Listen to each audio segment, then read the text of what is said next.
Yo, yo, yo, yo, yo. What's up, what's up, what's up? Give up the rock. And hello to my fellow revolutionaries. You know who you are. And welcome to today's live stream. It is Tuesday, the 12th of May. Damn. Time flies when you're having fun. How about Joe? Yo, yo, yo. Hope you are well. And yeah. Today, we're going to be having a look at some interesting stuff, might I add, some very topical information.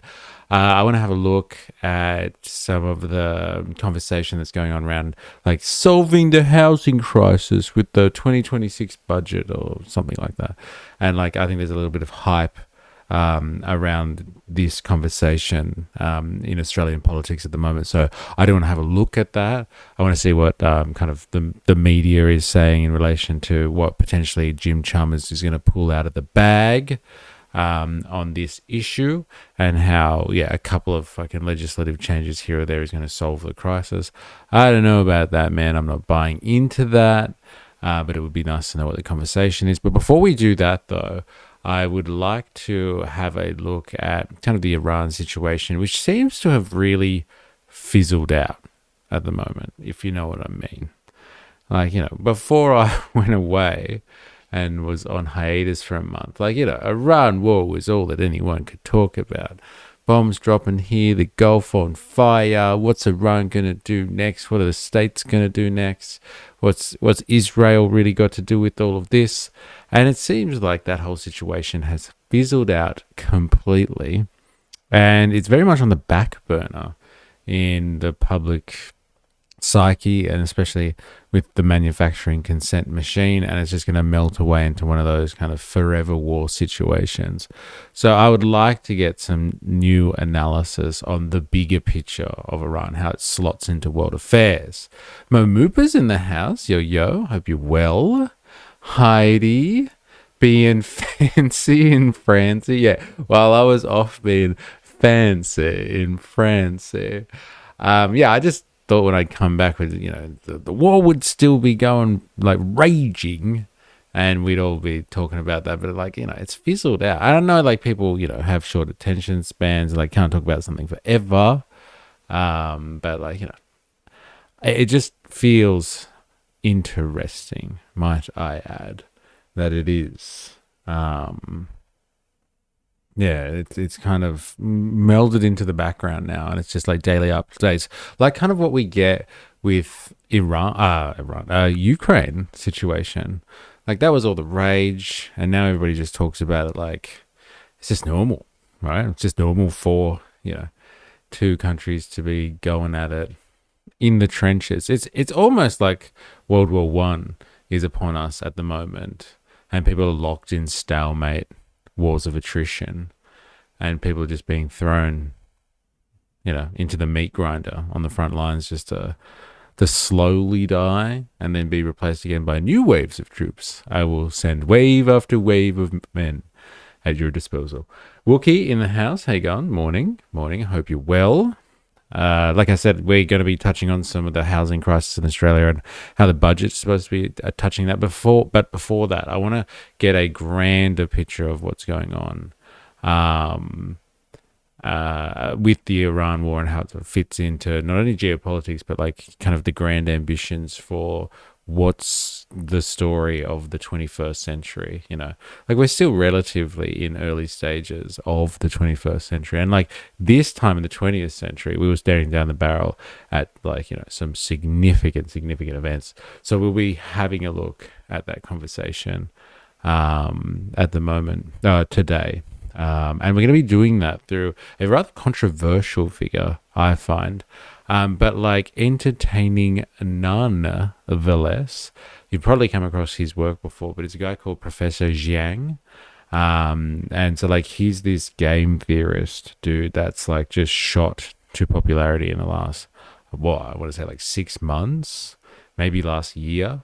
Background kind of bubbling away. And then he's like now, he's a household name almost when it comes to geopolitical analysis. And so I'm going to get his take on things, because yeah, he's made some interesting predictions, but people just don't like him, it would seem. Or like some people have big reservations against him. Have heard nothing about Ukraine. Yeah, it's pretty much like that because it's just in like a stalemate kind of situation. Like, you know, Russia's slowly advancing. And like it's just constant talk about in Europe about what are they going to do to, you know, hold back the Russians, and like how much money do we need to throw at this thing to make it work? How many Ukrainians do we need to push through the meat grinder to stop Russia's advance? And like now the conversation is like, how do we justify sending other European nations into the meat grinder against Russia, etc., etc. Ice cream is so good, Heidi. Psychic ice cream gift from the gods. All right, so let's jump straight into that. Before we get into Xiang, let's just get the lifted Russian sanctions. It is interesting, isn't it, when like, you know, push comes to shove and Iran happens and they close the Strait of Hormuz and they start lifting sanctions on Russia so they can provide oil on the world market again. It's just crazy. Like all of this stuff is crazy, but they're still fighting, like taking out Russian oil infrastructure and like taking out the shadow fleet. So it's not all, you know, forgotten. And like Russia hasn't got a free ticket to do whatever it wants at the moment. Not for the faint of hearts. So yeah, let's get a quick update from one of the leaders, I think, of the manufacturing consent machine on the global stage. We'll get the BBC's take on where everything's at, because like for the longest time it's just been like Trump being like, we got a deal, and then everyone's like, no deal. And then he's just like, they're outrageous. They're negotiation points. We can't accept them. And it's just been going around in circles. So let's just get a quick like check on where we're actually at in terms of what we're allowed to know as plebs in this whole situation, shall we? It's Trump 4D chess. Well, it's just so circular, isn't it? Like this fourth dimension. Apparently, you know, like, yeah, Trump puts something forward. Iran says no. Trump's like, we're so close to a deal. And then they put things forward and Trump's like, they're outrageous. How could they even negotiate? Like, what were they thinking? We're just going to bomb them into the Stone Age. And then everyone starts talking about like a peace deal again. Like 2 days before, Trump wasn't just threatening them with like annihilation. And now he's like, we're so close to a deal. It's coming. I can feel it in my core. It's crazy. Censored early today. Everything is back to normal. France have stopped supplying weapons to Israel too. Really? That's huge. Like France makes a lot of money off selling weapons. I can't believe they're going to stop selling to such a big customer. My God, the French economy's tanking. And that suggestion, that's very interesting. Heidi the sausage. Heidi, 1.5 trillion military budget is crazy. Yeah, they do. What did you say, Wookie? I'm going to have to chastise you on wait. If you want to see Ukraine, jump on Instagram Reels. I mean, you'll see some Ukrainians, bits and pieces of Russians. My God. I wonder why you can't say that. You know what's actually interesting about you getting censored on that one? And like, here's the inside scoop from when you use YouTube Studio. They have like, community guidelines, etc., etc. But they also have like specific guidelines about what you can talk about if you are monetized. And as you would know, I recently won my battle against the machine and I have been remonetized. Insta is the Wild West at the moment. Yeah, crazy. But like, as part of the monetization requirements, there's like a list of things that you're not allowed to talk about. Like, I know this sounds crazy, but like not at the same time. But yeah, there's a list of things that you don't mention. And it's funny that you got censored on that, Wookie, because that's one of the things that you're not allowed to talk about. So if you got censored, I'm not surprised, because it's one of those things that Big Brother and the controller of the algorithm has decided is off limits. Like, you can report on it, right? But it has to be the narrative that the West tells about the whole Ukraine situation, if you know what I mean. Like, you can't speculate on what's really going on with Iran, with Russia and Ukraine, let's just say. As long as you tell the right story, all good in the hood, and you can be monetized. If you do deviate from that and try and, like, I don't know, spout that it's not Russia's fault and like they're actually the ones that are being attacked by NATO or something like that, like, good luck for monetization. It's very interesting how the cookie crumbles in that regard. So much for the free press. So much. It's fake news. I'm telling you, all of it. All right, let's have a quick recap. Quick recap. Hello, I'm Helen Humphrey, and this is the Iran War Today, our daily briefing, bringing you up to date with all you need to know on day 73 of the US-Israel war with Iran. Well, in the next 15 minutes or so, we will be live with our correspondent. I'm sure because you're Australian, it's extra heavy censorship. Other countries ban different things.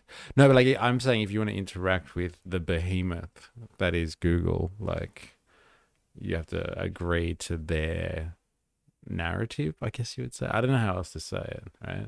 So much for the tolerant free press. This is what I'm talking about. Sorry, who said it yesterday? Like, all the institutions are left-leaning. I don't know how this makes them left-leaning, but like, this is what I'm talking about. The institutions are completely captured. They're completely captured by those the intolerant left. So good. Oh man, so good. All right, back to it. In the newsroom and around the world. Newsroom. Say room Let's properly. start with some of today's key developments.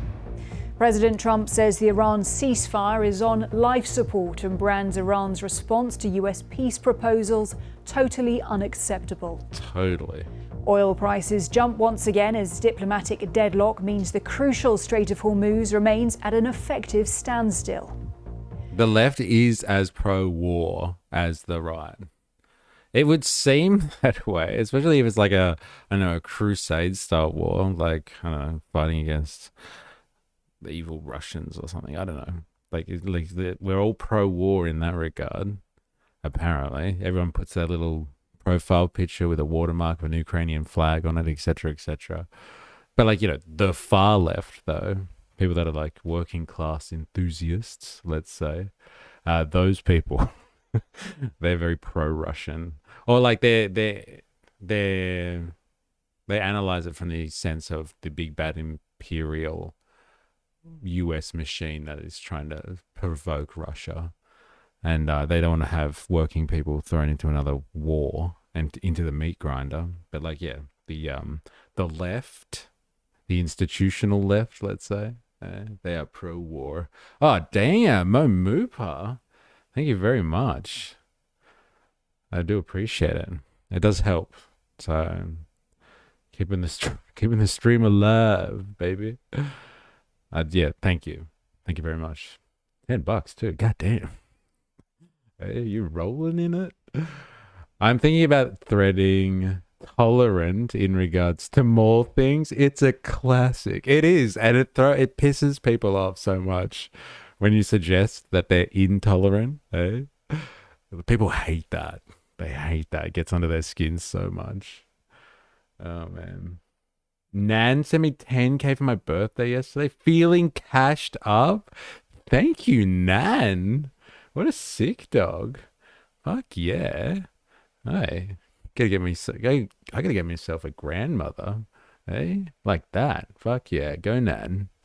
All right, all right. So let's get back to a stark warning from the United Nations that the world only has a few weeks to avert a humanitarian crisis as disruption to fertilizer. Like, this is pretty crazy. Like, I know it's like a 3-second soundbite that we're looking at here, but like, how fucking mental is it? Like, the global oil prices, we'll all deal with that somehow or another. Maybe we won't be able to drive to our holidays or something like that, whatever. But like, this food security thing, unless it's just some weird propaganda that they're pushing to scare the shit out of the entire world's population to help support an American war of aggression. But like, if this is legit concern here, that there's a food fucking crisis coming on a massive scale for the world's population because of the Strait of Hormuz being shut down, this is some fucking scary stuff, ladies and gentlemen. Better start growing your crops. Yeah, I know. What the fuck? Like, this is legitimately... Look, you can get away with a lot of stuff. Like, we can get away with... arguably, without, having electricity, all right? Intermittent power, let's say. Even in this day and age, we could get away with... Like, Cuba's still surviving. You can get away with certain privations, but like fucking there's no running from food. Like, if we get cut off for some reason as a world population, that is the proverbial we, from our sources of food, like 8 billion people or whatever the number is at the moment, like, my god, the human race is going to suffer big time. Get a horse. Okay, yeah, take that, oil prices. I've got strawberries and carrots. The cats will have to source their own. Yeah, interesting. Yeah, well, there's a lot of rats around at the moment, mice and stuff. The cats should be sorted.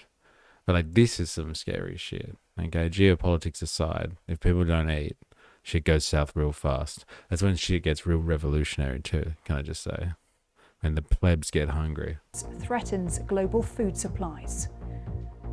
Iran executes a man accused of spying for the US and Israel. Human rights groups say that he was tortured and forced to give false confessions. Well, we start with the focus on the diplomatic stalemate as Iran and the US fail once again to find common ground. Diplomatic stalemate, that's a nice way of saying that they have absolutely no intention of coming together at all. Either side. Iran doesn't have a bar of what the US wants, and the US doesn't want to have a bar of what Iran wants. And all of us fucking plebs out there have to just like somehow believe that like they're trying their best to reopen the strait, and so everyone can get back to normal. They're trying their best. They don't give a fuck. And this is all theatrics for us plebs. President Trump warned that the ceasefire is on, quote, life support, and has rejected Iranian counter-proposals to a US plan for potential peace talks, describing them as totally unacceptable. Gina would feed a family for a week.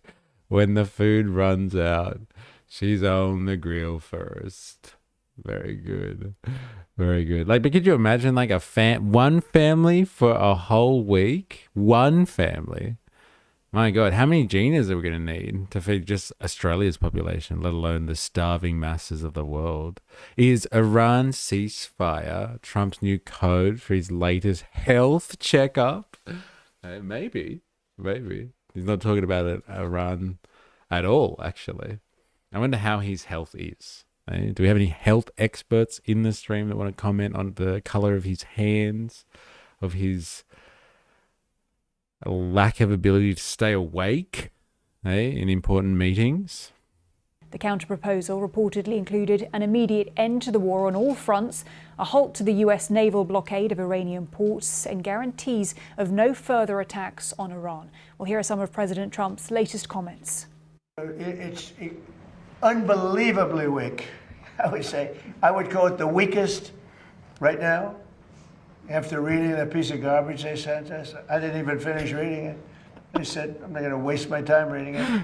I would say it's one of the weakest. After reading that piece of garbage, actually, you know what? I didn't even read it. I don't even know what you're talking about. I wouldn't even wipe my ass with it. It's so good. Right now, it's on life support. Well, let's cross then to Washington, D.C. and speak to Bern de Busman. Bern, good to see you. President Trump there making fresh comments in the Oval Office. They're not optimistic. What more can you tell us? Yeah, I know, right? You can't read Trump. Apparently, like, I don't know if this is true, but I heard someone talking about like they have intelligence services that write daily briefs for the president, right? And they deliver like this kind of report. when the president wakes up, like they have their morning coffee or whatever, but they sit through and they read like the daily intelligence brief. And apparently Clinton would read it. Bush would read it. Obama would read it as well. But like Trump kind of reads the executive summary, if that. And he's like, nah, I don't need to read this shit. I got people that do that sort of stuff for me. So like, yeah, can he read? It's a good question. We'll find out. Razor's in the house. Yo, what's up? My Mr. Cool Guy. Good to know. Give me the bluff so I can bluff. What's the BLUF? What's that? Is it like a TLDR or something like that? Bro signs with a permanent marker like a toddler draws with a crayon. I've always wondered. Bottom line up front. Okay, right. Okay, give me the bottom line. Is that corporate talk? I guess I've spent too much time in government. That's pretty good. Yeah, I heard this. Yeah. Yeah, like they spent a bit of time reading stuff, the other ones. But like he's just like, don't worry about it. I got people. They'll tell me if something bad's happening. Very funny. He's just lazy. Yeah, he doesn't give a fuck about that stuff. I think it actually started in the military, but yeah, definitely corporate speak. Okay. Military corporations, what's the difference, eh? Strong hierarchical organizations, hell-bent on world destruction.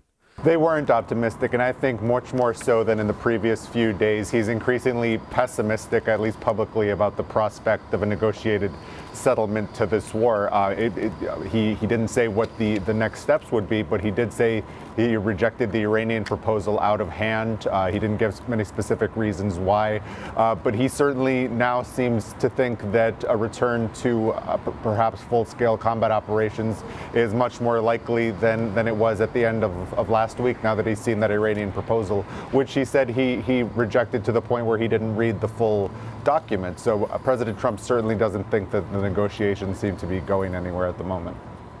Bernd, thank you very much indeed. So like, what's the score here? What do people think about this situation? I've heard heaps of people speculating on this. Like, are they actually going to do this? Like, are they going to send troops in, like ground invasion stuff into Iran? It sounds completely fucking crazy to me. I don't know, man. I don't know. Oh, Dilemma's in the house. Howdy, party people. Well, how much of this do you think is just to grind down the public into not caring anymore? Yeah, because it's just dragging on. They just go back and forth. He's talking about it's going to be a deal, and then we're so close to peace, and etc. And it's just like, you know, every few days it's just round and round again. I'm sure it is, because like this is just going to grind into a long war of attrition. They're going to just blockade each other. Like the US tried to make a quick decisive victory on this one. Then Iran's shut down the strait, and like the US can't really walk away from this situation knowing that Iran now actually has fucked up the Gulf and would have control over the strait now. The Americans can't walk away with that, so they're just going to make people bored of this issue while everything just goes on in the background and no one questions anything. Why would Trump want to run the US out of munitions? To what end? So his only solution is nukes? Well, like, you know, running out of munitions is not bad from like a capitalistic standpoint perspective. Like Trump is also asking for like, you know, $1.5 trillion to increase the military budget. And like, that's great for production purposes. Apparently, you know, there's some big kind of production corporations in the US that are kind of being re-tailored to be able to provide munitions for like the Pentagon and stuff like that. So I think there's a lot of money in having the munitions brought down and then just ramping up production again. Production is the lifeblood of the capitalist world. No, it's not fucking Wall Street. Although there's a lot of power in that, but it's not the lifeblood. On the plus side, it's a change up from is not rail. Yes, it definitely is, isn't it? Everyone's getting sick and tired of critiquing poor old is not rail. Nobody knew that they were, every time that you talk badly, that you're actually anti-Semitic. So let's just take it out of the public conversation altogether. Razor, let's admit it, the American people aren't doing anything to stop the war because they simply are selfish and lazy. I'm sorry, but this is true.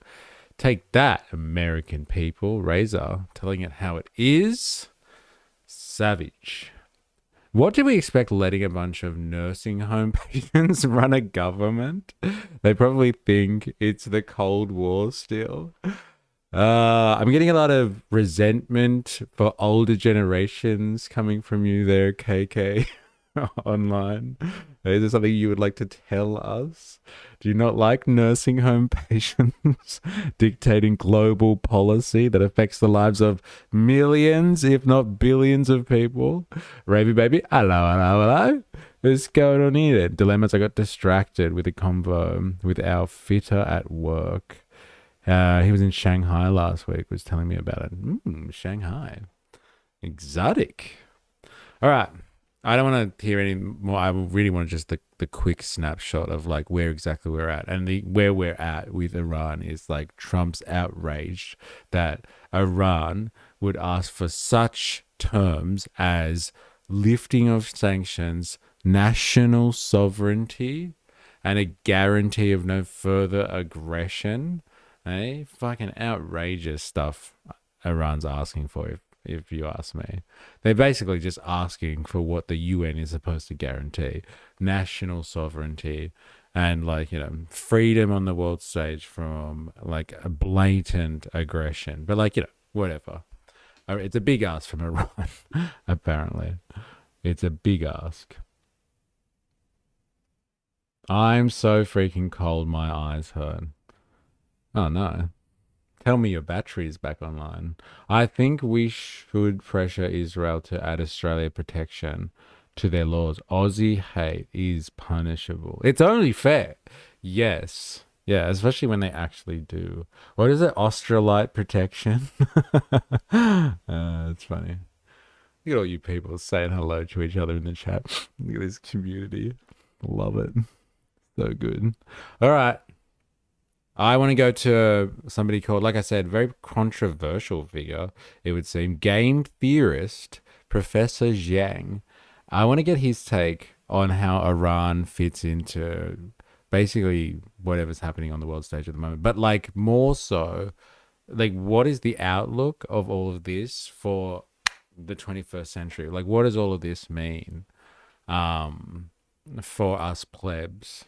Like that nice little fucking circular chessboard that's going on here. What does this mean for the world? Are we already in World War III? Hey, talk about fucking clickbaity title. Let's have a look at what he thinks and we'll chat as we go. Shall we?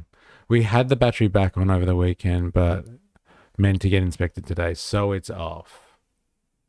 Can't access the grid? Question mark.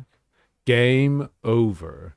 All right, let's get this perspective, shall we? It's a longie, this one, so it might take a while. But like I'm sure we'll get some interesting insights from it. And I like this guy. I don't know who he is. Glenn Deason. He's I don't know how he gets all of these like people in and interviews some very interesting people. But like his interview style is great. Like he just asks a question and stays the fuck out of it, as opposed to like some people that just incessantly just interrupt their guests, and you're like, I didn't fucking watch this to listen to you, bro. Calm the fuck down. World War III or Cold War 2.0, China v America. I can access the grid, but it's so expensive I can't afford it. What makes me hate talking to these arrogant Americans is that they say you did nothing to stop the war, but what did you do to stop your own leaders? Nothing. They dump their problems on you to make it seem like they're better. Yeah, well, especially as it's pretty clear the aggressor in this situation, right? I'm not really worth it. Doesn't stay warm. Whoa. The grid is expensive. That's my line. Really old original house. Next on the list is window glazing. All right. Apparently you can buy like glazing that you can actually just stick on yourself, like Bunnings style stuff. Apparently. And you don't have to spend like thousands of dollars replacing all the fucking windows. I gotta replace my insulation. Wasting power, heating gyprock, lol. All right, let's do this. Welcome back. We are joined today by Xiang Shuiqin, who is very renowned for making accurate predictions. Some of them have been the re-election of Trump, Vance as his pick for vice president, and very relevant for today, also predicting that the US would go to war with Iran. Now, the war with Iran, I thought, was a very interesting prediction of yours, because on so many levels, it doesn't make a lot of sense that the US would do this, because it seems to be such a huge mess. It's very difficult to defeat the Iranians militarily, and there's no good way for them to, declare victory and go home. So I thought a good place to start would be, ask you why. How did you see, or why did you correctly predict that the United States would attack Iran? So I've heard people talk about this in the context of like, why did America actually attack Iran this time around? And I've heard people suggest that many of the presidents, from like going back to as far as Clinton, have been like prodded in the back by the state of Israel and just be like, come on, attack Iran already. Come on, we could do this. Because like it suits Israel's like kind of greater Israel ambitions / like their destabilization of the region to come out on top. And so like they've kind of all kind of advocated to American presidents that they should take on Israel. And I've heard the suggestion that this time around Israel is kind of behind all of this, because they were like, he's an idiot, he'll do it, like kind of thing. And like Bibi went over, like 6 times to talk to Trump within like the space of a year or whatever, and was like, come on Trump, do it. It'll be quick and painless, and you'll have an Iranian victory under your name. You'll be the president in America who brought Iran to heel, and we can do it all in 2 weeks, baby. Let's do this. And Trump was like, okay, fine, you got it. So like there's that theory, but like what this guy is asking, which is pertinent, I think, is like, but it's such a mess, and like such an uphill battle, like taking out Iran, bringing Iran to heel. How the did they weigh this one up to think that this was a good idea in the first place? I'd like to know his opinion on this one, to be honest. Brian would laugh at the thought of Israel influencing American foreign policy. Yes. Did you see like some of his recent stuff where he's just like, look, Israel, it's an important influence, or even like a group that influences American politics. But the Israeli lobby might be large, but it has nothing on like the corporate lobby that happens in America. Don't get confused and think that Israel is so powerful as to influence American geopolitical decision making. But like, there's a lot of people that have this theory that America jumped into this war because Israel was able to convince America this time to do it. And that's like a very popular theory, I would say. Very popular theory. The problem is that with that, all these bigoted people seem like fools to me, because they are always attacking you when they don't even know how to solve their own problems. Okay? It's the BB specifically. Right, so there is a law that allows the president to attack any other country if it concerns U.S. national security. That's why they don't give birth. Did I read that right, Razor? Preach. Oh, yeah. All right. I want to hear his take on this. Does he think they did this just because BB told Trump to do it? Let's find out. Right. So I believe that the best evidence that the United States would eventually attack Iran is that in January 2020, Trump ordered the assassination of Qasem Soleimani, who was the Iranian envoy to the Middle East. He was basically the Iranian ambassador to the proxies, right? Hezbollah, the Shia militias in Iraq, the Houthis. So killing an ambassador is basically a declaration of war. So I felt that if Trump had won re-election in 2020, then he would have most certainly went to war against Iran. And I didn't know why he wanted to go to war against Iran. I had many hypotheses, but I was fairly certain that if he had won re-election, then he would have declared war against Iran. Yeah, and how do you... war against Iran? I had many hypotheses, but I was fairly certain that if he had one reduction, then he would have declared war against Iran. Yeah. Well, so like his big theory is like Trump was going to do this anyway. He was gearing up for it at the end of his first term, but then he didn't get reelected. So it was coming, baby. It was definitely coming. Like, why would you take out the leader of their armed forces if you weren't planning on attacking them at some point? Interesting. Take Xiang with a grain of salt. The man's qualification is high school teaching degree. Yeah, I get that. Like, there's so many people that are just like, Xiang's a fucking stooge, man. He's a grifter. But like, he also seems to have had some very interesting predictions. And what I think is actually more important when it comes to someone like Xiang is actually not his predictions, but like the left field way in which he describes what's happening. Like, many people describe what's happening with a particular narrative that they get from this commentator or that commentator, right? And it fits into the general overall narrative that is given to us by, you know, the manufacturing consent machine. But like the way that he arrives at his conclusions seems to be fucking, if it's based on his game theory stuff, like it's very, very different to how the mainstream media or mainstream conversations develop the narrative, if you know what I mean. Like his stuff, like that one. Like he basically just said, yeah, like the sign was there when he assassinated. He had an important figure assassinated. That just screams to me that they wanted then wage war. So it's a pretty safe bet to say that they were going to do this, which is not what you would get from the mainstream media. They'd say something like, look, it was Bibi's fault. And like Bibi, and I think is not real, that's their function for the Americans, to be used as kind of like the bad guy, the good cop, bad cop kind of thing when it comes to Middle East stuff. Like Israel don't give a shit. Like they'll happily be blamed for things when they go pear-shaped or if they have bad public opinion. So like Trump can be like, I got fooled. It was Bibi. It was his idea. I'll never listen to him ever again.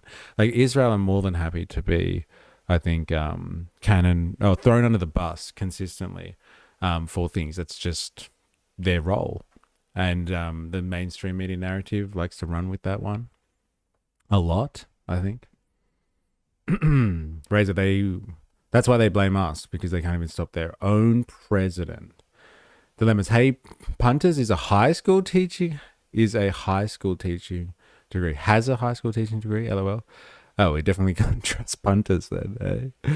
It's one gang of billionaire tech bros. Yeah, I'm putting my money on the tech bros more and more. But like it is a war between different sections of the bourgeoisie. But like, you know, the tech bros, man, once they've developed their technology, they'll be unstoppable. It's not there yet, but like, yeah.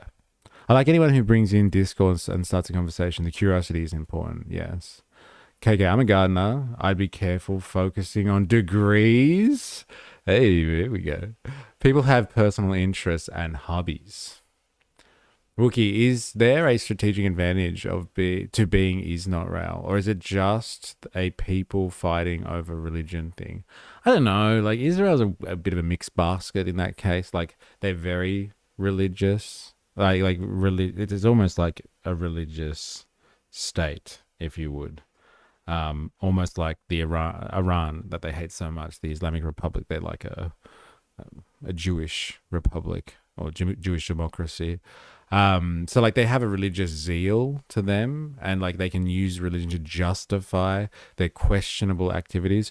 But the strategic advantage to being Israel is that America, I think the American empire, and thus the capitalism itself from a Western perspective, needs some type of deployment, some type of base inside the Middle East, and has needed it for a long time. And so strategically, Israel's just being like, we'll do that. You fund us, create us up from the ground, and we'll do whatever you want. We'll do all your dirty work, and we'll destabilize the region as needed. And the Zionist gang and the banking gang and the reptilian gang, LOL. A respectable occupation, KK. I love gardening, but I'm not a professional. Yeah, I think it's important to look at the larger picture, like you're saying. Take everything he says as analysis, not fact. Yeah, and it's so interesting. Like, you don't get that, like, angle. Like, he just cuts through at a particular angle and just looks at that and is like, all right, so if this is the angle, then, like, what are the results of that? Which is very interesting, I find. Why couldn't British intelligence push for Israel to be in Madagascar? Bloody UN dilemma says. Some people take his predictions as absolute. Yeah, but like, you know, if people do believe that, like with some of his like crazier predictions that have come to fruition, like, you know, once you start getting a run on, right? The Jewish regime. It's what? It's not a Jewish democracy? Jewish regime. Why didn't I think of the R word? That's so good. If you have nothing to do with your own president, just blame someone else. That's what they do. Yeah, bloody palms. Get it. But why are we listening to them? I just don't understand. Like, listening to who? I might have missed that one. Enablers. The Greater Israel Project is aligned with the rise of fascism, Christian Zionists, and Jewish Zionists, and they all have the same goal. I've heard Thomas Sowell. It's obviously all the Jews. The Jewish lobby, I mean, in Australia, apparently. ISIS brides, probably. Hey? If you get kicked out of over 100 pubs, at some point you have to ask if maybe it's your behavior, ... All Asians are smart. What? Okay. Oh my God. All right, back to it. And how do you see this war now developing, though? Because you know, there's if you would assess it, one of the things that makes it complicated is that it's so many actors involved with their different interests. Of course, at the heart of it, one can say it's a U.S. Iranian war, which is often referred to. But of course, Israel is a key participant. The Iranians have several close regional allies, and of course, you have the great powers of Russia and China. So, how do you see this war playing out? Right. So I think in the first month of this war, the United States was focused on decapitation, basically trying to kill as much of the Iranian leadership as possible, hoping that that would force political settlement, where the Iranians would surrender and the Americans can basically enforce regime change. The Iranians have proven to be much more resilient, much more creative, much more resourceful than Americans gave them credit for. And so now the Americans have moved to phase 2 of the war, which is essentially a war of attrition, economic strangulation, where they're trying to destroy Iran's capacity to finance this war, mainly by destroying Iran's capacity to export oil to China, as well as to control the Strait of Hormuz. That's why Trump has declared a naval blockade against the Strait of Hormuz. And so I think that this is where the war is going to go. It's going to be a slow war that's going to be out of the headlines. Very much like what happened in Gaza, really, where maybe for the first few weeks, the entire world was disgusted by what the Israelis were doing, but they declared a ceasefire, and then slowly the attention of the world shifted elsewhere. And that's what Trump's, I think, intends to do with Iran, where he's going... It's pretty accurate description. He's not predicting anything, but like what happened with like Israel. For ages, everyone was watching like on a daily basis, just be like, hello, they are wiping out the Gazans. Are we all okay with this? And like week after week after week, we were just watching it again and again, and people got disgusted. And then they called it a ceasefire. What did Trump call it? The peace deal. They had a peace deal. They set up a border of peace. And then everyone's like kind of just like, oh, great. It's all peace there. So when they kill the Gazans now, which they're still doing, it's just like an anomaly. It's just like, oh, well, whoops. They obviously mistakenly forgot that there was a ceasefire. Nothing to see here. And like, it's crazy. This is what you have to kind of consider about what, you know, how we were talking about that circular conversation that keeps on going with the Iran ceasefire and how they're like, oh, look, we've got a ceasefire going on. But like, they're still just shooting at each other across the strait. Like, they haven't stopped shooting at each other. And everyone's like, oh, well, the ceasefire's on the brink because they're shooting at each other again. And it's just like, hello? Do we not have the same definition of what a ceasefire is? They're actually still attacking each other. That's not a ceasefire, okay? That is not a ceasefire. They're still killing each other. Or they're attacking each other. I don't know how many people are dying. Razor, I have never seen people as rude as from Israel. Besides occupying another country, they impose laws against indigenous people of that land and dictate where they live. It's like what the Europeans did when they conquered America. A lot of corollaries, that's for sure. BB's political ideology is of the Irgun roots, the Zionist movement who brought about the Nakba and collabed with the Fash. Isn't that crazy as well? Like collaborating with fascists, given the history, right? It's all just different factions of the same end goal. They've now turned to what was a city into a massive military base. I went to school on the east side. I know the Asians are smart, lol. And demolishing Lebanon. Yeah. And like even Lebanon's in a ceasefire, right? And they're just like, we're just killing Hezbollah. And they're like, oh, but like, what about all the civilians that you're killing? Oh, yeah, but they were Hezbollah targets, or Hezbollah's been using them as human shields, so we just kill them anyway. But it's still a ceasefire. Don't worry about it. It's just literally so, I guess, the world's media doesn't have to pay it any attention. And everyone just sleeps well at night knowing there's a ceasefire going on because they don't want to hear about all the death and destruction all the time. People have got fatigue and they don't want to hear about it anymore. I just remembered to send you this. According to the White House, anti-fascism is considered a terrorist group. This is good. Yeah, Antifa is a terrorist organization. We looked at this when they changed this law. I think it was last year, right? NSPM 7, if I remember properly. That's what he brought in. Unless this is like an update on this one. When was this done? May. Oh, it's very new. Okay. Presidential forward. Anti-fascism are terrorists. Let's go straight to it, shall we?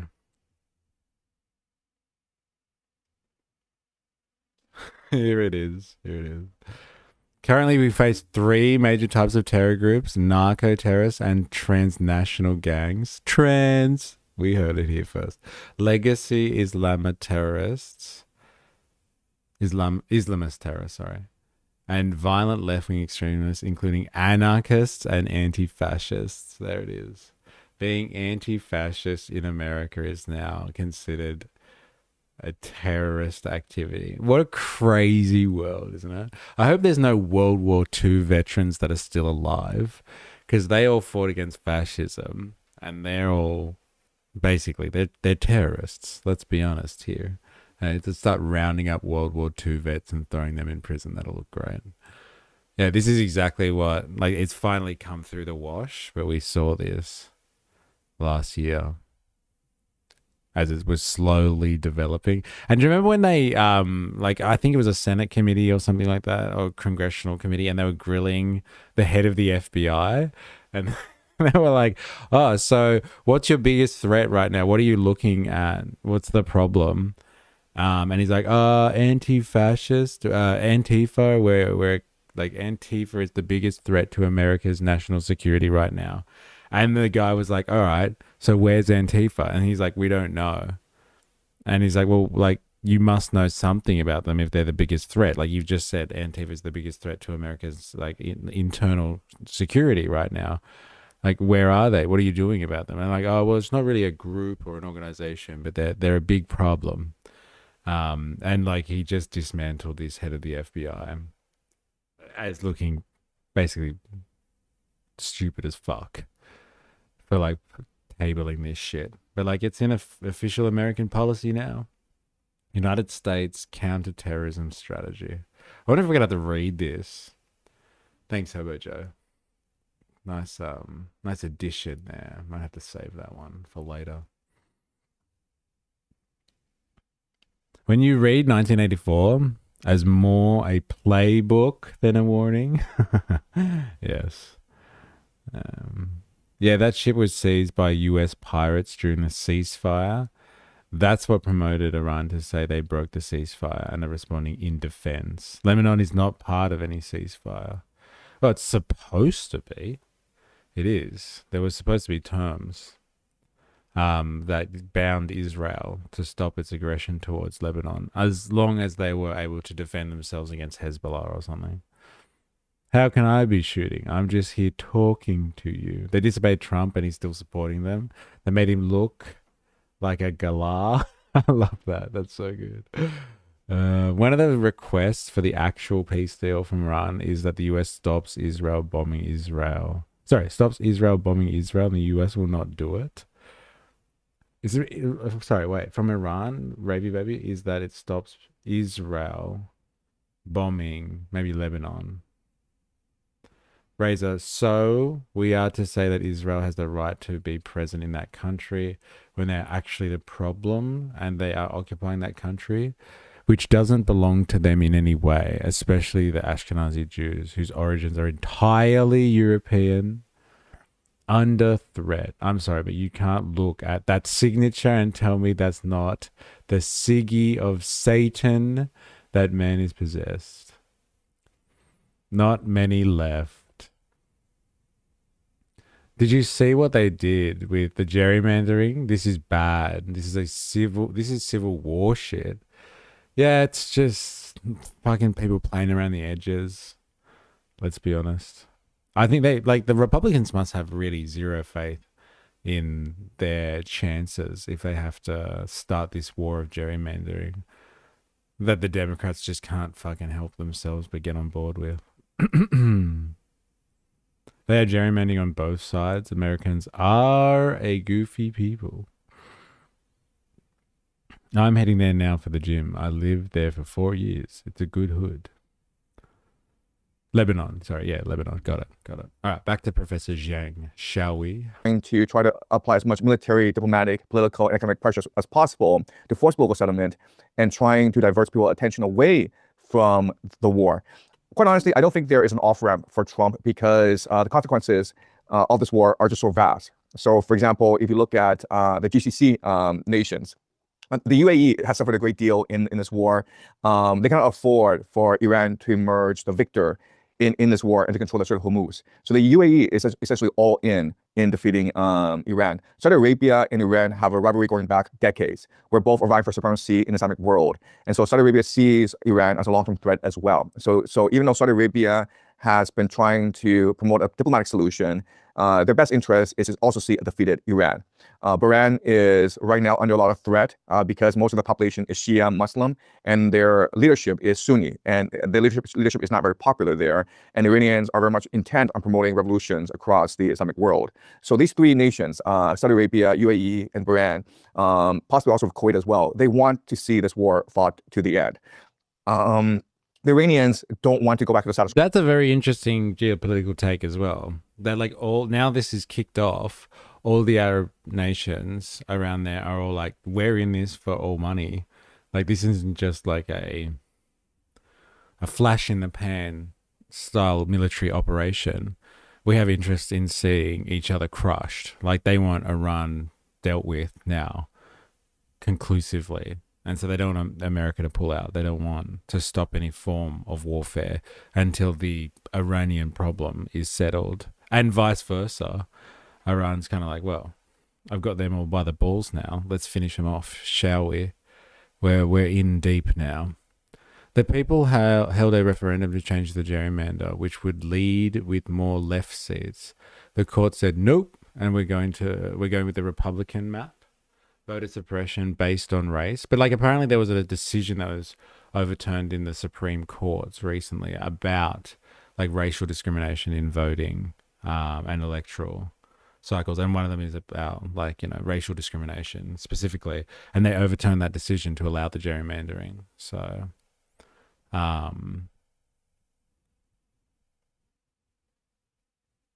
yeah, the whole racial question has been overturned now by the High Court, so they can do whatever they want. It would seem. Cool. Where they were sanctioned. They now control the Strait of Hormuz. They want economic relief. They see the Strait of Hormuz as their main leverage point against the Americans. So they also want to see this war fought to the end. The Americans are stuck because of the petrodollar, where if they leave, basically these GCC nations would start trading in multiple currencies, including Chinese yuan, including in gold. And so this would collapse the American economy because they're so dependent on investment from the GCC nations. The GCC has trillions invested in America, and they're forced to repatriate these trillions back into the GCC in order to... Sarsaparilla Jane, morning. Hope you're well. Welcome to the stream. We are learning about like we're getting a different take on the whole Iranian situation. We started off this morning looking at where the Iranian situation was at, and it seems to be this circular kind of we're in a ceasefire and we want a deal, but nobody wants to be part of the deal, and it's just going round and round in circles of like watching Trump be like, we're so close. Oh my God, they just defended us. It's the worst deal ever, but still we want a deal. And it just looks like nothing's happening. And we're trying to figure out exactly what that's all about. And we're listening to a guy called Professor Xiang, very popular dude, very controversial dude. And like he's given us his 2 cents as to how this Iran situation, as it is at the moment, sits in on a global stage. And like I'm assuming he's going to be asked at some point what his thoughts are on World War III. So welcome. We are learning from Professor Xiang. Yeah, see, this is what I'm saying. He's controversial as fuck. People don't like him. Well, like as Ravi said, like some people take him to be like Nostradamus, and other people think he's Professor Xiang. If a referendum gets held, the courts and the government should follow the results of the referendum. Excuse me, but that's why we have high courts, to consistently overturn decisions made by the legislative and the judiciary. Ravi, you have it the opposite way. I think the Supreme Court denied the redistributing, saying that they have that by having majority black districts, you put white people in the minority. So those black representative seats get removed altogether to dilute the vote of black people. The Supreme Court denied the referendum. Wait, you have it the opposite way, I think. The Supreme Court denied the redistributing, saying that by having majority black districts, you put white people in a minority. So those black representative seats get removed altogether to dilute the vote of black people. The Supreme Court denied the referendum. The appeal was put in Monday for Virginia. Okay. I think you're picking up what I'm putting down. LOL. Have you watched this communism video? Yeah. I've watched the communism one, and there's another one that he does on Marx separately, I think. And like I have big problems with it. Like the communism one is fucking wild. Like how communism is a way of like capitalist kind of, I guess, continuing to dominate by sprouting some alternate ideology that helps them continue capitalism. Like it's all fits within the framework of capitalism. But like he's not wrong at the same time. Like you don't have communism without capitalism. Like you can only get to communism through going through like capitalism, but like the way that he makes his assumptions based on that trajectory is crazy. And like the assumptions he makes about like Marxism and stuff are pretty wild. I'm not gonna lie. But like, yeah.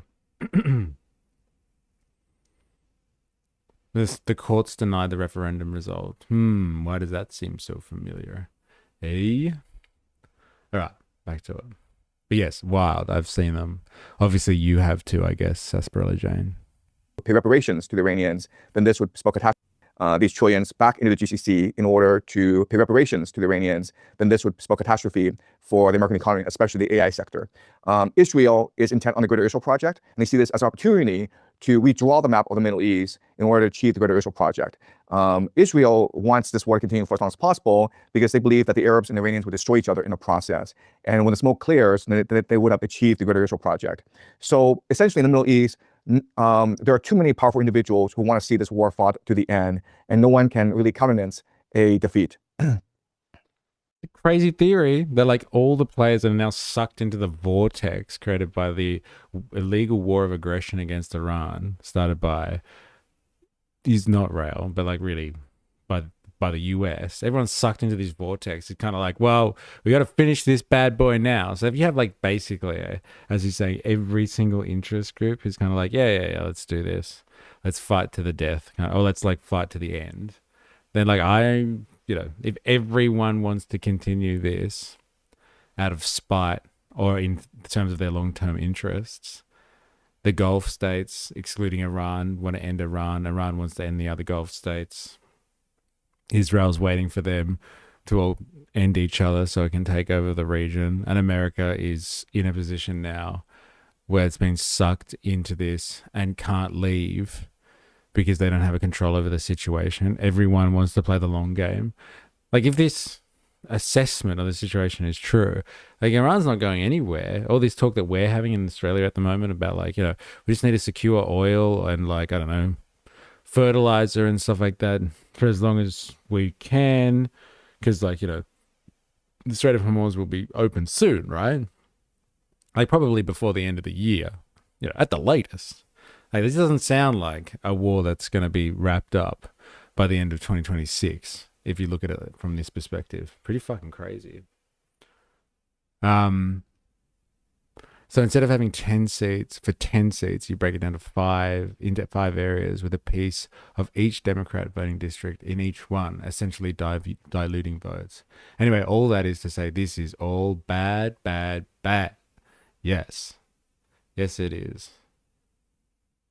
So what you're saying, Savvy, is the people spoke on a referendum and the government ignored the will of the people. Bloody outrageous. Yes, they ignored the will of the people and chose the Republican map independent of the constituents' input.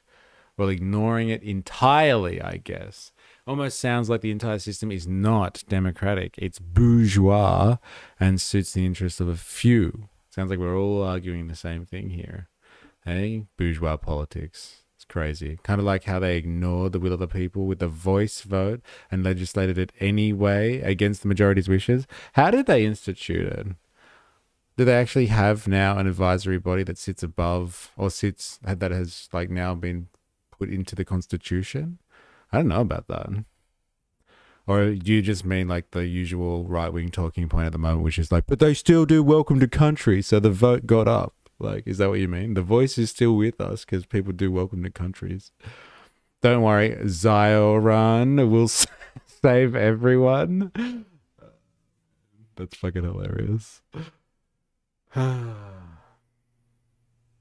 but they wanted to put it in the Constitution and make it like, give it powers. They passed legislation in SA for it. That's a state matter, bro. What are you talking about? Argue against your state representatives. Most Labor governments have an advisory board while in power, I think. ? Yeah, advisory is one thing. Advisory is fine. Like, advisory is good. Constituting it that's revolutionary. Can't wait till we change our constitution. We ended up with an Israeli voice before our First Nations people. Yeah, believe it. Now that's bourgeois democracy for you. I wonder how Zioran's going to save everyone. Eh? Socialist network. Going to take over the US. We have a voice here. Less than 10% of the Aboriginal population voted in it, though. LOL. He's just been a cooker and only understands vote no if you don't know. Ignoring a referendum is ignoring a referendum. It goes against the will of the people. Can we get an Australian voice to Parliament? That's fucking hilarious. That's what I'm saying. We live in a bourgeois system. There is no Australian voice in our political system. It's not set up like that. It's bourgeois. And no more foreign lobbies and interest groups, just the people in politics. You need a revolution for that dilemma. It's not a fucking referendum. Good luck, man. Good luck. Save them from gaining true class consciousness. Yes. All right. Back to it. Yeah, no, I agree. It doesn't appear to be any pathway to a political settlement which would be acceptable to both sides. But in terms of the interest of the U.S. to reduce the intensity of this war, as you said, just to max pressure on, blockading its ports, trying to suffocate its economy, it's not clear to me why the Iranians would accept playing this game, though, to allow the Americans to fight this war on their premises, on their conditions. So wouldn't the Iranians have an interest to essentially put down their foot and open up this blockade by hitting back hard at the U.S. bases of the region, shutting down the Red Sea, whatever else they can do in order to prevent the U.S. from, well, going to the slow suffocation of Iran and calling it peace. Right. So I completely agree with your analysis. I think that the Iranians, for the first month, were winning this war. They were proactive. They had the initiative. They were basically controlling the tempo of the war. With a ceasefire, this dynamic has completely changed. Now the Americans actually are more proactive. I would say the Americans are now dominant, actually, in that region. And I think that why a ceasefire was negotiated was that China applied a lot of pressure on Iran for the ceasefire. The GCC nation states trade a lot. I'm hearing this conversation come up too, not just from him, but from other political thought leaders, let's say, that like the Chinese have been in the background significantly pushing Iranians in the back to the negotiation table. So like, if it wasn't for China, like, let's just digest this for a second. If it wasn't for China pressuring Iran into a ceasefire situation, we wouldn't have a ceasefire at the moment where Trump can tout that he's not happy about like the way the negotiations are going, and they'd still be like bombing each other, I guess, constantly as opposed to sporadically, and Iran would be raining down kind of more fire throughout the Gulf states, as opposed to us all having this conversation that is like obviously set up by the American-led manufacturing consent machine, which is like, how do we open up the strait? How do we get the world economy back online? And that's actually been gifted for a large part from the Chinese. The Chinese, I've heard multiple people starting to talk about this. The Chinese are in the background pulling strings and using their influence over Iran because they want the strait to be open again. Like the Chinese being really Chinese about commerce, like this is bad for business for them. And like... and like they don't care, like basically who's doing what and like who's got the sad story here. They want the fucking strait open again because China's economy is dependent on world trade being hunky-dory, and so they're exerting their influence in the background, which I think is absolutely insane if you think of it. It goes back to a theory that we were talking about like earlier, that like China does have a position as a superpower almost on the scale of the Americans. If like America, in order to have this little ceasefire arrangement so they can take stock and reconsider their position and I guess take some control over the situation, needs China to do their bidding. Like I don't even know how I feel about that with like the whole China situation. Are China advocating for American supremacy by doing this? And like, look, we've got good relations with Iran and we will rest on our good relations with Iran to manipulate them into going along with the ceasefire, which actually suits the Americans. Like the Americans need China in this type of circumstance to get things going in the background. This is a fucking weird world that we live in right now. Very, very weird world, can I just say.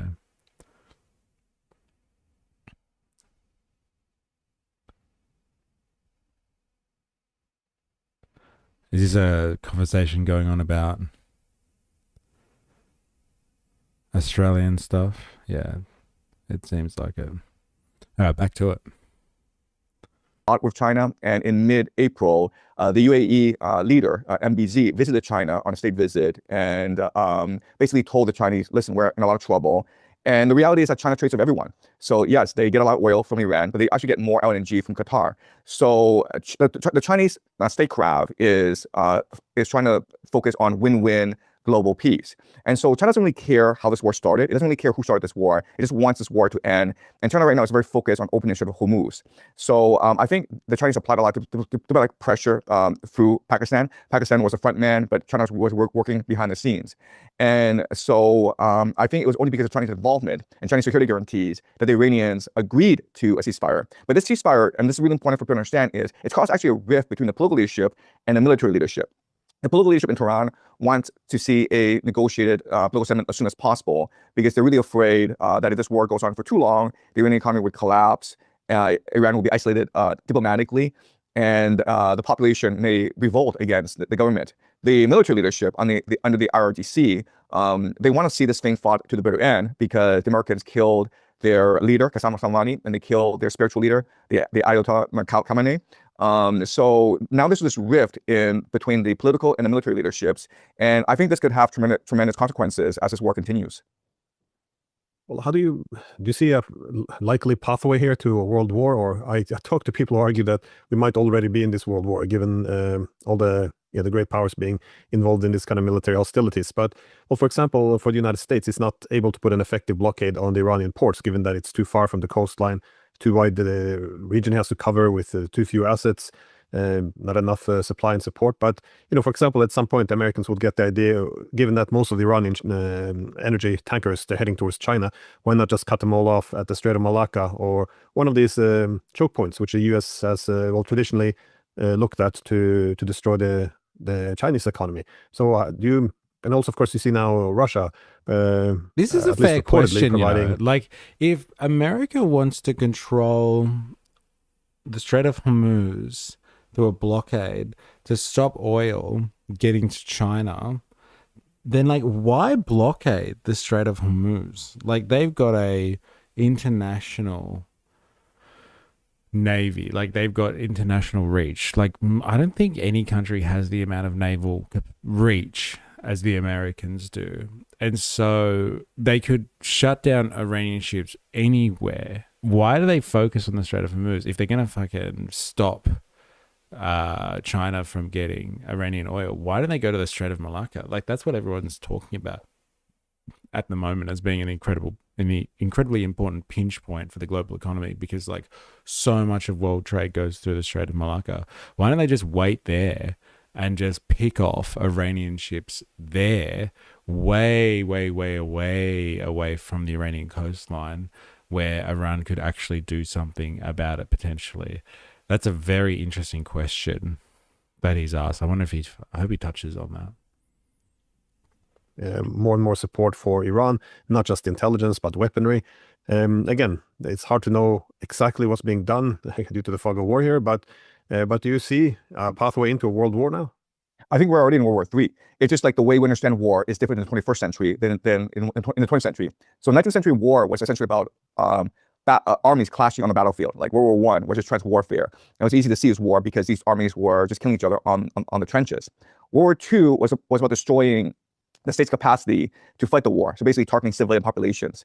So for example, the firebombings of Germany and Japan were what allowed the Allies to win the war in the end. It's something that's not really discussed, but the firebombings were really destructive, killed a lot of civilians, basically destroyed the state's capacity to manufacture the weapons necessary to fight a war. And that's how the Allies won. So that's the 20th century warfare. 21st century warfare is different in that it's ultimately about economic strangulation and forcing your opponent to submit and causing domestic unrest. And I think World War III, the two main combatants are America and Russia. And already we're seeing this massive war in the oceans where American ships are trying to target and board. You'd have to be in Malacca to fuck with the Strait of Malacca. Thank you. Thank you very much. Good one. It's political insight of the day. You're fucking Malacca. Oh, it's so good. All right, this is really interesting. Can I just say, very interesting questions here over like, what if warfare is not the same? Like, so world wars change in terms of this is like his civil war theory. Like, Americans talk about whether or not there's going to be civil war in America again, and he's like, it's not. His theory is like, it's not going to be Confederates and the Union going at each other and everyone just splits along the divide. It's going to be like regional warfare in America, split up amongst different armed bodies. So like maybe you'll have, the NHS and all of its armed officers or ICE agents and all that sort of stuff fighting against the military, like the army versus like the naval forces versus FBI and like anyone who's armed in a group in America, and they'll fight amongst regional areas. There'll be like an East Coast version and a West Coast version around LA, and they'll be fighting regional battles with different militarized groups. But like, this theory is like, world wars are different progressively. World wars were fought in the like trench warfare in World War I and a war of attrition. and just like outdoing your opponent over the long haul. Whereas World War II was about like taking out your enemy from the inside out, which would make sense as aerial warfare became way more important at that point in history. And now it's about economic strangulation. So if America is deciding the terms of how the world war is going to be fought, like they've been practicing this style of warfare for like since World War II ended. Like that's how American policy is done now, is through economic strangulation. We're seeing it on Cuba at the moment. We've seen it traditionally on Iran, which has actually led to, you know, more formal warfare where they're actually fighting each other as opposed to just putting extreme pressure on each other. That's what America is kind of doing through the Ukraine at the moment with Russia. They're like, the Russians are constantly drone striking Ukraine,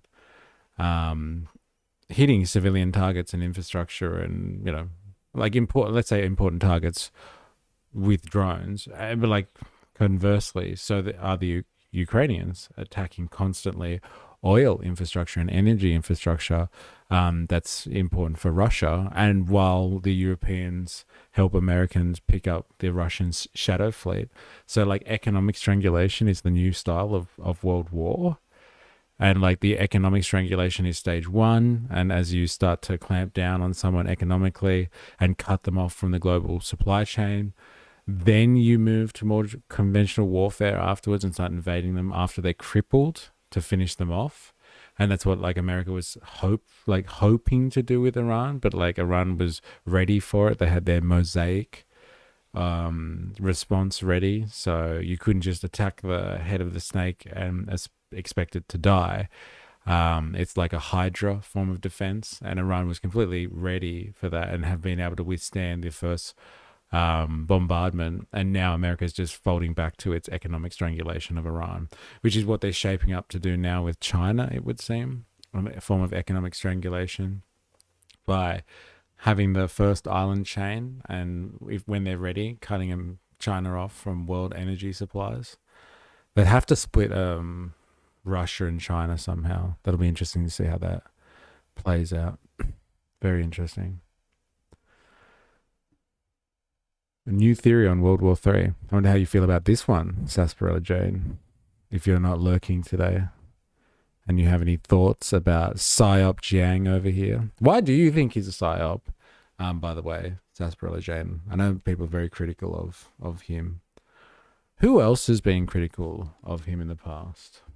I know people have said, watch out for this guy. I'm trying to think who it was in the chat that might have said that. Basically seize Russian shuttle fleet tankers. These are just acts of piracy. And the Americans have already, I believe, seized 2 Russian oil tankers. And so I believe that in the future, what's going to happen is that the Russians are going to arm and militarize the shuttle fleet. And so we should see a massive war in the oceans in the next few years. So this war is primarily economically between Russia and America. Another aspect of this war is sabotage, right? So we're seeing these Ukrainian drones striking at Russian oil refineries. We're seeing oil refineries being destroyed all around the world. So basically, it's economic warfare, it's economic strangulation. Now, China is key to this because the American strategy vis-a-vis China is different from the American strategy vis-a-vis Russia. So America just wants to destroy Russia economically.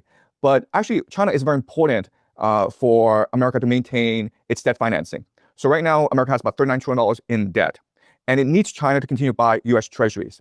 So America's trying to create a situation in which China is forced to buy U.S. treasuries and allow America to maintain the Ponzi scheme. And so it doesn't want to destroy China economically, because if you destroy China economically, then China is just going to choose a nuclear option and offload all its U.S. treasuries, causing a panic in the global economy. So what America wants to do is basically try to pressure China into an economic settlement. And so if you look at what happened in Venezuela, right? So on January 3rd, America kidnapped Maduro. And you can make the argument that the entire point of that was to signal to China that America controls the Western Hemisphere. This is something called the Monroe Doctrine, or the Trump corollary to the Monroe Doctrine. And China has invested trillions of dollars into South American infrastructure, ports, refineries, railways, because China needs the food, resources, and energy from South America. So what Trump is trying to say to China is that if you want to buy anything in North America, you have to go through us. We will collect a tax. And the tax is for you to open up your financial market and for us to be able to sell stable coins to your population. Okay, so stable coins are just digital currency backed by US treasuries. So the entire strategy Was it you then, Wookie? You don't like this guy, right? You don't like Xiang? Would you listen to his argument if it was coming out of Punter's mouth? Question mark. Hey, it's so good. Yeah, but like, I don't know. Like, Punter's doesn't seem to, like, to me anyway, like consuming little of his content, like he seems to be largely concerned about his branding and like getting his followers behind him kind of thing. I don't really hear Xiang talk about the grifting. I didn't see him as a grifting figure as much as just someone with wild theories. And so you love him or you hate him. And that's why I'm asking the chat, like if you've heard some crazy shit about Xiang and him being part of some PSYOP operation that's led by, I don't know, the CIA or something like that. Like I want to know because his theories are fucking wild. But like, yeah, Punters, I don't know. Punters seems to be way more like commercial to me. Like he seems to be an influencer first. And like, I don't know, Xiang doesn't strike me as an influencer straight away. Like he seems to have risen through and been favored by the algorithm, maybe because he is in with the American deep state somehow, but he doesn't feel like an influencer, if that makes sense.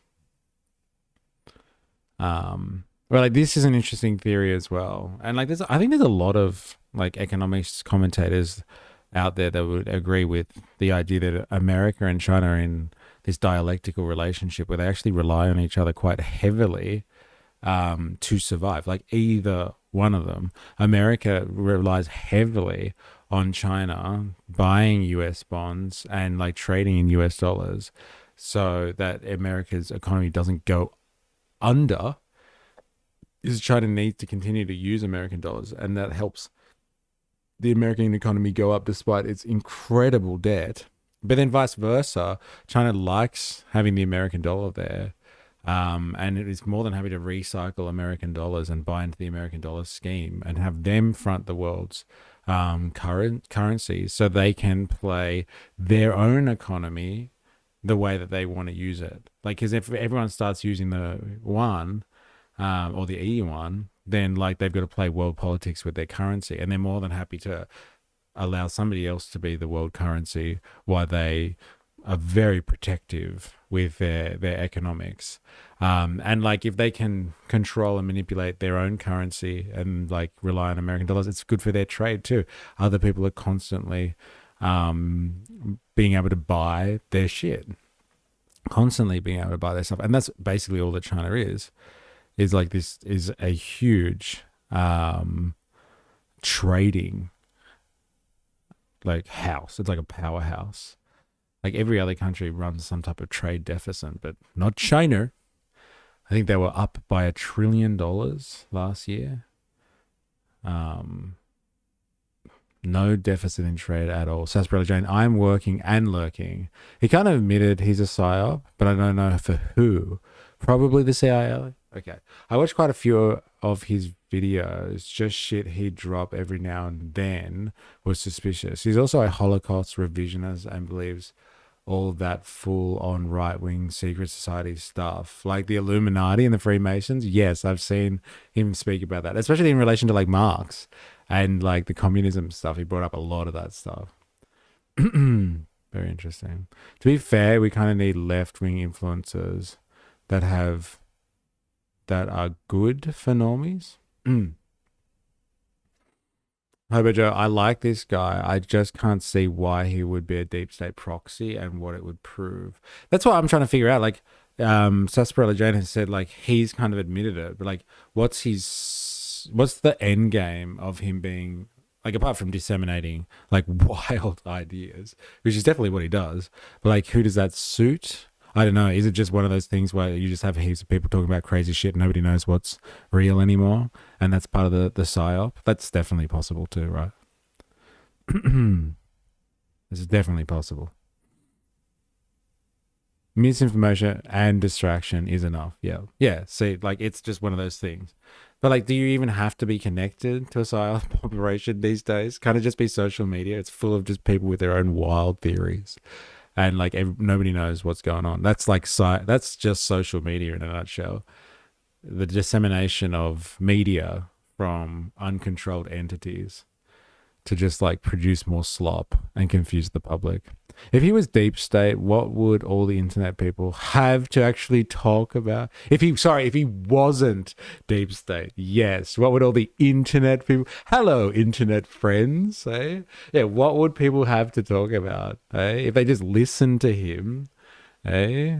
I guess like you need a bit of controversy because it's more exciting. It's more exciting. And it brings him down a few pegs, right? As well. Like everybody likes checking everybody. Like when they get, like they rise a little bit too fast. Okay? That's a very human response. Check that guy. He's up to no good. Is institutions buy U.S. treasuries, and then individuals can buy U.S. stablecoins. And so the United States is invested in having the treasury company do well, and then forcing the Chinese to buy more U.S. treasuries and more U.S. dollars in order to sustain the U.S. economy. And that's a strategy for the Americans going into into the next 5 years. And that's why Trump is actually visiting Beijing in a couple of days. It's a 3-day visit, and I think that they're going to prepare the groundwork for a grand bargain between China and the United States.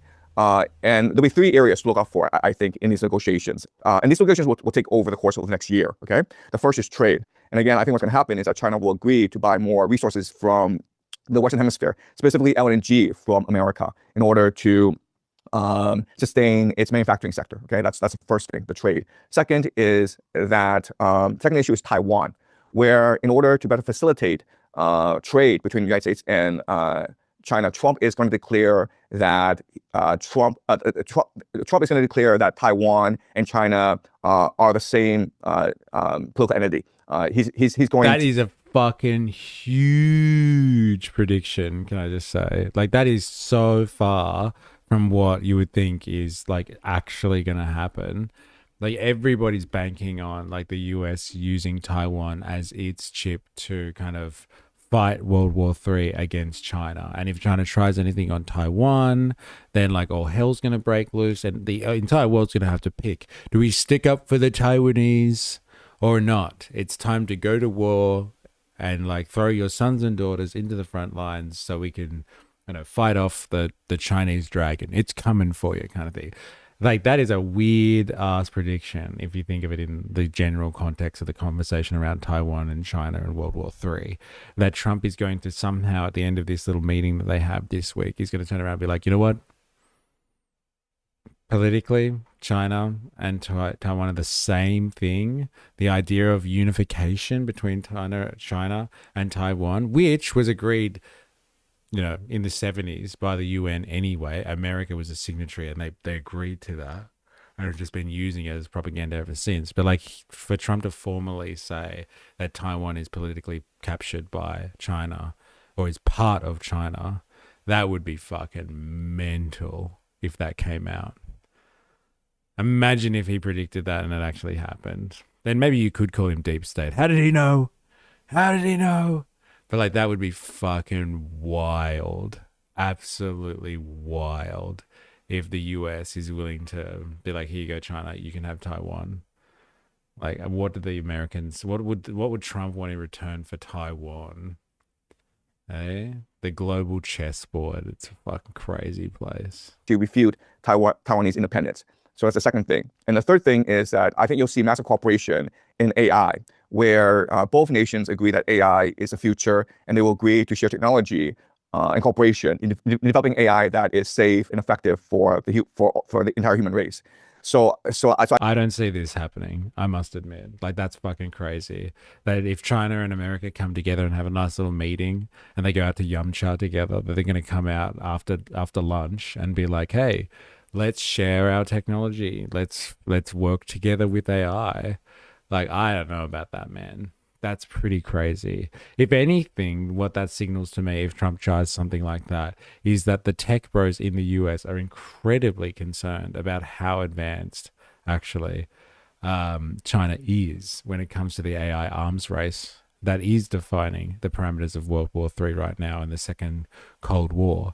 And they are incredibly concerned about the progress China has made. And they want access to Chinese technology because China's beating them in the AI race. That would be a fucking crazy position to be in, and a mental prediction, if true, that they somehow decide that they're going to come together on the AI table and start sharing with one another. That is like the one thing that really separates the US and the Chinese at the moment, is their information space. Like, they control over different internet domains, and they're like completely separate and atomized AI technology. AI is the technology of the future. There is no question. There's no question about that. Information technology, let's say, if not AI. Whoever controls information technology moving forward controls the world and the rest of, and controls the human race for like the foreseeable future, the next century at least.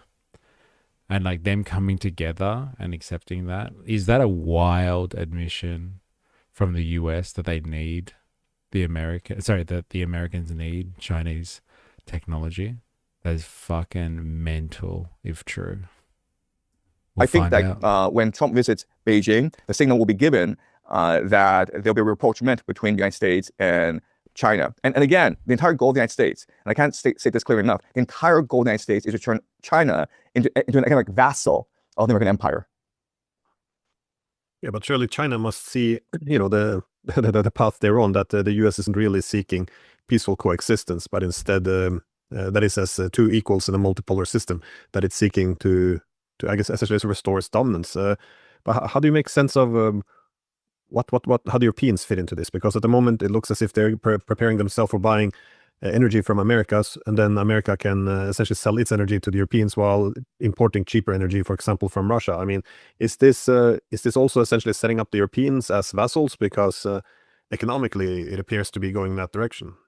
Well, unfortunately, the European leadership has already been vassalized. Right, so you go back to 2022 when the war between Ukraine and Russia first started. The Europeans froze $200 billion of Russian assets at the bequest of the Americans. This destroyed the legitimacy, credibility of the European banking system. The Europeans stopped buying Russian energy, and this destroyed the European economy. The Nord Stream pipeline was destroyed, and the Europeans knew who did it. Everyone knows who did it, but they insisted it was the Russians who did it. So in many respects, the Europeans have already been vassalized. And now the Europeans are already discussing drafting men to go fight in Ukraine. If the Europeans did not provide the financing and the political support to the Ukrainians, this war would have been over 2 years ago.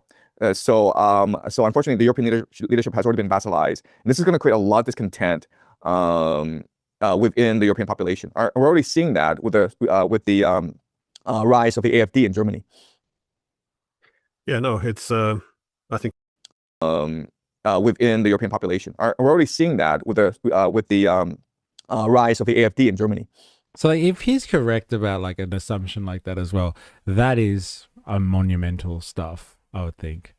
Like, in the sense that if the Europeans see that they are completely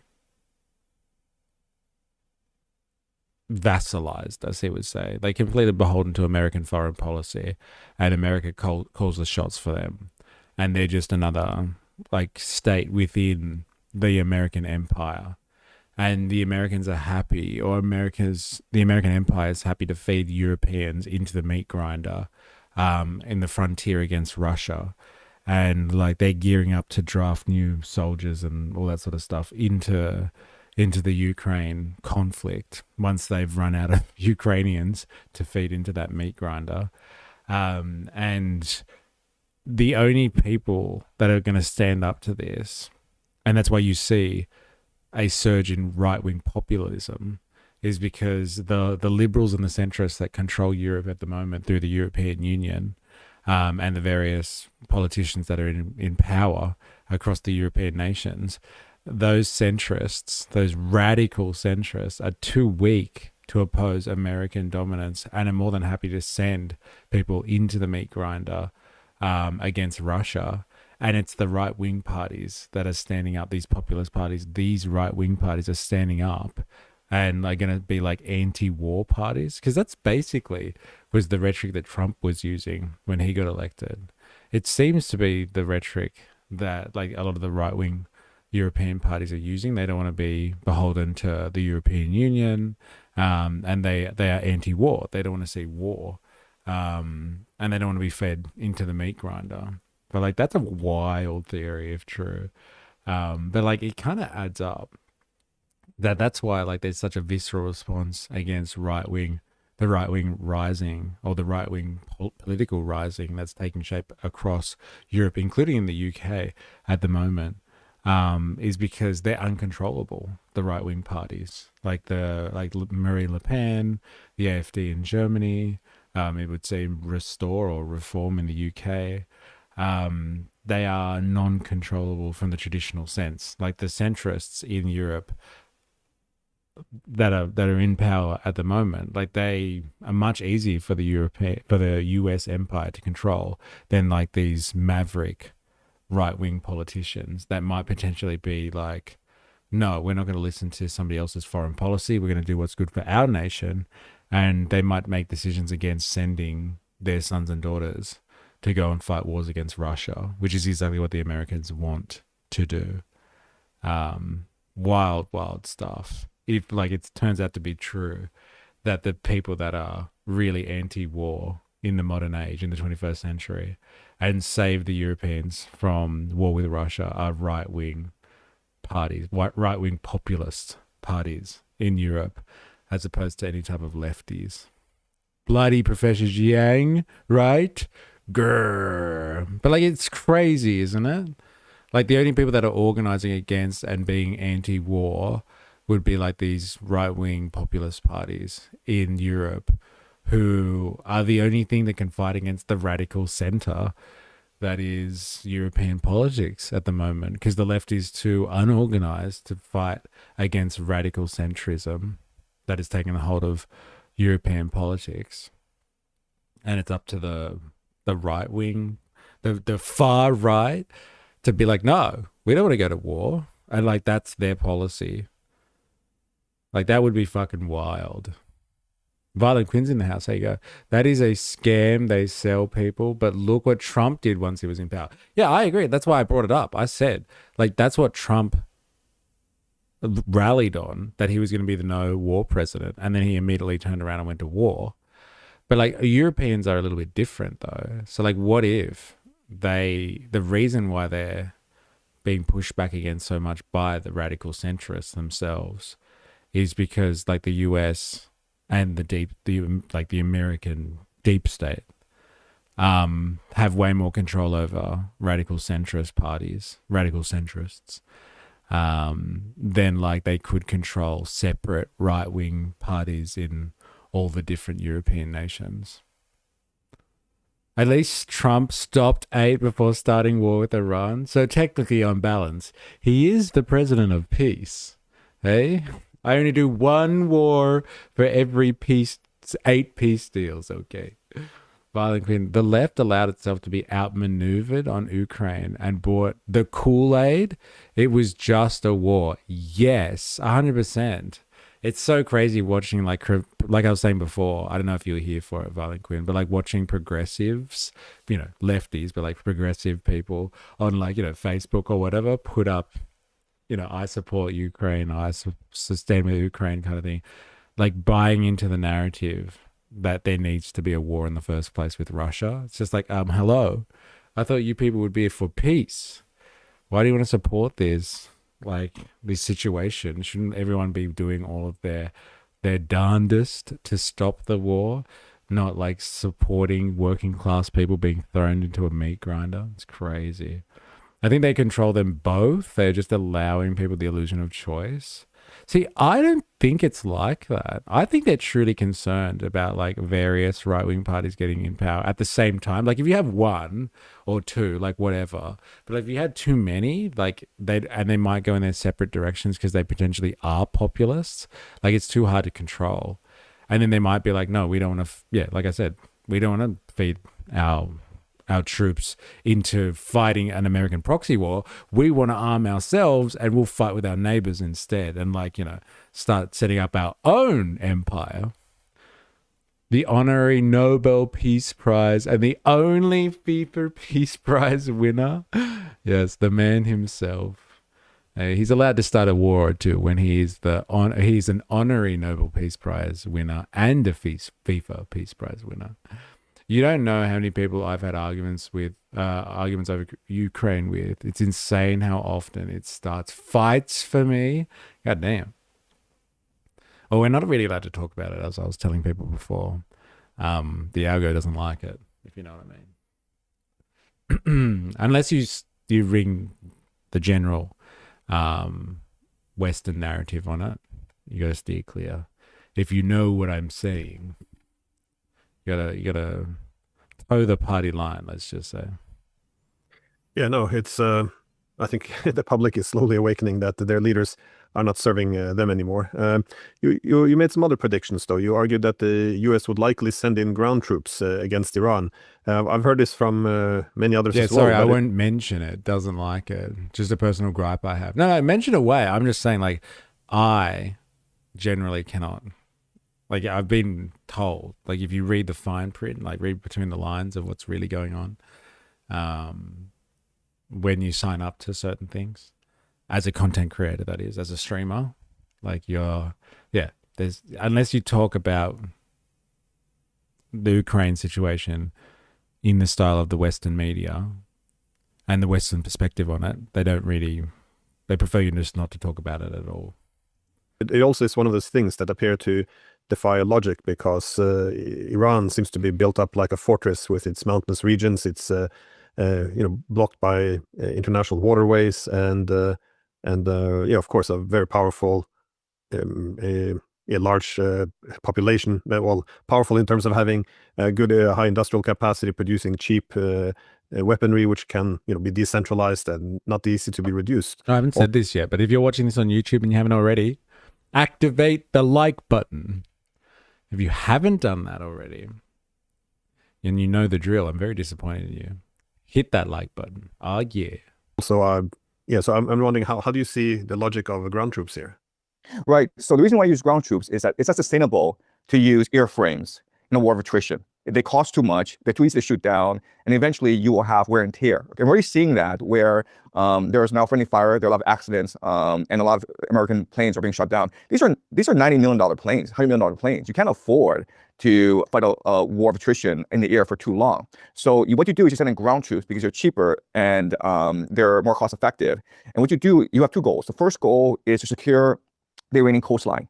So what you're trying to do is you're trying to deny Iran's capacity to collect tolls and to exert control over the Strait of Hormuz. And so you use ground troops in order to basically hunt down Iranian artillery, Iranian underground missile bases. And the second reason why you use ground troops is you want to set up forward operating bases within ethnic enclaves in Iran, primarily the the southeast of Iran by the Pakistani border. These are the bullocks, and then the northwest of Iran, and this is where the Kurds are based. What you're trying to do is you're trying to stir up ethnic tensions in Iran and force the IRGC to confront these ethnic groups on the ground, and so they'll be exposed to air power. And so you're forced to use ground troops if you want to continue this war. It's not sustainable otherwise.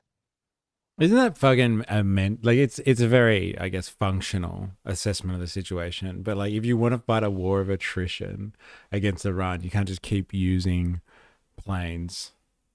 You can't just rely on your air force because it's too expensive. They get shot down, they're worth $100 million a piece. But soldiers, you feed them into the fucking into the fight against Iran to take the coastline. And like, who cares if soldiers get killed?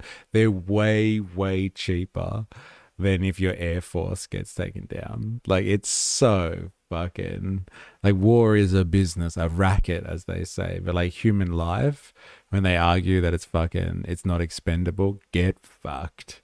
Hey, the decision process here is like, yeah, but like, a fighter jet, that is $100 million. But if they kill like, a number of troops, a few hundred troops in some type of fucking operation to take the coastline so they can deny Iran the opportunity to use the Strait of Hormuz as some toll system, a few hundred people have to die. At least it's not worth $100 million.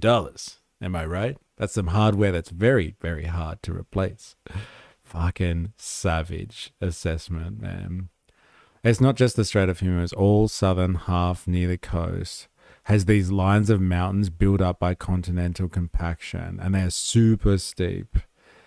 Yeah, it's a big so this is why, like, could you imagine, though, America trying to do a ground force invasion of that coastline in order to maintain it somewhat, in order to bring some type of coastal stabilization? Like, that's a big ask, man. There'd be a lot of Americans that would have to die for this. How would they justify this? They've had, what, like 13 people die or something so far? And the Americans haven't been able to handle it very well. And I've been fighting over this amazing cost of this war so far because they've had like a handful of people die. And a ground invasion would be just fucking off the charts in terms of the amount of losses. As long as they're not losing fighter jets, though. Those things cost $100 million a piece. Yeah, quantity over quality.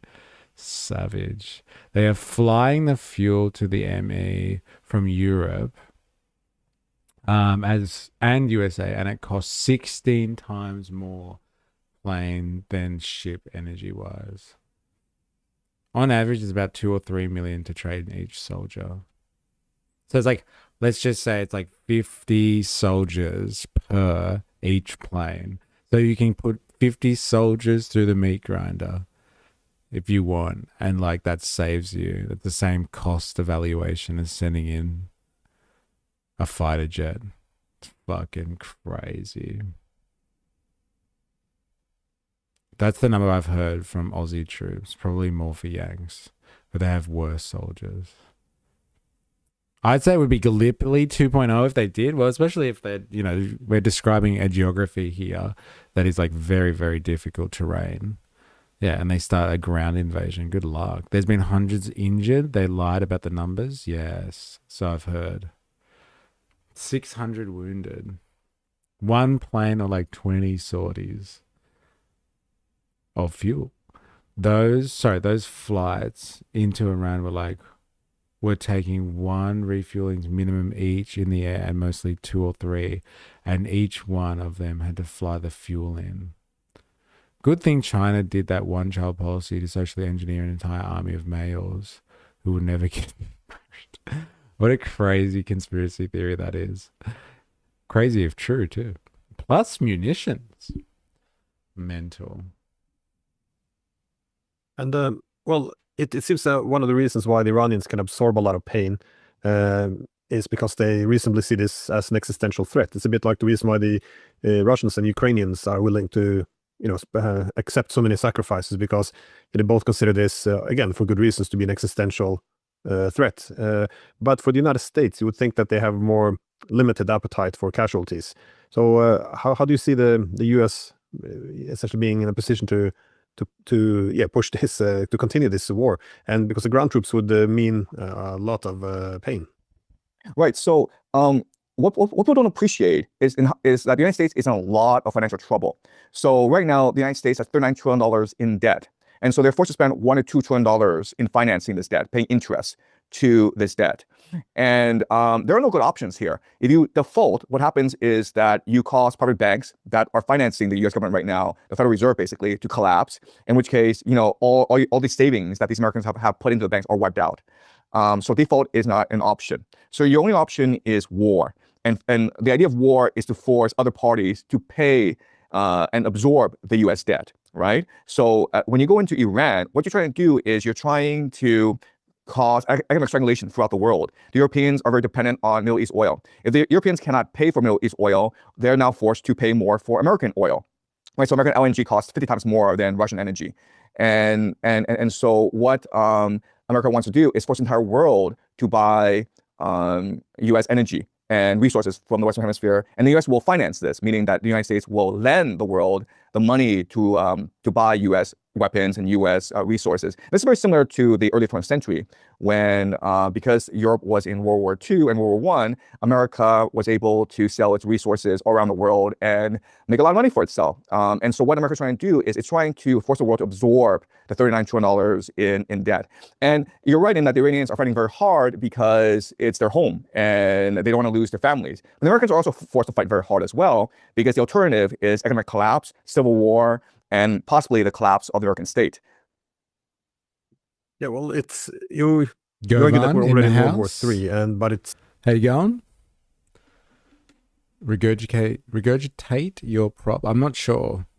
I can never tell with your coded messaging there. Hope you're well. Violent Quinn, they weren't using cheap bombs mostly till the B-52 got involved. Of what they were using was cruise missiles and such. Yeah, now wouldn't be the time to have a war with China. They have a massive male pop imbalance that traditionally you solve with war and some expansion. Eh? Chinese Nostradamus. Yeah. What a shill. All right, so obviously Saint Shi or Saint whoever you are now. Have you changed your name, Saint Shi? Or is this a new saint someone coming into the chat here? Let us know. Obviously, you don't like this guy either. Fuck, see, this guy is controversial as fuck. God damn. Doesn't sound too bad. All right. Is economic collapse, civil war, and possibly the collapse of the American state. Is that what you mean, though? That's what you're referring to, Drag? The collapse of the American state as a result of that? I wonder if China will use Iran as leverage for Taiwan. LOL, yeah. I don't like him. I just don't trust how he's suddenly everywhere. I don't trust Mearsheimer either. Israel has the necessary anti-human wave technology like Iraq in the 1980s. Yeah, it's me. Something is chi in Japanese. I got used to it. LOL. All right. So you are saying chi now. You got it. We've had an impact on you. You've changed your name. I still didn't even know what that word was you had there before either. And you never told me. Believe it.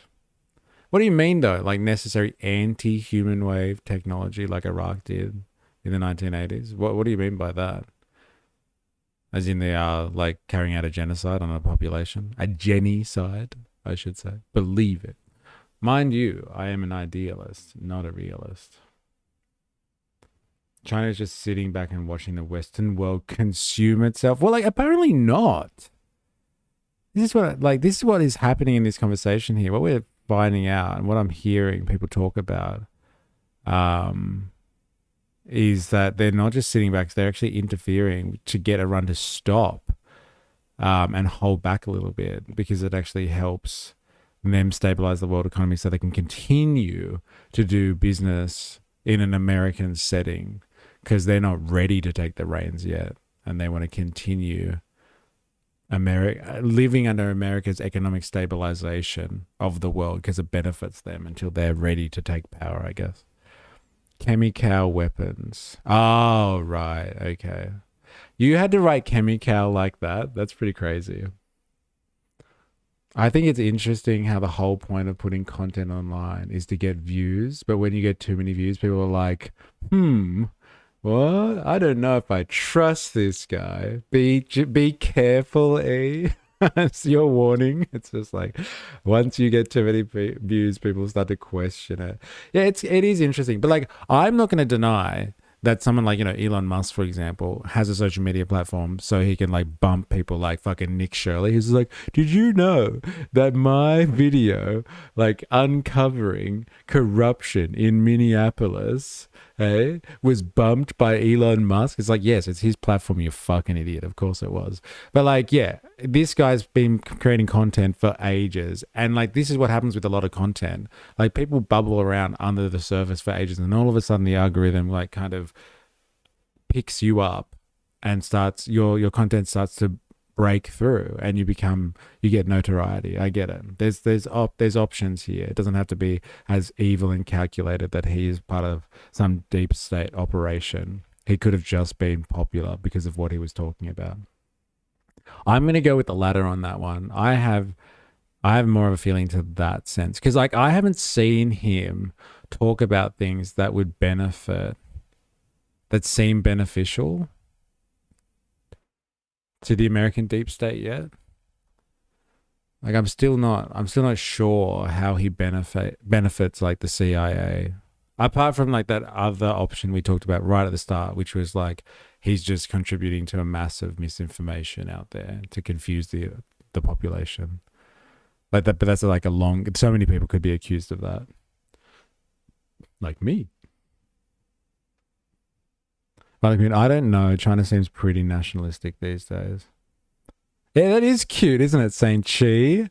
Saint Chi likes the name that we've given him. It's beautiful. China doesn't need that sulfur, etc., from the Middle East to help produce the fertilizer. When was China not nationalistic? I kind of dig talking like a baby to discuss war crimes and crimes against humanity. I just know how much the algo punishes good voices. Yeah. It's the game. China nationalism good. Australian nationalism bad. But we should be more like China. It was never anything like it is at the moment in the 90s or the 2000s, even most of the 2010s. Terrorists use chemical pew pew. No, nationalism bad. Yeah, take that, dilemmas. I'm not any more of a fan of China's switch to nationalism than ours.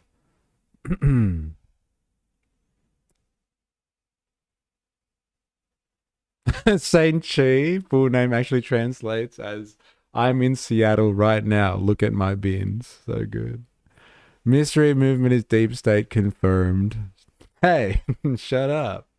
Keep it to yourself. Don't tell anyone, please. All right, if you're watching this on YouTube and you haven't already, make sure you hit the like button. Do yourself a favor. Do me one too. If you're new here, subscribe for more. Or follow on Twitch. You know the score.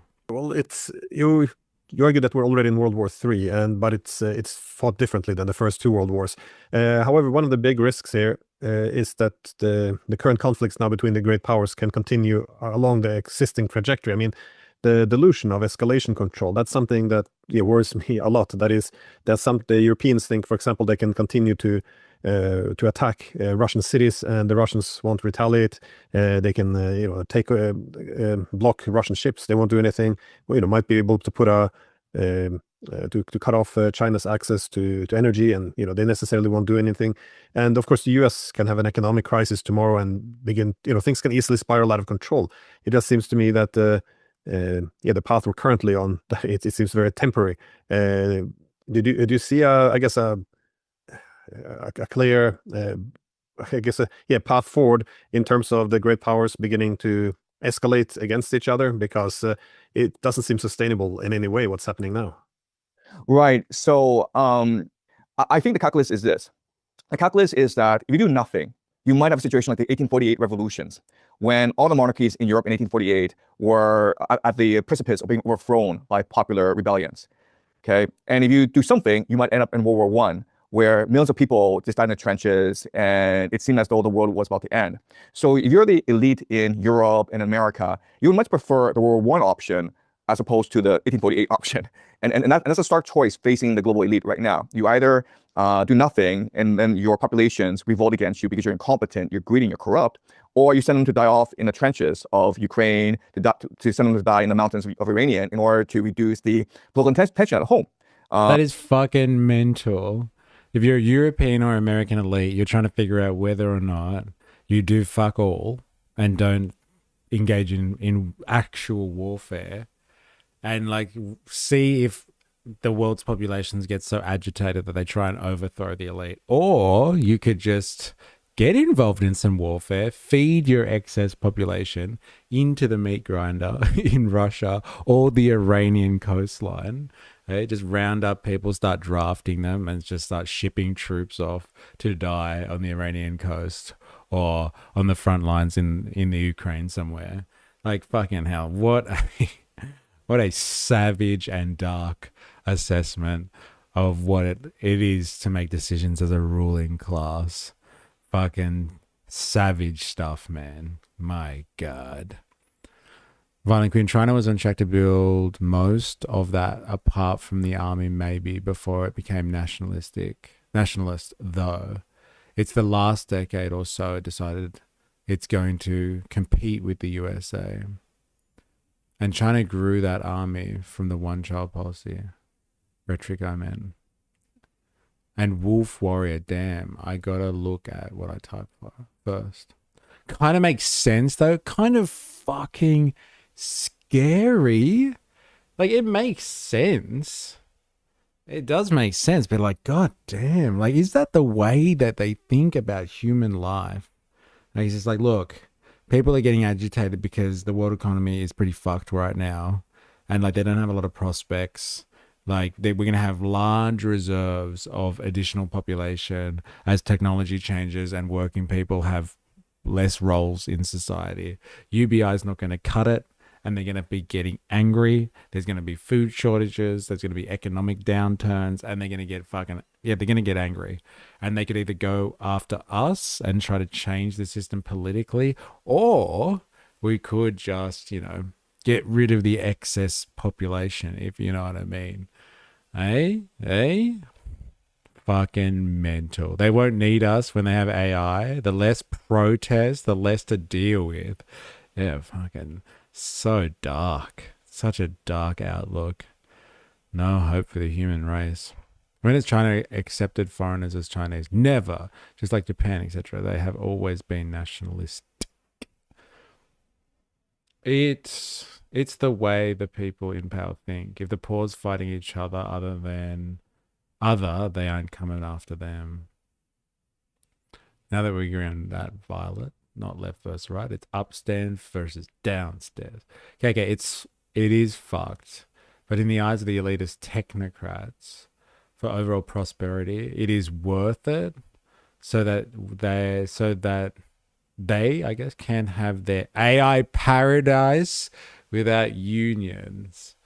Yes, unorganized workers, unorganized somethings, cattle classes, while they live in their AI surveillance paradise. All right. And I know this is very blunt, and I know this is very stark, but at the end of the day, the elite have dug themselves a huge hole. Yeah. Their network. Well, a key actor here, though, is Israel. They live in these pristine, gated network state cities. And like the people that survive not being fed into the war machine, I guess, will either live within those cities and be completely compliant, or they'll live outside of those cities as like, I don't know, savages. That's the future we get to look forward to. Fuck. Well, let's hope that techno-feudalism isn't the next aberration or the logical development of capitalism from this point. And there is some type of socializing of the means of production, because it's a pretty bleak future we're talking about here. They're bulldozing Palestinian homes in Jerusalem at the moment. 20 gone.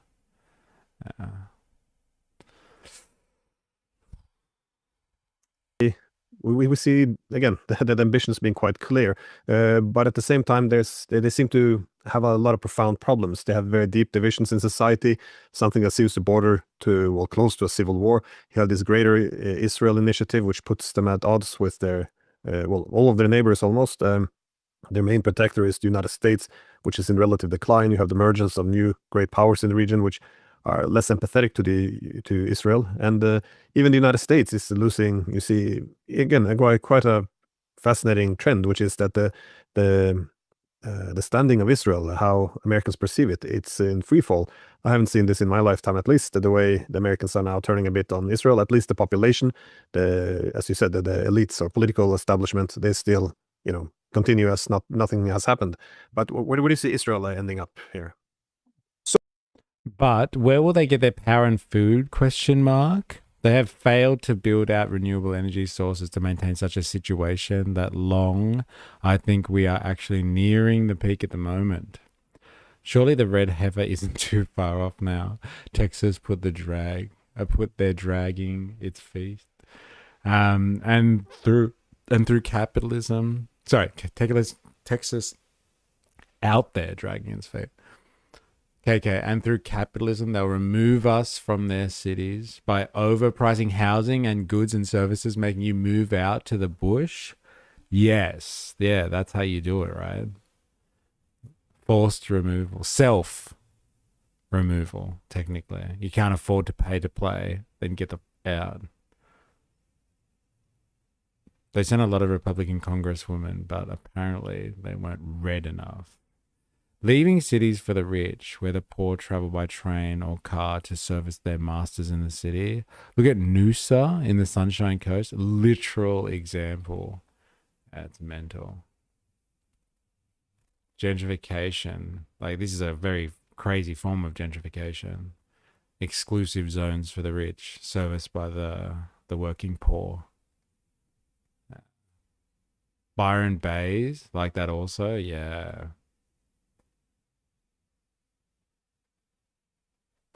Very interesting. So unfortunately, Israel has become a death cult. It's very eschatological.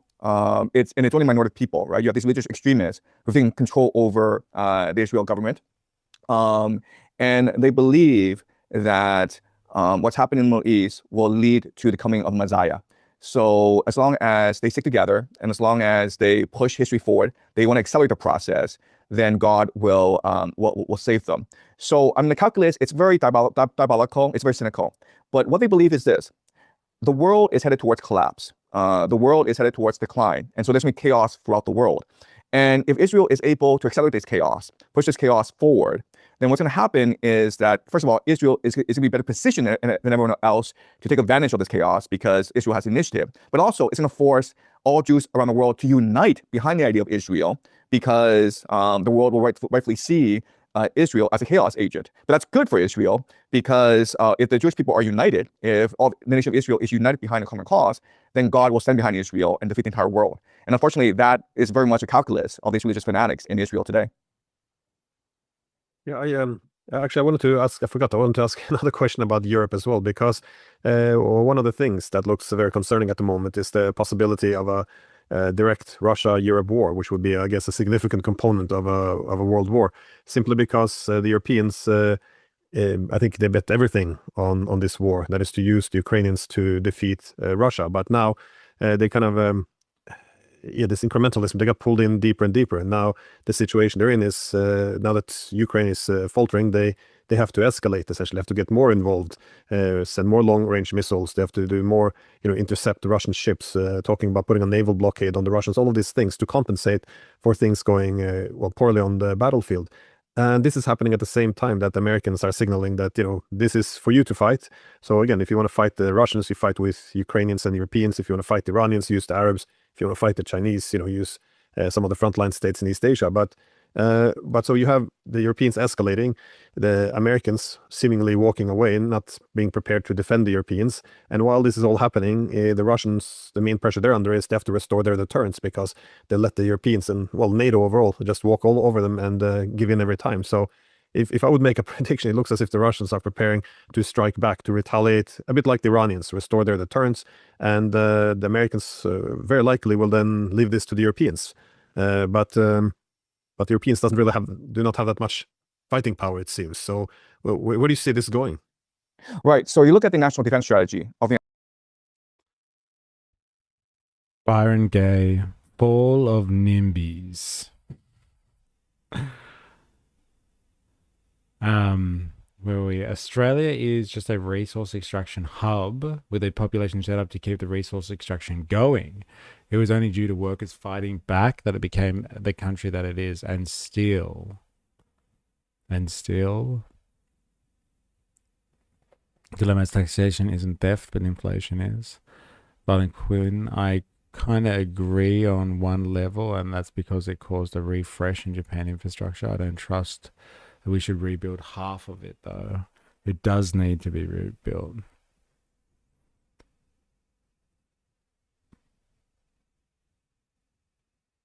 I think you hid your second comment, Kay.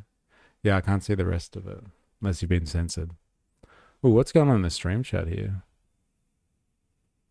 Oh, this is from you, Ravy. Elon Musk pathetic USA chant is just sad.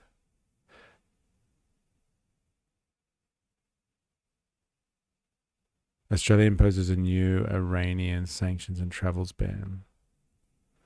Australian Foreign Minister Penny Wong has announced new sanctions on 7 Iranian individuals and 4 entities due to Tehran's ongoing brutal oppression of its people and destabilization of the region. Yeah, YouTube hid it, not me. Dun, dun, dun. So I think the trial is out. Like, even if you have a mod, still getting censored anyway. Algorithm does its own thing. It has ideas of what it wants to be said or not. We are being extorted by the global superpowers. Yes, and it's part of the global capitalism. The imperialist stage of capitalism, the highest stage of capitalism. I'm still approving comments. Oh, really? So you still have to put comments through? That's crazy. Very interesting. United States, which was published Just get back.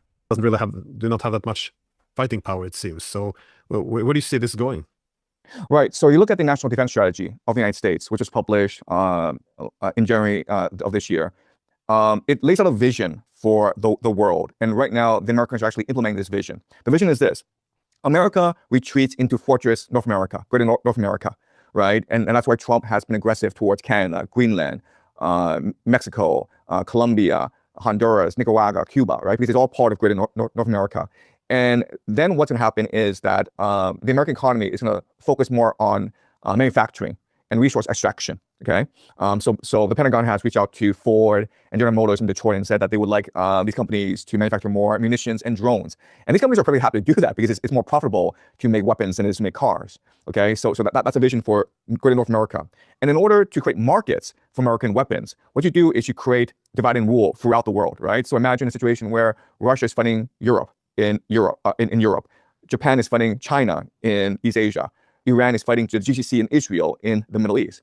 Well, now the entire world now depends on American. Yawn? Well, you don't like these theories? Come on. It's interesting, whether you agree with them or not. Interesting stuff.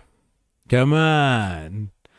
Or what would you prefer? We go back to watching videos about the rise of Pauline Hanson and One Nation? These guys are a bunch of knobs. You told me I thought I was always right. I mean, growth, not inflation, has been dependent. Inflation is how they make up for not actually growing the pie. Who would have thought, hey?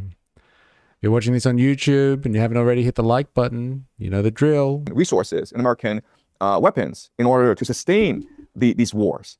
And this would be of tremendous benefit to America. So America right now is trying to create the conditions where the world is in complete chaos, and America can just sit back in North America and profit, right? And that's why I think that when Trump goes to China in 2 days, it's going to be extremely conciliatory, where he makes a lot of generous offers to China, and China reciprocates. And so it seems as though there's now peace. 4AS, what's up? How you going? between China and the United States. But then what happens is that Trump goes immediately to Japan and encourages Japan to militarize against the Chinese threat, right? So what's happened is that before the conflict was between Socialism for All hates Xiang. Yes, I think I've seen him talk about it before. the United States and Russia in Europe, and then the United States basically subcontract this conflict to the Europeans.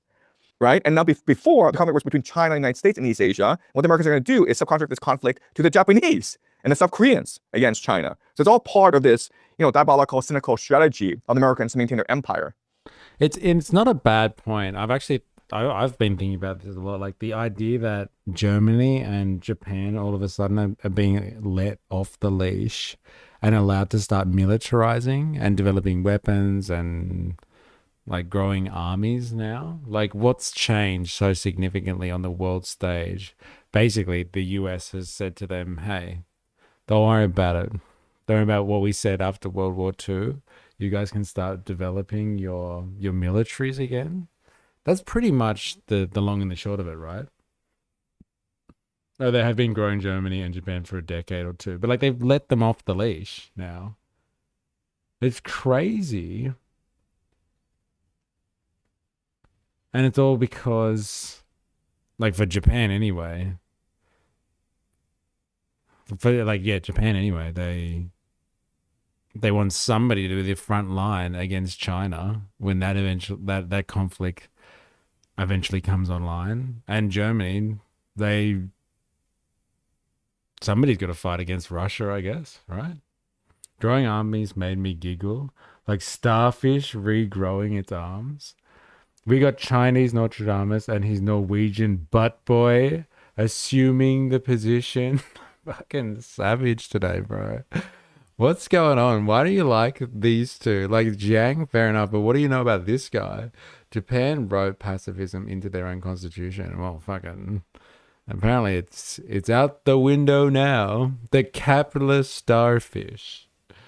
Hey, it's coming. Somebody needs to be the front against Russia and China, against Eurasia. It gets to be Japan and Germany. Two countries that got completely fucked over by the Americans as well, can I just say. And now they're the front line so America can maintain its empire. Like the communist octopus. It's fucking scary. But a lot of this is premised on the ability to keep the wars, essentially on the slow burner, not to get too intense. And I think that's one of the, again, it goes back to this delusion I mentioned about the escalation control, because the war with Russia, I guess the benefit is that the NATO countries, to a large extent, allow them to manage the pace of this. That is, this slow, grinding war. And I think often the assumption in Europe is, if the Europeans would enter this war directly, it's, well, first they send a few soldiers to the rear, somewhere along, western parts of Ukraine to do other tasks, which would free up Ukrainians to go die on the front. But if this is not enough, they could always have some special forces somewhere close to the front, managing weapons more. And then, they could have a little bit on the front line. But Russia has so much in common with our past. They too use convicts to build the labor of the state. Jingle jangle jam in the house, how you going? What happens if we divide it into what? The starfish or the octopus? Oh my God, we thought we killed it, but it's growing armies. To tip the balance, just to make sure the front lines begin to freeze and do not move significantly. But the thing is, I can't imagine the way the Russians have been fighting the Ukrainians, that they would treat the Europeans the same way. The idea that, in Europe, they would simply be able to restrict the war to Ukrainian and Russian territory. It just seems as if this would escalate in a huge way very, very quickly. I completely agree with you. I completely agree with you. Like this plan of the Americans is cynical, and it's also going to end up being counter-effective. It's going to destroy their allies, and it may turn the entire world against America. But the reality is that America is desperate to maintain its empire. And it's willing to burn down the entire world in order to maintain its empire. So that's the situation we are in. I also point out that if you look at the battle lines in Ukraine, I believe the European special forces are already in the battle. So last year, it seemed as though the Russians had a major breakthrough. And it seemed as though the Ukrainian front lines were exhausted. They basically broke down. And now there's a certain like new energy to the Ukrainian front lines, and they're winning back territory. So I have to believe that European special forces are already on the ground in some capacity in Ukraine. And because of mission creep, we should expect an escalation. Look, and also the Ukrainians are striking at Russian oil refineries. And this is going to compel the Russians to hit the Ukrainians much harder. The Russians have been extremely methodical in their attacks against Ukrainians. They've not targeted Ukrainian power plants. They've not targeted critical civilian infrastructure, and now they will, because they appreciate that this war will now be between Europe and Russia, and it'll be fight to the bitter end. So when well, the Europeans become the new Ukrainians, that is to fight to the last European, do you see the United States sitting this one out, or do you, or would they? The entire U.S. strategy is for Europe to fight the Russians to the last European, as you say, and they'll sit this out because they have absolutely no interest. All they want to do is cause as much conflict in the world as possible, and then continue to sell weapons and resources to Europe, and they will finance it, and thus force the world to absorb U.S. debt. It's very clear what's happening. Even the Europeans know what's happening, but unfortunately, the entire European leadership has been vassalized by the Americans, and the European leadership is very much afraid of their own population. These are bureaucrats who just want to maintain power. So it's going to basically take a popular revolt for policy to change in Europe. Just the last question on this topic, though. A revolt? Sounds like some type of revolutionary really activity there. Is there any way they're going to change this? It's given that the Russians and Iranians now, I think Russians and Chinese, they kind of see that the U.S. push for peace in Ukraine, it seems a bit deceptive now. It wasn't a push for peace, it was outsourcing the war to the Europeans, and that a key target in Iran seems to be the Chinese. How do you think, to what extent do you think they will come in now and make sure that the Iranians are able to essentially push back against the Americans, that is to absorb the pain and strike back? Right. So unfortunately, the Chinese tend to have a very short-term utilitarian approach to geopolitics. And so what we need to recognize is that the Chinese have strong economic relations with everyone in the Middle East, including Israel, including the GCC, including Iran. So they don't want to be put in a situation where they side with Iran and then they are forced into conflict with the GCC. The Chinese don't do things like that. They believe very much in balance and harmony. And so the Chinese have been applying a lot of pressure on the Iranians to reopen the Strait of Hormuz and to basically end this war as much as possible. Now, it's going to be unfair because it's Americans and it's really to the aggressor. But unfortunately, you can't reason with bullies. You can't reason with thugs. So the Chinese are stuck trying to reason with the Iranians. And so the Chinese basically want this war to end as soon as possible and for global trade to resume as peacefully as possible. But unfortunately, the Chinese are not taking a long-term geopolitical approach to the situation in the Middle East. They don't really acknowledge the fact that the Americans are hell-bent on maintaining their empire. And in the long term, it's not really in the benefit of China to side with the Americans. But in the short term, and really only the Chinese care about the short term, the Chinese are stuck working with the Americans. What is happening with with an interesting theory, though, about why China would invest its time to negotiate or put pressure on Iran to enter into a peace deal or a ceasefire with the Americans, because Americans are bullies and thugs, and they can't negotiate with them, so they might as well negotiate with the Iranians. Like, that's a very interesting, it's like, it makes a lot of sense, but like, you know, when someone says it out loud, you're like, oh God, I guess that makes sense. Unless you're Xiangese, then they'll force you into re-education camps. The prediction has been made. Are you a Nostradamus figure then? Nostradamus figure? Yeah, it's an interesting point. Like, China wants world trade to continue and wants to reopen the Strait of Hormuz, and they can't negotiate with the Americans because they're bullies. And like, no, America won't listen to anyone, so they might as well negotiate with Iran and put pressure on them. And like, who's supposed to be the evil regime? I thought it was the Iranians, and they're the ones that China turns to when they want some type of reason. Very interesting. It's a funny observation to make. In the United States, then, I've heard you argue that it's quite a strong possibility that Trump may seize a third term, that the U.S. might impose the draft again. That's a given, though. No, I thought that was obvious. LOL. Like, it is. It's just funny when somebody says it out loud. Like, because like Iran is supposed to be the evil regime. But like if China has to pick someone so they can open up the strait, they're not going to turn to the Americans to negotiate with. They'll just put pressure on Iran. Because like you can't negotiate with terrorists, i.e. you can't negotiate with the US. Xiang was/is province of Muslim. Oh, Xinjiang you're talking about. Ah, I thought you were talking about this guy here, Xinjiang. Unless you're Xinjiangese, right? Then they'll force you into re-education camps. I know, okay, right. Sort of Turkish steppe people, what happened to them was genocide. Yes. It was hilarious on so many levels, and the Nazis standing there waving, thinking they do know who I was, right?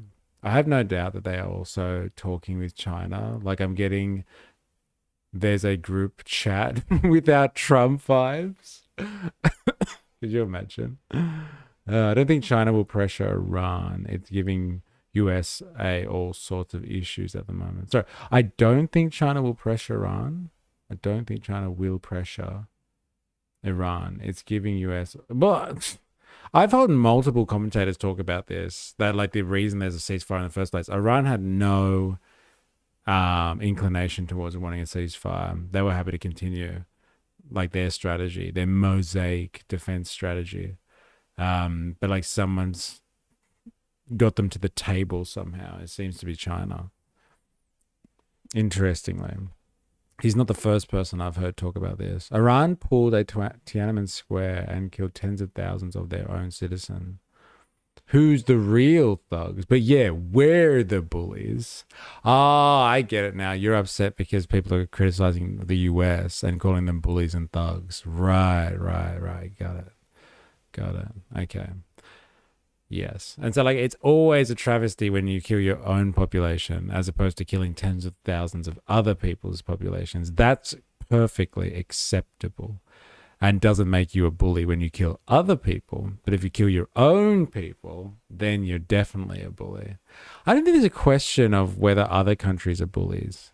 But like, does that, if there are other countries that are bullies, that means America can't be bullies? Is that what your argument is, Saint Chi? I would like to know more.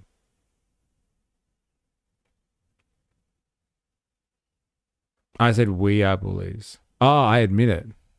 But yeah, we are bullies. Okay, it wasn't sarcasm. Fair enough. Apologies. I take it back. Though much rather and harder to find accounts of it. There were women taking part and children in public fights.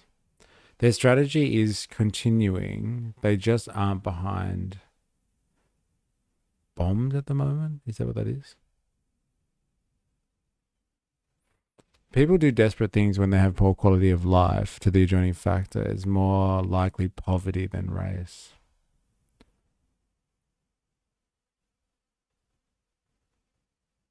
All right, let's do this. Back to it. Gets enough manpower into the army.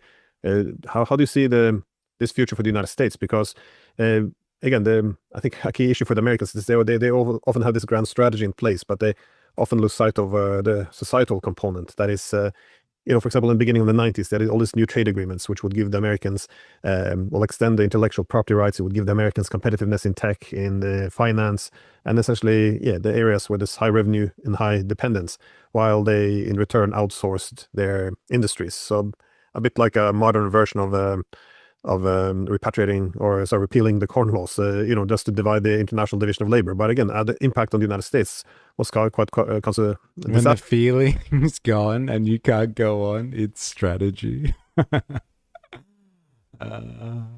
They just aren't being bombed at the moment. Their strategy was to shut off oil from Hormuz, and that is continuing.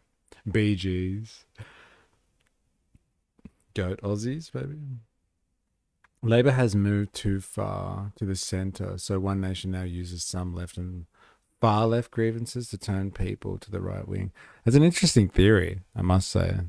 Like far left grievances being like working class politics. It's almost like these political parties have forgotten working class politics.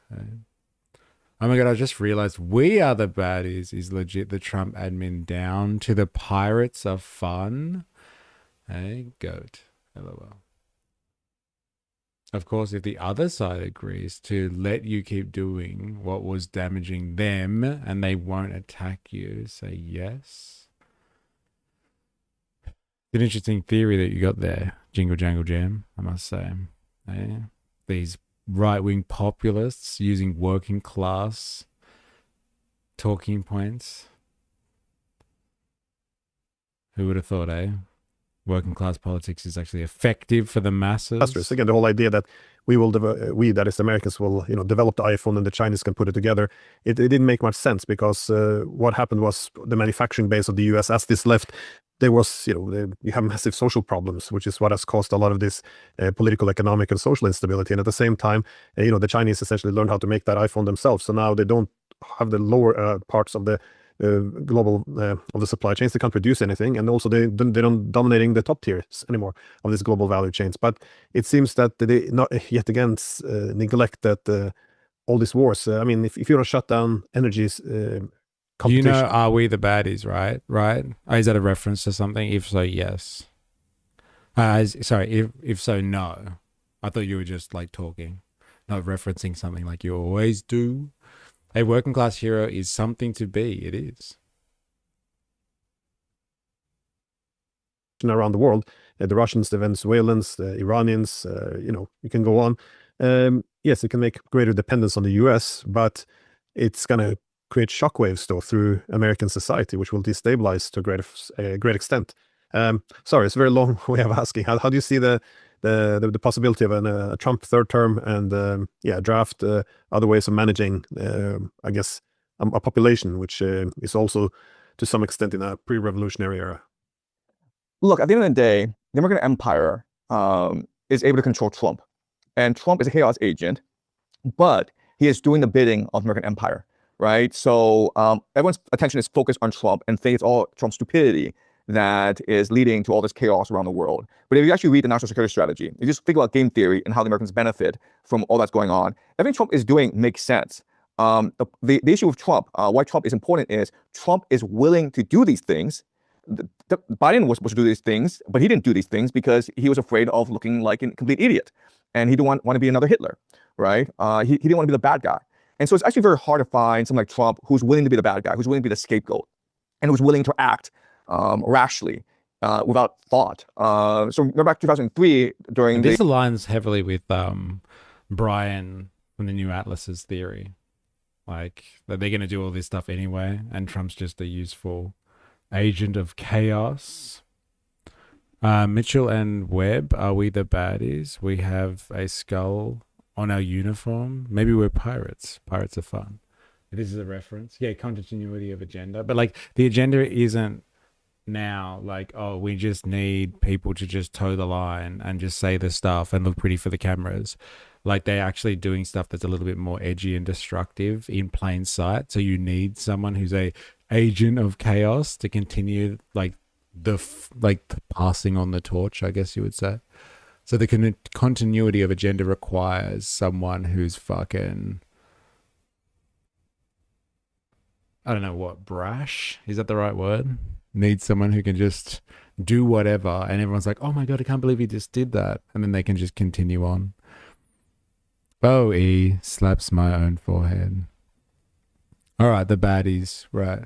Just a patsy. Yeah, but like yeah, but like this guy is like, he's a destructive patsy, right? You'll love it. Okay, I have to watch this. Is that what you're suggesting here?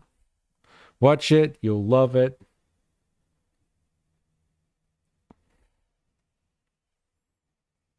And we're all just caught in the culture war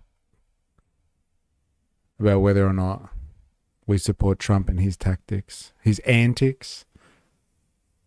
But he is useful. Agent of chaos, like the Joker. Do it. Okay. Wookie has spoken. Are we the baddies? Very well. They're coming. Now we'll see how these Russians deal with a crack SS division. Hans? Have courage, my friend. Yeah. Hans, I've just noticed something. But the Joker is actually cool. Is that the difference here? Yeah. He's his own agent, not an agent of the Empire. These communists are all cowards. Have you looked at our caps recently? Our caps? The badges on our caps. Have you looked at them? What? No. A bit? They've got skulls on them. Have you noticed that our caps have actually got little pictures of skulls on them? I don't, Hans, are we the baddies? Let's see. We should be able to hold them at this point here, at least for a few hours. Why skulls, though? What? Why skulls? Well, maybe they're the skulls of our enemies. Maybe. But is that how it comes across? I mean, it doesn't say next to the skull, you know, yeah, we killed him, but trust us, this guy was horrid. Well, no, but... I mean, what does skulls make you think of? Death, cannibals, beheading, pirates. Pirates are fun. I didn't say we weren't fun, but fun or not, pirates are still the baddies.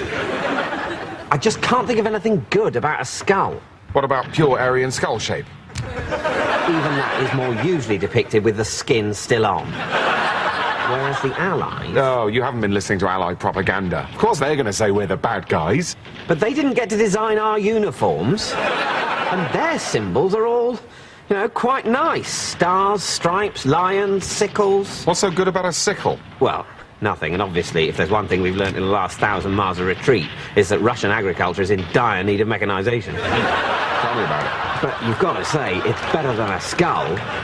I mean, I really can't think of anything worse as a symbol than a skull. A rat's anus? Yeah, and if we were fighting an army marching under the banner of a rat's anus, I'd probably be a lot less worried, Hans.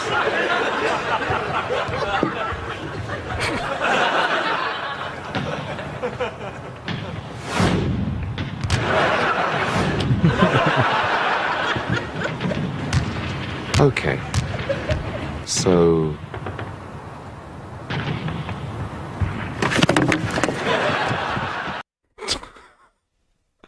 Very good. Republic in the Caribbean. Oh my god. My dad has an SS officer's dagger that I hope I inherited. Crazy. My god. I read that once there were so many pirates, their numbers were similar to the amount of Englishmen who founded America, and that united under one pirate, they could have started their own republic in the Caribbean, right? God damn, that's mental.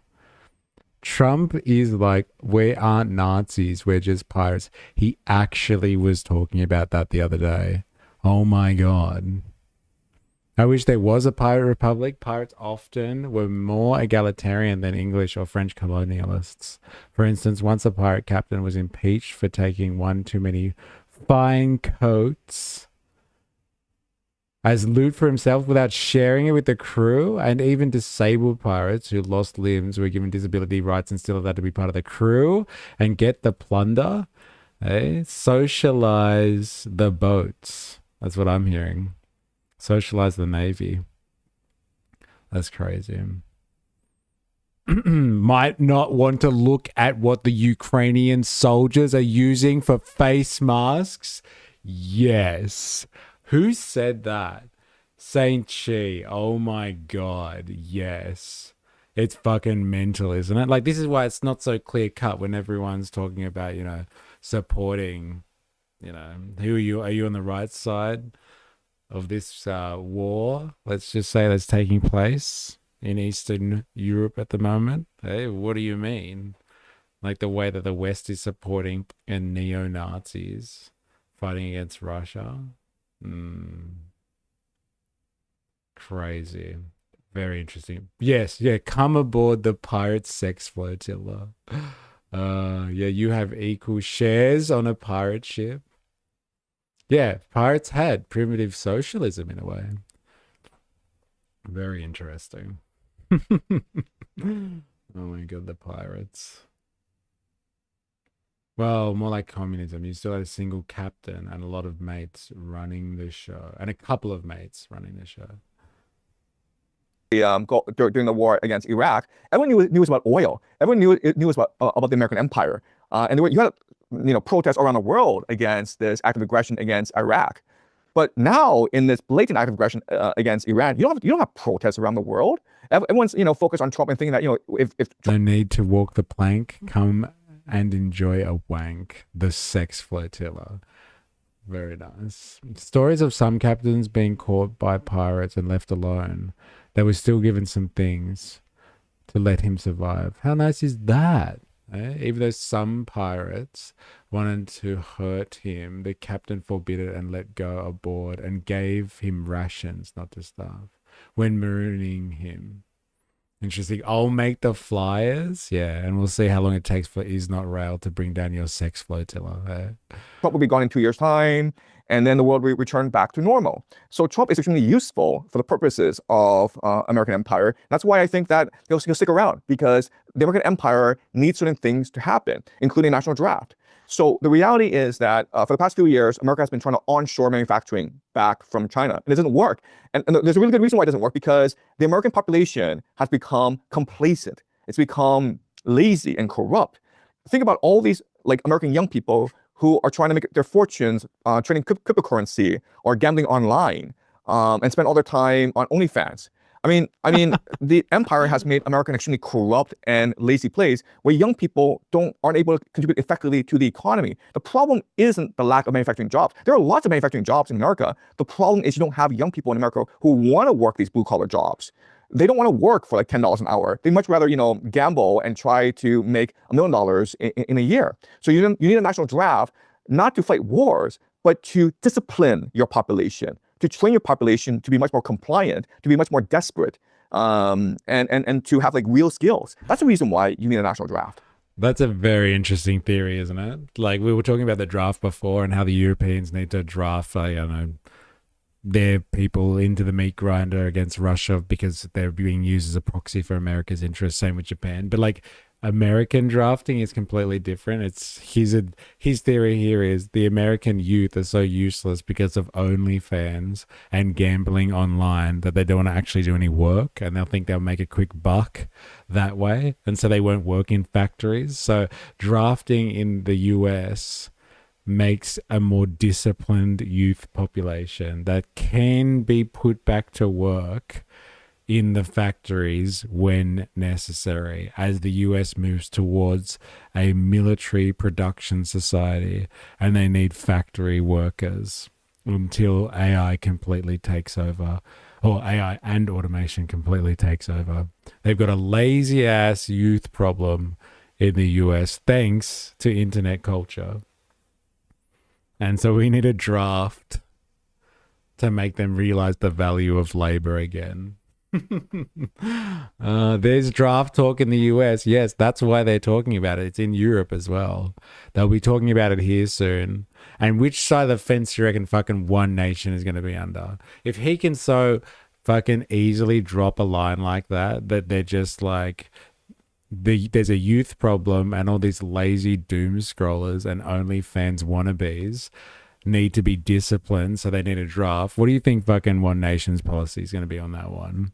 Hey, once Pauline Hanson is PM, hey, she's going to be like, yeah, we need a draft because of all the youth. Hey, they suck. They're all on social media. They're all useless. They won't get a real job. Bring back the draft. It's coming, man. It's fucking coming. Yeah, if you only can figure out how to not have 2/3 not qualify, that they'll call up. Only 1/3 of US population qualifies, though. A draft would be hilarious. RFK at a recent kids' health PR thing at the White House said he found it concerning 77% of minors are not military ready. As in, like, they're not fit enough? Is that what you mean? So our counterinsurgency is to make China think we're too sexy. Flotilla it is. Imagine being a boot camp sergeant when 2 out of 3 selectees are too obese to do training. They don't go out and get fresh sea air. The smell of gunpowder, eh? Hey, even Mussolini created an exclusive, openly gay island community. The men felt for the first time in their lives they could be themselves. That's a very interesting fact. I don't know why you're dropping it, but like, if that true, I would like to know more. Give the population too much and they'll be ready for the self-annihilation too. Wow. Did you see the footage of the American show of strength parade thing? They can't even march. Is that the 250th parade that we watched last year? That was on Trump's birthday as well? Yeah, their marching was horrible. Like, only in comparison, like when you watch the Chinese and the North Koreans and stuff do it, it's so fresh. And then watching that one the Americans did last year was just awful. Yes, not even fit enough to qualify for the military. 77% of minors. That's fucking crazy, isn't it? Well, I guess that's why they need the drafting, to whip them back into shape so they can be used in the economy. Useless miners. Which type of miners? The ones that go into the mines? That's fucking crazy. You mentioned sex flotilla. Yeah, fair enough. Okay.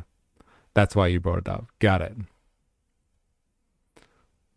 I did. I think North Korea to China's policy in a war is just to nuclear attack us, because occupation would be too difficult. And even then, we'd be the first target in such an escalation. Yeah, so they're ready by the time they're 18 for draft. It's why the draft will be hilarious. They will only be able to use the fit ones, and half of them are in work already. All right. I wonder if we're going to get through this. We're almost there. Yeah. Well, it's a bit benefit of democracy, I guess. That is, you can reduce violent opposition if people think they can change things at the ballot box. That is, they always assume in the United States that once the opposition comes into power, a gay community created by Italians fascists. BBC News. 75 years ago, in fascist Italy, a group of gay men were labeled degenerate, expelled from their homes, and interned on one of the Tremeti Islands. Yes, that's how you deal with it. Put all the gay people on an island together. It's like fucking, they go to some Greek island like Mykonos or something like that. That's hilarious. They're always speaking of peace, then then things will go back to normal. But you had this since Clinton, with all this interventionisms, and then Bush would come, George Bush. People forget this now, but during the debates, he was criticizing nation building. We don't do nation building, we're America. And then, of course, he had Afghanistan, Iraq, he took it to the extreme. Then you have Obama, he was going to introduce change. Again, more of the same. This was no difference. And Trump, he was peace president. Biden was going to let the grown-ups take over again, and he provoked a war with Russia. I mean, you can't really make this up. Whoever comes after Trump, there won't be any difference, I think, though. That's right. And people forget this, but Clinton in 1992, when he was running for the presidency, he was a Bernie Sanders Democrat. He was populist. He was anti-free trade. He was anti-NAFTA. And then when he came to power, he became a neoliberal. He was more conservative, more pro-business than even the Republicans. So it doesn't really matter who you elect. The empire is still going to be in charge.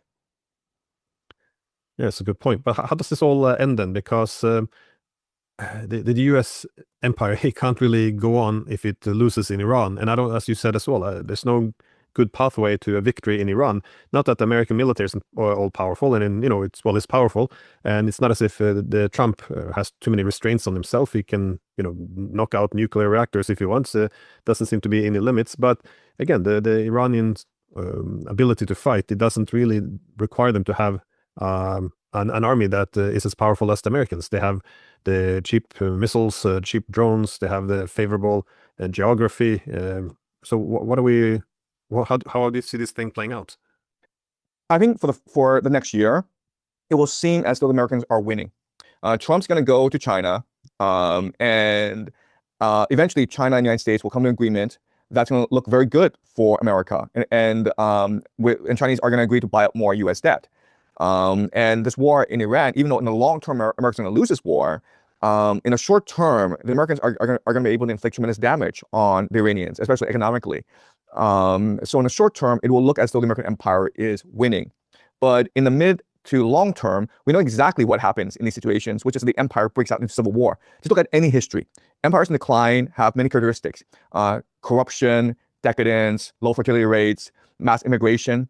And then two very common symptoms of an empire decline are one, wars overseas, and two, civil wars. Right. So if Trump seeks a third term, and I have very good reason to believe that he will seek a third term, he will get a third term, this is going to ignite a civil war in America between two major factions. You have the Wall Street financiers who have been in control of America since the Clinton years, basically.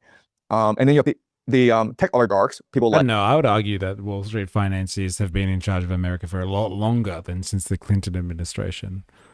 But like, I guess he's trying to make a point here. Like Larry Ellison, Sam Altman, Peter Thiel, who are trying to displace the financiers and control Washington, D.C. in order to create an AI surveillance state that would benefit them. And Trump is very much their agent, their champion in this cause. And so how civil war would start is that these two different factions would finance different opposition groups, and these opposition groups would have militias on the ground, creating as much civil chaos as possible. And so if Trump were to get a third term, you can expect that there will be a lot of violence, political violence throughout America in his third term. He won't live a third term? Surely not. I'm confident he won't live the whole second term. Damn. Hey, you don't think he's got it in him? Like with medical science today and him being a billionaire, you don't think he could live for fucking ever? Like, honestly? We've got Peter Thiel, one of his big supporters, speaking a lot about transhumanism, essentially the integration of technology with human physiology in order to extend lives for the rich and powerful. You don't think Trump's in on that shit? Eh? Like, unless there's something that comes out of the blue. These people have got some technology that us plebs wouldn't be able to imagine, I would say.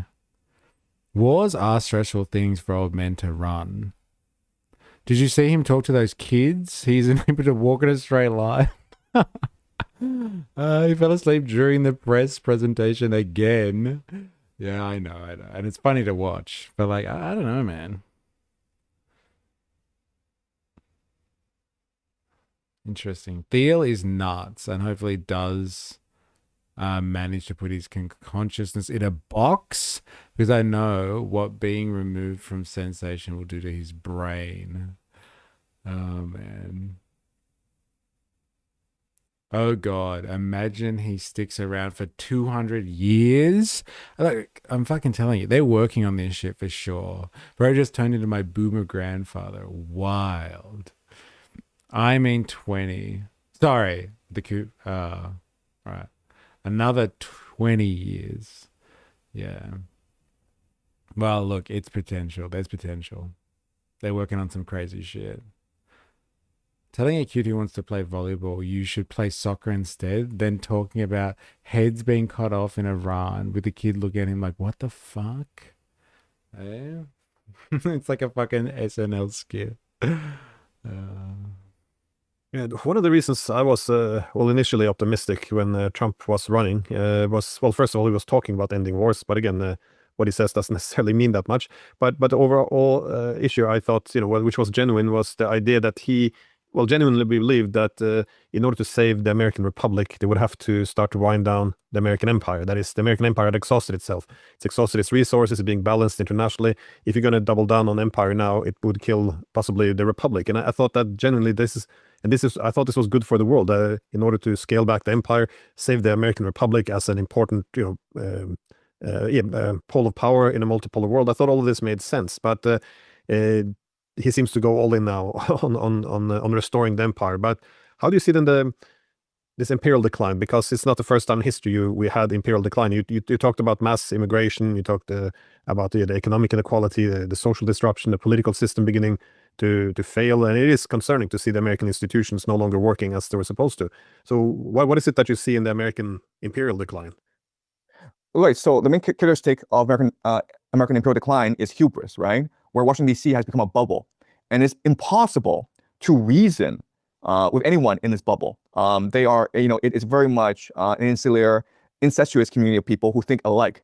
So remember back in Trump's first term, and I think in Trump's first term, he was very much MAGA. He very much wanted to end these wars overseas. He was very naive, and he wanted to build a wall in Mexico to stop immigration. He actually wanted to fulfill his campaign promises, which is rare in American politics. And in his first term, what happened? What happened was the entire American media started to attack him. His own cabinet leaked unflattering information about Trump. American generals refused to follow Trump's orders. Trump ordered a withdrawal from Syria. They ignored him. The chairman of the Joint Chiefs of Staff, Mark Milley, called the Chinese and told the Chinese, ignore this guy. He's not in charge. That's treason. There was the Russiagate hoax, where they insisted that this guy was was an agent of Putin. And they had this huge investigation. A former FBI director, Robert Mueller, was forced to exonerate Trump. So the first term, it was all Washington, D.C. was trying to destroy Trump. And in Trump's mind, that 2020 election was stolen from him. And even today, he insists that it was stolen from him. January 6th seemed as a deep state conspiracy to impeach him, to make sure he can never run for president again. So that's what happens in Washington, D.C. If you try to defy the empire, they will find every way to destroy you. Once Trump left office, they raided his house at Mar-a-Lago because apparently he had some confidential files. Everything in Washington, D.C. is confidential. Everyone in Washington, D.C. has confidential files at home. Why did they target him? They conducted lawfare against him. They tried to bankrupt him. They tried everything they could to destroy him. So that's what happens when you try to defy the consensus in Washington, D.C. Well, again, I think it's important to again draw a distinction between the U.S. Republic and empire, because if you think that the republic itself is falling apart, you would expect to see massive, lack of social cohesion. You would see cultural and moral collapse. Yeah, I know, right? What if Trump has actually been right the entire time? Like, he's like, they are trying to take me out. I've been telling you people, and nobody listens to me. Yeah, like, what if he has been correct about that the entire time? It makes you wonder, doesn't it? It makes you wonder. And, like, he was too much of an anomaly the first time round. But, like, this time round, he seems to have slipped right in where necessary. And, like, but originally, he was too much of a fucking wild card. And they were just like, wait, this guy doesn't understand the game here. He's supposed to just, like, rubber stamp shit. What's he trying to do, eh? Impose his will? He thinks the presidency has any meaning? Who is this guy? You can't help but think like that, right? Hello, Trump has a pile of personal files on world leaders like Macron at his house. Sounds like something that Epstein would do. He was investigated because he refused to give the files over to the newly elected admin. LOL. Biden also got requested and gave them. Trump refused. Growing economic inequality. I don't know how, and we see a lot of these things. Are there other variables you're looking at when you assessing the health of the patient, that is the American Republic, during these efforts to restore the empire? Look, I think that the American Republic is one of the most resilient systems in the world. They have 50 states, and all 50 states are different. And so go back to COVID, right? So you go in Canada or Europe, well, you have to take the vaccines because the bureaucracy can enforce its will on you. But in America, if you didn't like the bureaucracy, you move to another state, and you can avoid the vaccines. So that's a great thing about America. And that's what makes America so resilient. So I understand the American empire is in decline, and it's going to collapse eventually. But I would not bet against the American Republic. There are certain areas in America that continue to be very dynamic. For example, Texas and Florida. Yeah, no, I often make the comparison between the U.S. and Europe, because in Europe they often think of themselves as being more stable. The governance is more responsible, but it's even they look at the U.S. is said as a big echo chamber. But at least in the U.S. you do have different views. You have different pockets in Europe now. It's really one big echo chamber. It's one position you can have on key foreign policy issues. Everything is framed in normative language, where essentially if you don't agree with the government, it's because, well, you have bad intentions. You are, treasonous. I mean, at least in the United States, they do have conversations. In Europe, it's dying off very quickly. But my last question was, how do you see typically from watching, civilizational decline and all, how do you see the U.S. empire going here and the wider political West? Do you expect a continuing gradual decline as we've seen? I think the line of questioning, like I like this guy as an interviewer because, like I said, he just asks a question and stays the fuck out of the answer. But I think the questioning is wrong to assume that the American empire and the American republic are separate from one another. And like even the insinuation that the American republic or republicanism, the idea of, I don't know, people being somehow involved in the political process is a thing and necessary to the American project. I think that's a lie. I think that's just it's just wrong. Like the idea that you have to, like, that political organization is somehow attached to the American economy or the American empire or something like that, and they feed off each other is wrong. Like Americans could have a dictatorship if they really wanted to. They could have any form of governance. They could bring back the monarchy, like the neo-reactionaries want, and like it wouldn't affect the American empire at all, or America as a nation state. So like if the American Republic falls, like the republic, that is the political system, and devolves into some type of autocracy, like it won't make a fucking difference to the American empire. It'll still run the same. It might run a little bit more efficiently, potentially. I think republicanism is against monarchy. It was founded after the British Empire was seen as autocratic for democracy. So Lincoln uses words democracy like thousands of times in his speeches. Yes, I agree. Like it's important culturally, but like whether it's necessary, like technically, to run a society in like, a capitalistic world, is not necessary at all. Like, and so like the question of like, will the republicanism survive? And like it's like a necessary component, is like, it's not a good way of looking at things, I think. So if anything, today's Republican is like the old British Empire elites more than they are like Abraham Lincoln today. Past years, or just a quick collapse? Yes, I think there are three major symptoms of an empire in decline. They are bureaucratization. You have this huge imperial bureaucracy in Washington, D.C. that's no longer accountable to the people. You have financialization, where Wall Street is in control. You have individualization, which is like everyone sees themselves as an island. You lose social cohesion. You lose the capacity to stand together. But at the same time, I see in America a growing movement of people who want to restore the American Republic. And these people are what we call Christian nationalists. And Tucker Carlson definitely falls into a camp who believes that America is a republic and it should be a Christian republic. And I think that really is a solution to imperial decline, where if America were to embrace Christianity, then I think that would save the republic. Yeah, no, well, this wider idea that religion helps to keep, a state or a civilization together, it's and also to keep its morality and vigor. This is ideas of Tocqueville, though. He argued that the American liberalism, the focus on individualism, what made U.S. liberalism sustainable in terms of not just succumbing to complete hedonism, a little bit like the direction it's taken over the last few decades, was because the spirit of religion would always... Dude must have got his visa application rejected. No job sponsorship or something. Balance the spirit of liberty, that you would have this balance. The liberty wouldn't, again, begin to degrade itself into this horrible hedonism. But he also warned, though, that over time, the liberal ideals, individual focus, would begin to seek to liberate himself from any restraint, which includes religion.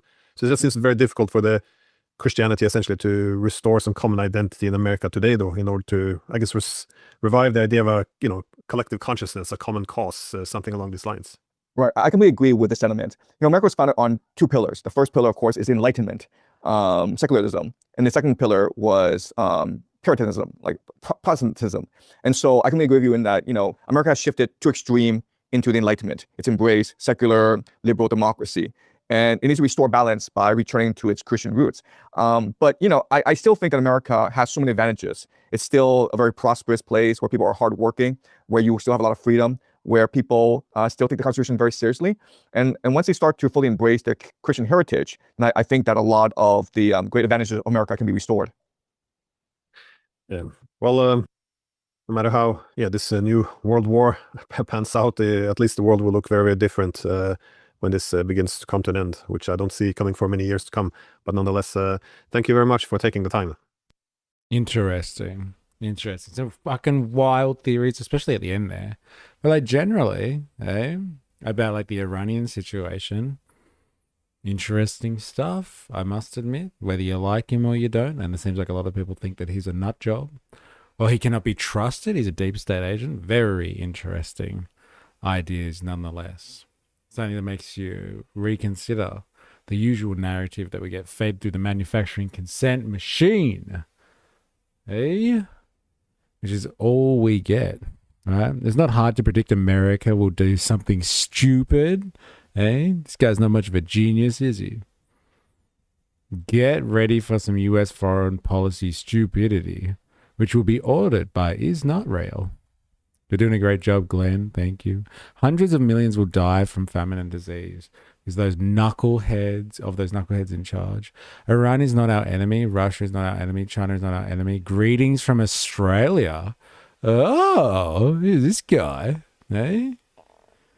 US rail has been attacking Iran and everywhere else. Iran no longer negotiates with terrorists. God damn.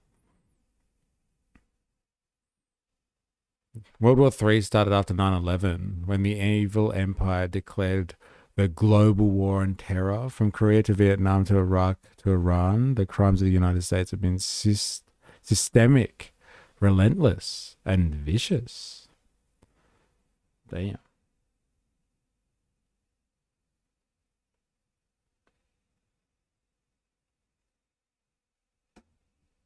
Left-leaning people are less likely to be religious, in my opinion, because they have the innate framework of empathy available that people who need further guidance from structured belief don't, in my opinion.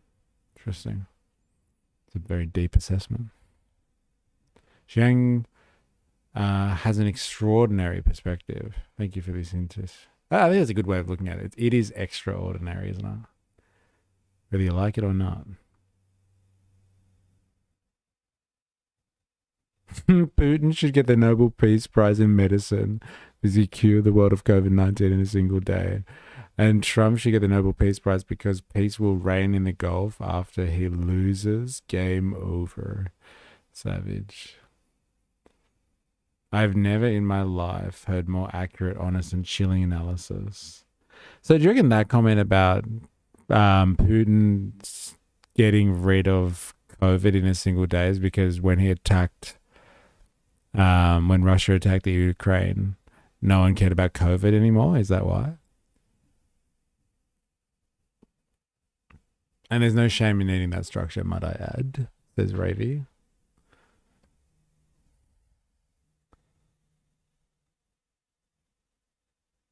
LOL, like the Democrats wouldn't go balls deep into Iran as well. These people should like prime propaganda bots. He sounds like a Trump shill. This is wild. Who sounds like Xiang does, and all these people are wild. This guy's a lightweight. So he thinks China is going to become a vassal state of the US. Who is this guy? That was an interesting little part of his theory there. Like, I think China is more than happy to be economically beholden to the US by use of their dollar system for the foreseeable future until they're ready to lay claim. And so like they'll do whatever America wants to stabilize the world economy.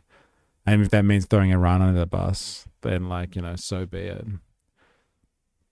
Or like not throwing Iran under the bus, but like helping pressure Iran into not closing down the Strait of Hormuz for too much longer.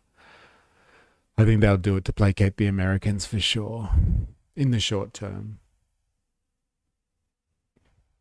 China's strategy is like keep your head down as long as possible until it's too late. And then they can pull all their cards out. Damn, they sound dumb. Damn, they sound dumb as fuck right now. Wookie, COVID hasn't ended. Have you not heard of Taylor Lorenz? What, she said that, did she? I didn't realize. Ravy, I had COVID 8 times and caused permanent damage to my immune system. Had to be on oxygen. Well, apparently it did end straight after the Ukraine war, I guess. I think that's the call that's being made. Dilemmas, I got the booster shots. Never had COVID. Interesting. I don't mind the way he looks at stuff as a system. I don't necessarily trust some of the assumptions he works from. Like on Ukraine has been maintained by both sides since... What's this? O on Ukraine?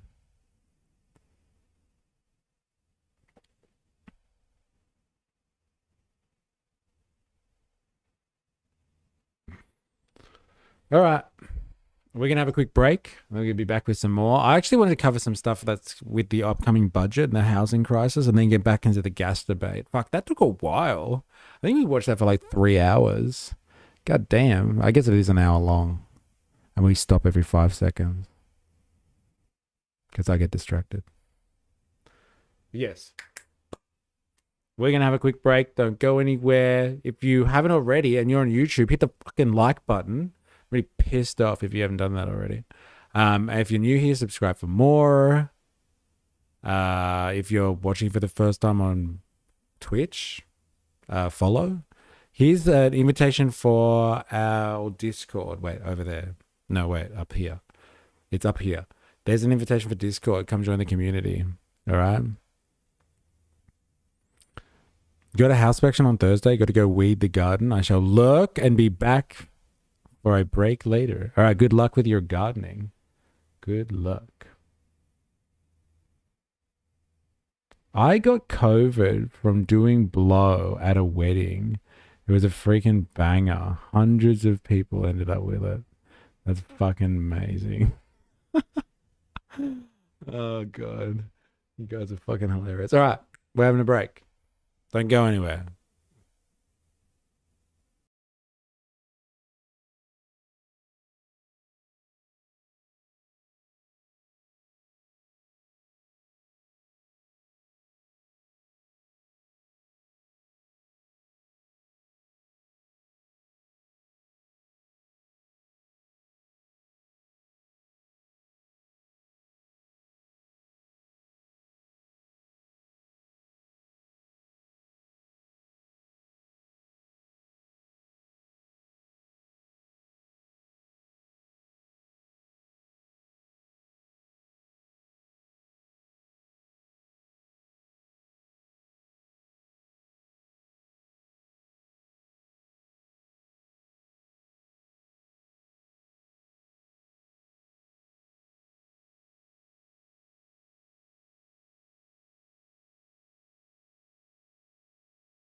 All right, we're back. Well, that was interesting, wasn't it? Hey, listening to Xiang, the controversial one. Now, I'm going to quickly divert from international affairs, and I want to have a look at the Australian situation with the budget. So, if you're watching this from international audience, etc., and I think everyone is experiencing this in the industrialized world at the moment, but we're going through a housing crisis in Australia in terms of a housing affordability crisis, I guess they like to frame it. And so they're trying to change some regulations and some laws in the upcoming budget, or so that the rhetoric goes, that they're going to make changes to our capital gains taxation and negative gearing in the upcoming budget to try and relieve pressure on, I don't know, youth, people that are trying to break into the housing market, people that just want to own a home, like that old dream that used to be something that was aspirational in a capitalistic society, that you could own stuff and you would be happy, but now it's like you will own nothing and you will be happy, etc. And so, I wanted to just touch quickly on that conversation because I think changes of this nature are not going to have any effect, or not that type of desired effect that people think it's going to happen. That is going to happen. In Australia, we have this thing called negative gearing, whereas you can get a rental property and you rent it, as an owner, you rent out a property, and you can write off all of your expenses, including your interest, if you are losing money on that property. So it incentivizes people just to buy shit and lose money on it because they can write off that loss on tax to a certain extent. And so people have argued that this has been a massive vehicle towards why housing has become unaffordable in Australia. Negative gearing and capital gains concessions, because investors just see it as a race to accumulate as much housing as possible, which squeezes the market. And then mums and dads and young people, I guess, can't buy housing. And that's a bad thing for society when people don't own housing, and destroys the Australian dream and social cohesion, shit like that. So there's been a bit of talk that we're on the cusp of changing this right now. And I know people have come into this stream and be like, hey, what are your thoughts on CTG and changing that shit? Has anyone got any thoughts on that? So let's have a quick foray into this discussion, because I'm sure we're going to have to speak a lot about the budget over the week, because it's coming out tomorrow, I think. Wef, you will own nothing and be happy. Also climate change. Are they wrong about both or neither? Dun, dun, dun. I'll let you decide. You tell me dilemmas. Hey? Let's have a look, shall we? How do we solve the affordability crisis with reforms? Eh?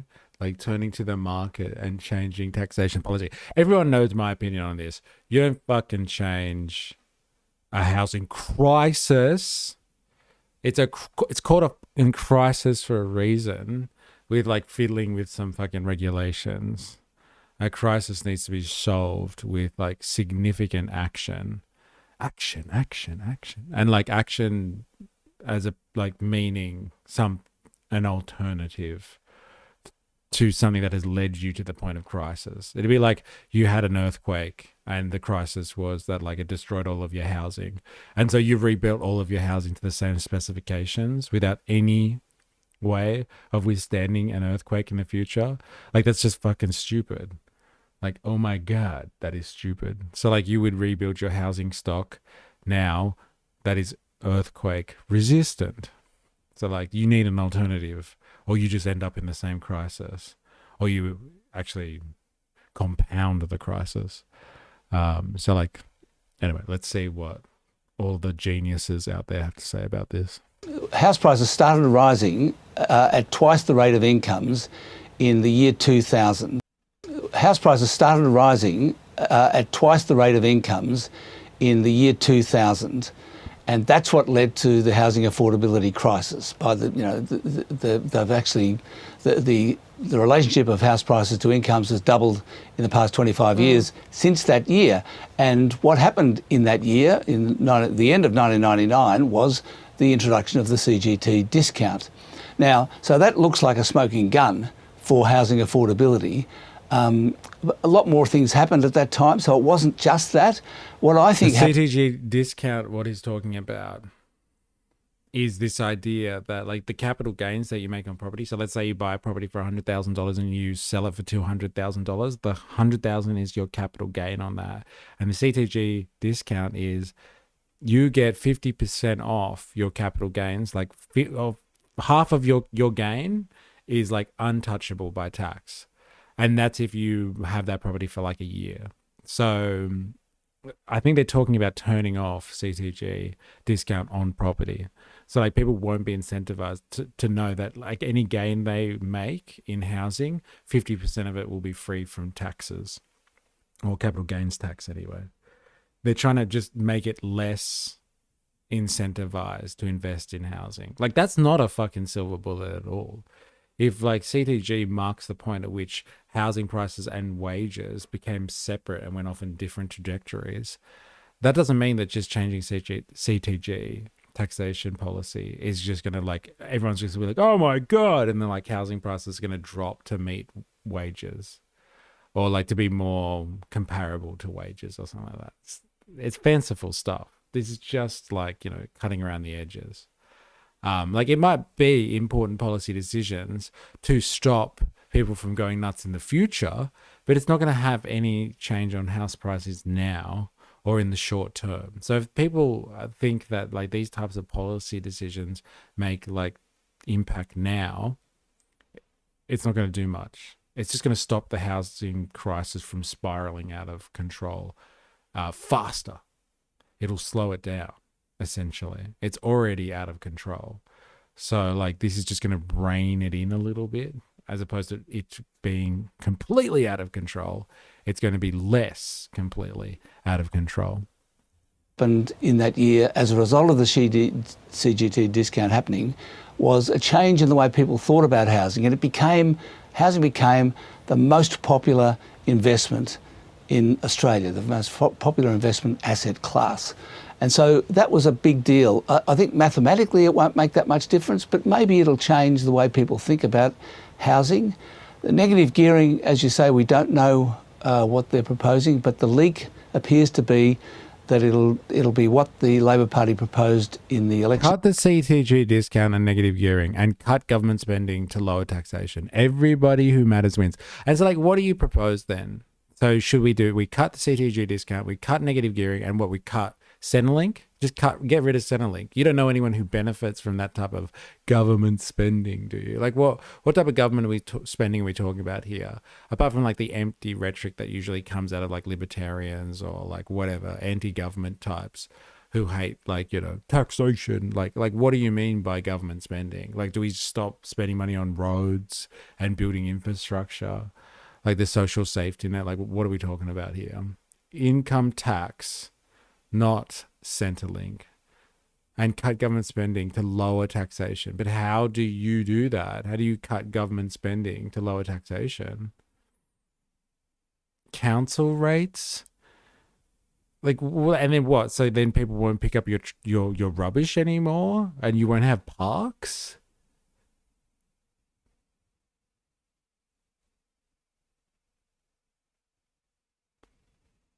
Like the reason why you have stuff is because governments provide services. And so like you're talking about just cutting funding to governments. That'll have impacts on the services that you have. Of 2016 and 19, which is to say negative gearing is only available on new property, new houses. If that's what they do, and we don't know for sure, if that's what they do, then maybe what will happen is that new housing becomes... No, the council won't spend money on fancy new art sculptures. Right. Fair enough. Fair enough. If you think that they will prioritize services over fancy art sculptures, if you believe that to be the case. Because if they're doing it anyway, then they'll probably keep doing frivolous shit, as you're describing. Well, what hurts is they'll cut the services. I swear. I've worked in local government. I've seen this. I've seen when they make the decisions, because the politicians who make decisions like this, they want the fancy stuff, so they've got a good photo op. And the stuff that they cut money back from is the services. They'll keep the art sculptures, bro, and they'll pull money off the services. It's the way it is.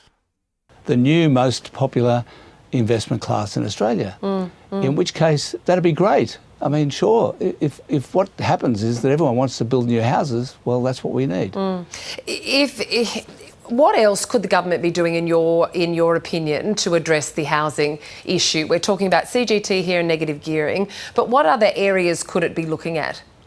Well, look, the main problem is to get houses, to get developers to think they're going to make money. It's all about developer profits. I mean, I wrote this morning that maybe the government itself should build houses, because that's what they used to do. When housing was more affordable, there was a lot more public housing, and that was basically dropped. So, but failing that, if you're not going to have government building houses... So you cut... Yes, that's why government is the issue. They can't be trusted and spend the money to benefit the people, just like you said, E. So what? You just cut all spending and then you have nothing. Like, that's not the answer. That is not the answer at all, to cut government spending because they can't be trusted. They still provide services. So if you just cut them off entirely, then you have no services. That's not a solution. It's not a solution at all. That's just madness. Council rates are jumping across the board. Yes, they are.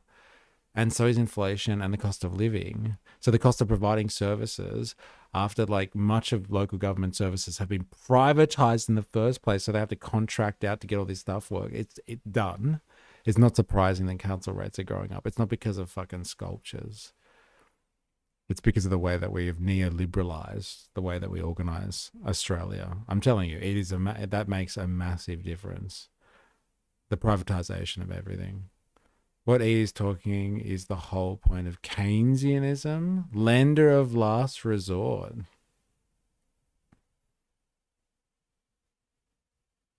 Not even one nation want to tax our resources, only the Greens do. You should have voted Greens. Yeah, well, apparently one nation is on board with that. Seems like some taxation is good taxation, hey? Thank God for the government. Cutting government doesn't mean cutting services. Paying people to push paper in the office is the waste. Make it efficient, like the private sector is expected to operate like.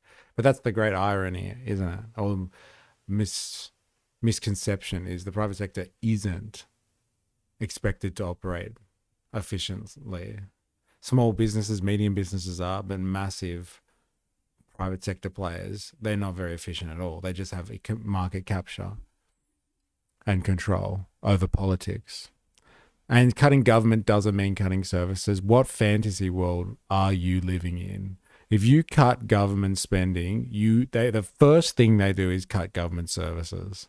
And they will be going after your fucking Centrelink, bro. Like, come on. That's what'll happen. They will go after social services and then physical services after that. It's just the way the cookie crumbles, bro. You can't advocate for cutting government spending and think that they won't touch services. Yeah, I wish. For public housing, then what you have to do is get the private sector to do more of it, and the private sector builds houses because they think they'll make money. And so then you've got to, okay, well, how do you make that happen? And the answer is, you've got to cut the red tape. You've got to change the construction code. You've got to get, you've got to make things easier for them. You've got to get the infrastructure built, sewerage and roads and so on. So look, there's tons of things, little things that need to be done. I think the government understands that and is working on those things. So it's a lot of little things rather than a big silver bullet. And I guess it doesn't help, though, when you look at the backdrop upon which we live at the moment, the unrest in the middle. And yet both government and business are wasteful, but you can't discuss the government living within its budget like us workers are supposed to.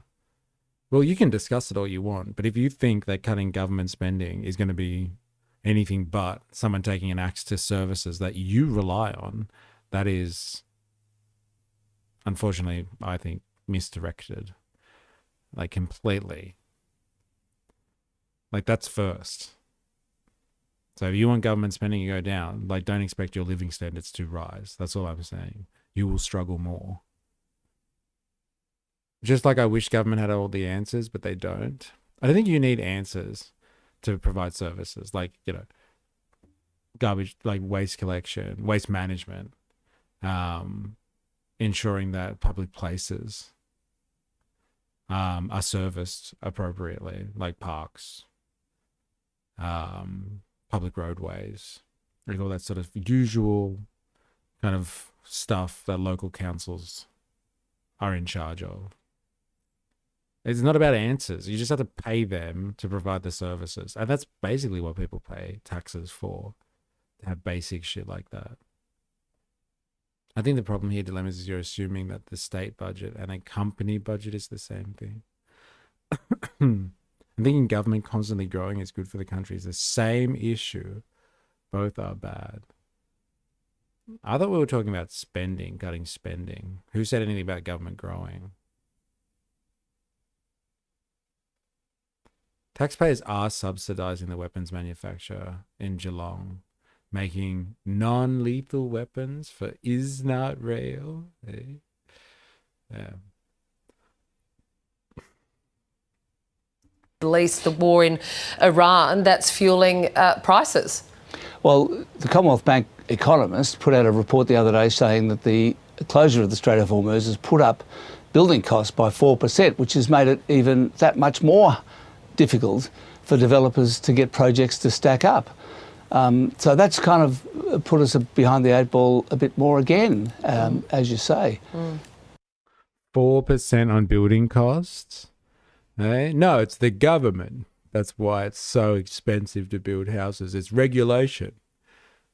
It's definitely regulation and red tape. All right. Let's get another one.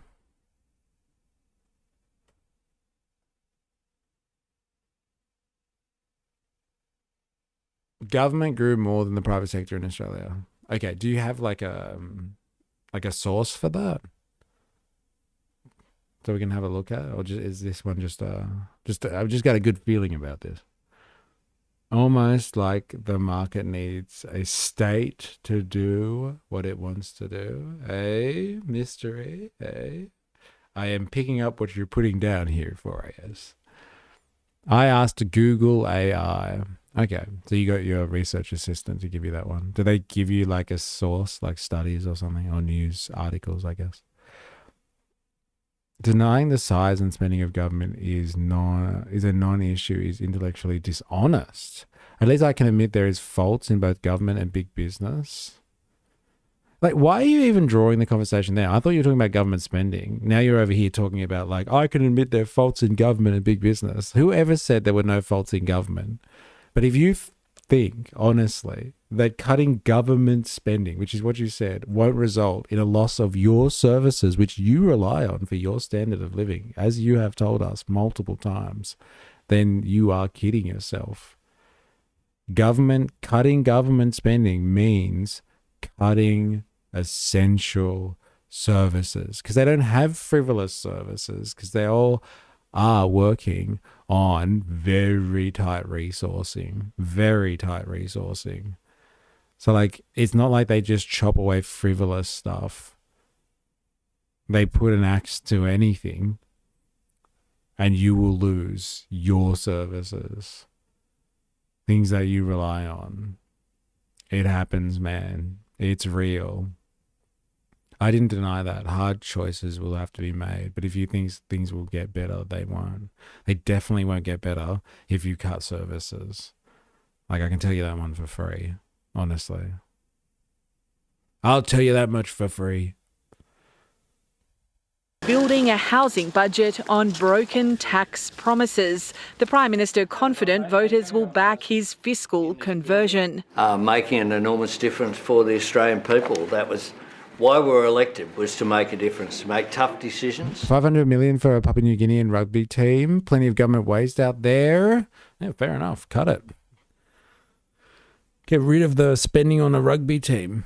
That's cool, man. I'm cool with that. I am cool with that. But like, I thought you were talking about cutting government spending. What do you think governments spend on? We can't continue to spend money we don't have. Eventually, our children will pay for it. Well, we're paying for it. Think about this spend. That's the government spending I was talking about, not services. But the rhetoric that you are pushing will not lead to not spending money on a fucking rugby team. It goes to services. Like the sculpture example you gave. The elected officials that I used to work with, they would still spend money on the fucking sculpture because they want the photo op. They're going to spend that money anyway because that's politics. What you're talking about, honestly, Dilemmas, is actually pulling politics out of governance. And I actually used to advocate for that hard when I worked in government. It's the people that get elected and have these grand ambitions so they can have their legacy in government. They'll be like, I was the mayor or whatever that built this thing or did this thing. They don't care about long-term planning. What you're talking about is like political decisions, like spending $500 million on a rugby team. That stuff will not go away. That's politics, bro. So if you talk about them cutting government spending, the first thing they will do when they get a smaller pay packet is they will cut services. It's just the way it is, bro. That's the reality of government or politics. They'll find the money they want for the nice political shiny stuff. And if they can't afford, if there's no money left over after that shit, they go and cut the services. And then maybe we need a new system like you advocate for. Yeah. I can get down with that. I can get down with that. I can definitely get down with that. You need taxes when you can get the Chinese to subjugate their own population and buy your bonds. You need taxes when you can get the Chinese to subjugate their own population and buy your roads. Right. Interesting.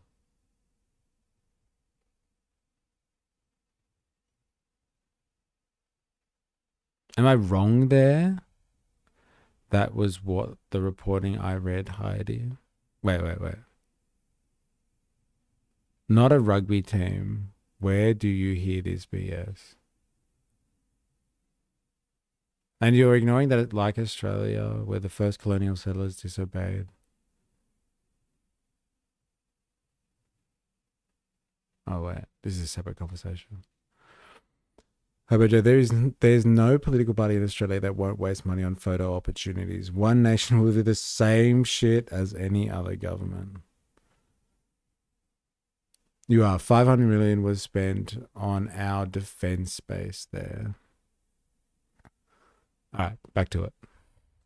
Arguing circumstances have changed since he committed to no change at the last election. For a long period of time, young people have tried to save for a home. Another year has passed since the election and not enough has changed. The government preparing to make tax changes that could encompass negative gearing, capital gains tax discounts and trusts. So the idea that more taxes will solve the housing crisis just shows the sort of brain rot in this Labor government. Absolutely disgraceful. There's a lack of detail about how the tax... this Labor government, the housing crisis.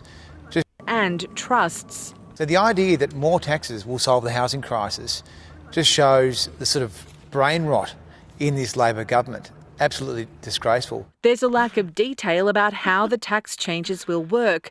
The government is promising reform. The definition of ambitious is still up for debate. What we'll be looking for with these reforms is that they actually meaningfully reduce the generosity of the current tax concessions. Today, the government focused on supply. $500 million for changes to environmental laws designed to speed up critical project approvals, including for housing. There is one thing that matters more than any other, and that is building more homes. We have not been building enough homes in this country for 40 years. That's spend on top of $2 billion announced yesterday to build infrastructure as the government chases its promise to build 1.2 million homes by 2029. Announcing $2 billion of new funding is like a pimple on the elephant's arse when you've already wasted $80 billion on housing. There is much in this federal budget that Oh, and he thought that was fucking great, didn't he? That guy's like, hey. I said us. How do you like that, media? Mystery movement, it's a supply issue. Yeah, I don't know, man. I'm sick of hearing the supply story. I've heard it for fucking almost 2 decades now. That, like, it's a supply thing, man. Don't give money to PNG. Don't give money to the UK shipbuilders. Don't give money to AUKUS. Government wastage. Brit Peel, don't look here. Whilst my dad land banks all these properties. Nothing to see here. Did you just call him Brit Peel? Because he loves his British heritage. That's so good. AUKUS really popular in here, LOL. Seems like a waste of money to me. It goddamn is. Lap Jeff in the house. Hang on. Cut stamp duty. Cut a land tax. Put a land tax on instead. Stamp duty is a tax on transition and mobility, discouraging transfers and reducing market efficiency. You would know, actually, wouldn't you? This is your wheelhouse, right? Like land valuation and all that sort of stuff. Is that right? I've been calling him Britpill for a while. LOL. It's so good. It's so good. So it is government wastage, like AUKUS. Yeah, okay, all right. And like, let's just come back to reality for a second. When you say, let's cut government spending, do you think that any politician, any political party at the federal level is going to turn around to the US and the UK and be like, oh, sorry, but we're not going to spend all that money on AUKUS anymore? Like, seriously, bro, come on. Honestly, like, okay, in theory, what you're saying is correct. Cut government spending. Someone goes through meticulously and cuts all the fat and all the unnecessary spending and just saves it for all the money that's being spent on the Australian people. Meanwhile, in reality, no one's going to fucking stop AUKUS, man. It's not going to happen. The problem with cutting waste is that you end up being the waste that they cut. Oh, God. I see it all the time. Yes, people want to downsize, but hold on to huge property due to having to pay a transfer tax. Yeah, it's pretty crazy, isn't it? Interesting. Yeah. I've seen things, man. Has already been announced. Changes to the National Disability Insurance Scheme, the defence budget, and a plan for fuel security. But for households feeling financial pain, there will be little in the way of extra immediate assistance. This budget has to tread a fine line. It can't be a stimulus budget, so it can't be the sort of budget that puts a lot of money into the hands of households or into the hands of businesses that only add more demand pressure into an economy that's currently straining to provide. And our chief political correspondent. That's like the opposite of Keynesianism, right? For AS. Like, the economy is struggling. And so they're like, oh, let's not stimulate spending. Let's double down on people holding on to what they've got. Like, that's the opposite of Keynesianism. If people aren't spending money, you need someone to start the trend. So people stop hoarding their cash and start like pouring it back into spending, which gets you out of a rut. So like, this is probably the opposite of like a Keynesian response to this situation. If people are not spending and the economy is going down, like, you do not do that. You do the other way. I said it before. What has been advocated here is austerity. I'm sure if there was a citizens' assembly where people looked through the accounts, probably would be able to sort it out. But that won't happen with the lawyers and the police involved. It's austerity, 100%.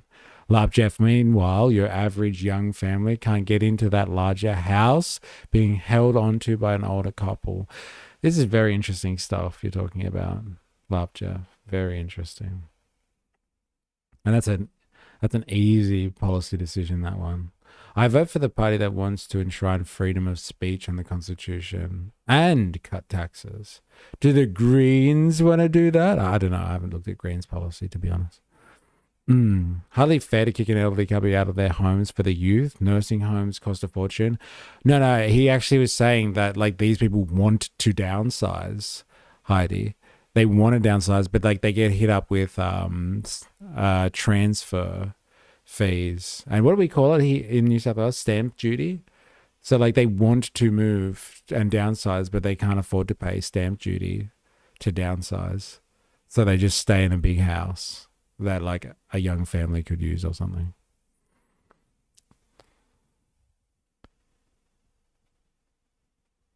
My dad passed away the day he was supposed to be going to a nursing home. Stamp duty. Yes, thank you. Correspondent Anna Henderson joins us now from Canberra. Good evening, Anna. Have we learnt anything new about what's in this much anticipated budget tomorrow?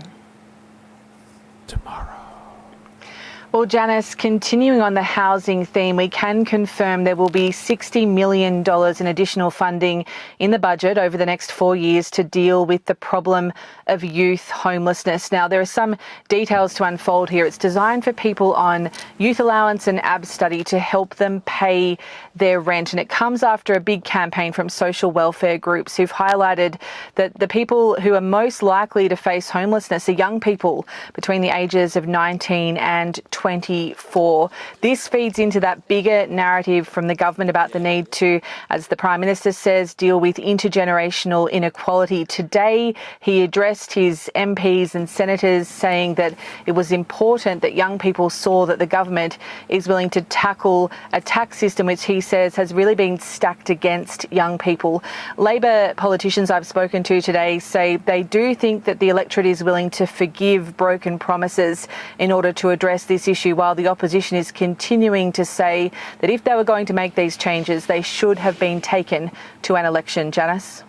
Thank you so much. Our chief political correspondent. Who gives a fuck? They just make the changes if it's going to fucking relieve some pressure. Seriously, dude, 60 million doesn't seem like that much. Downsizing would suggest a cheaper property, but I guess it's money being lost. Yeah, well, I guess if you're, like getting hit up for like transferring to a new place and you have to like pay a few $1,000s at least, people will make that decision. Why would I waste a few $1,000s in stamp duty on transfer costs if I didn't have to? And so they just stay there. Downsizing. Sorry, I read that. My grandparents both own 4 3-bedroom 2-bath houses, and they clearly don't need. They want to sell. They just choose not to.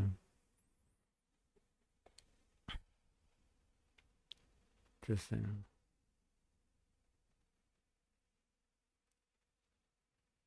How's that logic? If you made a bad promise, you should stick with it. They don't have the same ruling class mentality like us, LMP. Some of you may die. It's a sacrifice I'm willing to take. And yes, ditch negative gearing. If you lose out on your investment, then hey, people lose on their investments all the time. It comes with a risk of any investment. Yes, I agree. No, it wasn't me. It was YouTube, I swear. That's good. That's the good. Draw to it the good. It's hard to follow your commentary sometimes, honestly.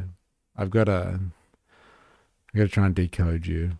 No, that's enough from these wankers. Seriously. You know what? It's time for our favorite bunch of wankers. I want to hear what Sky News has to say about this.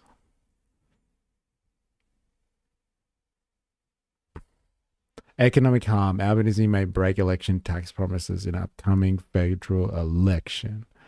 Fuck the SBS, fuck ground news. In just over 24 hours, Jim Chalmers hands down his next budget. The PM's been out again today trying to justify broken promises. Well, government is about making the right decisions for the right reasons for the times that you are in. And that is what we're driven by the best outcome for the nation. And if we do change our position on any policy, we will explain why it is that is occurring. Changing positions, say. There's often a political price paid for Changing broken promises. positions. And I asked they are former transitioning, and Sky doesn't like a transition, do they? I knew it. He's trans. Oh, come on, Albo Sleazy.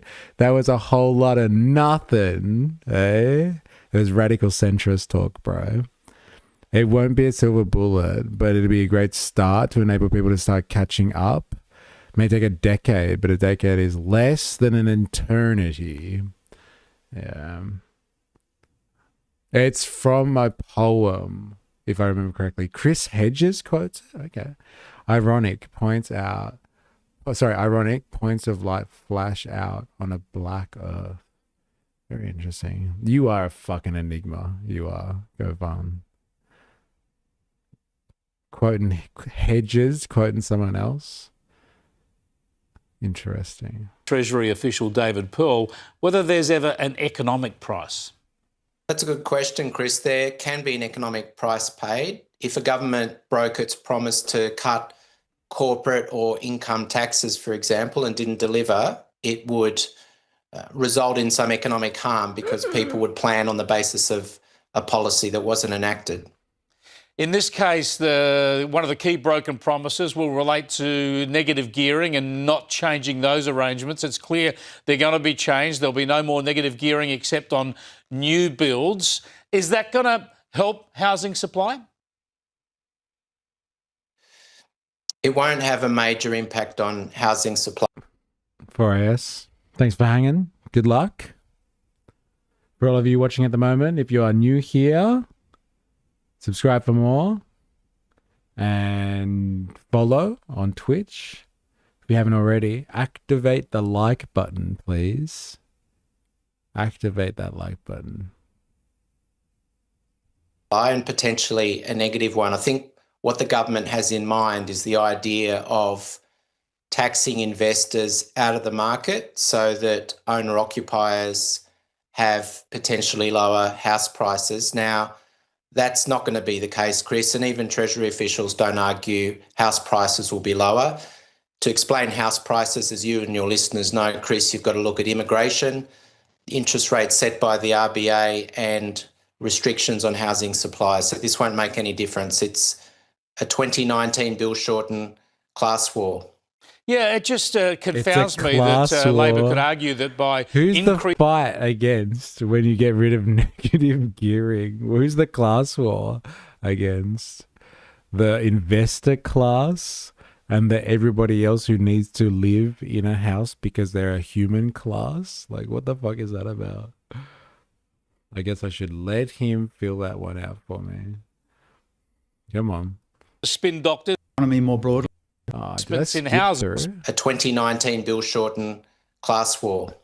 Yeah, it just confounds me that Labor could argue that by increasing taxes on investments in housing, you'd actually end up with more housing. It seems nutty, but here's the Treasurer. The best way to build trust is to make the right decisions for the right reasons.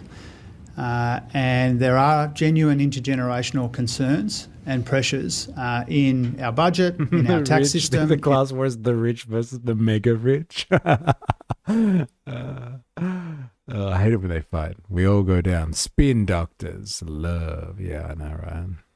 In our housing market and in our economy more broadly. Obviously, that's the line. The Labor spin doctors are going with building trust is the right decisions for the right reasons. That's how they explain away breaking promises. But what about this idea of intergenerational equity? Is that boosted at all? Does this help young people in any way? Well, young people are struggling to afford housing, but older Australians and Australians who save and pay capital gains tax have nothing to do with that. So what the government has done, it cannot solve the housing problem. It's behind its own housing target. It's unwilling to deal with immigration or even net zero. And so it's identifying scapegoats in the community and saying to young people, blame them.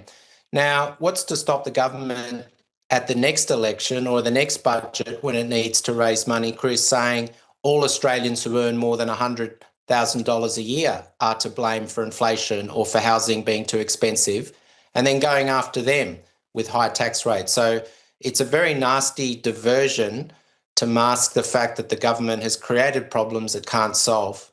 Well, my worry about this too is... What? The government created what? The fucking housing crisis? I don't know, man. I think that was around beforehand. But, like, he's not wrong in the sense that, like, this policy decision isn't going to have any effect in the short term. Like, is it going to stop people dogpiling on the issue and just benefits people that are already investors and can continue investing in this type of climate? Yes, it's going to stop them from doing that, which will have an effect, like, yes, in a decade or something like that. But no, it's not going to have any immediate impact. That's a fair point, okay? We agree with you there, my friend. But, like, they've created this problem. They constructed the entire housing crisis and have been here since 1999 doing it. That it's very dishonest, because everything this government is doing is to increase the size of government and increase the debt burden. Bro, is this you, Dilemmas? Is this really what you look like? Is it this guy here? You look good in a suit, Dilemmas, can I just say? It's increasing the size of government. This government is doing it to increase the size of government and increase the debt burden on the federal government is really a weight on the shoulders of younger Australians. That's deferred taxation for younger Australians. Give me your assessment of that sort of generational challenge that this budget needs to meet and what you fear might be on the table tomorrow night.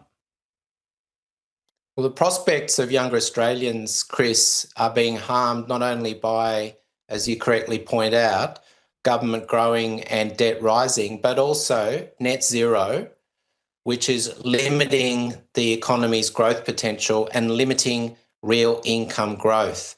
That's why young people feel frustrated. But the government's unwilling to tackle either. And as I said before, all it has is the fallback of blaming older Australians, pitting Australians against Australians. The government complains about Pauline Hanson being divisive on the question of immigration and sowing division. Well, they are doing exactly that on economic and budget policy. It's really a disgrace, Chris, and it's a million miles away from responsible Labor budgets we saw under Paul Keating and even Bill Hayden at the end of the Whitlam era. This is just, something that I haven't witnessed from a Labor government. Yeah, it's a great worry. We'll talk more after the budget, but it's a great worry where we're heading economically.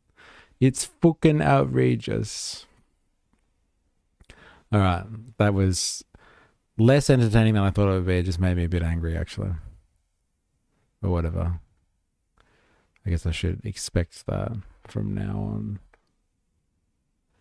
All right. That's enough. That's enough of this budget stuff. Australian politics. I don't know, Chris. Pretty sure most young Australians want CGT and negative gearing scrapped. No, they don't. That is fucking propaganda, Hobo Joe. How fucking dare you? How dare you? It's absolutely horrendous what these assholes have let happen to what would have been once considered someone's home, but due to negative gearing bull crap, they've been left to decay with minor fix. Yeah. That's a fair point, actually. Very interesting point. The Australian with indentured wage earning parents will hope to get 3 or 4 good live events usually from a suit. Life events, sorry. Like a mate's wedding or a 40th birthday.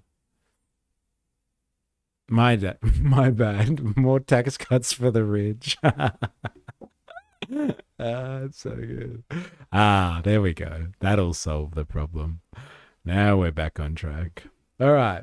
Now, if you've been hanging out over the last almost 2 weeks now, We've been so slowly going through and dissecting the great Australian gas debate. We call it gas debating here. And it's fucking important. I'm all for gas debating. I love a good gas debate. But yeah, so if you aren't aware, there's a lot of rhetoric in the mainstream media and in the Australian discourse at the moment. There's a lot of conversation around this idea that Australia has gas, lo and behold, and we give that gas away for free, lo and behold. And it's corporations that are fleecing the Australian public, lo and behold. Like this is a fucking new thing all of a sudden.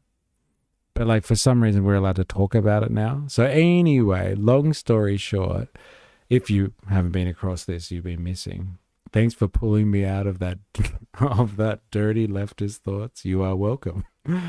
So if you aren't aware, the Greens, Senator Pocock, Punters Politics, and the Australia Institute have joined forces to propose a gas tax, on an export gas tax, to capture some of the value that we should have been getting for a long time. And I think every single Australia, what originally started this investigation, I was listening to this conversation evolve before I left, and then I was getting snippets of it while I was overseas, and I was just like watching it balloon out, and like it snowball into this, like it's captured the hearts and minds of all Australians. And I was just like, oh wow, this is interesting that people are advocating this, you know.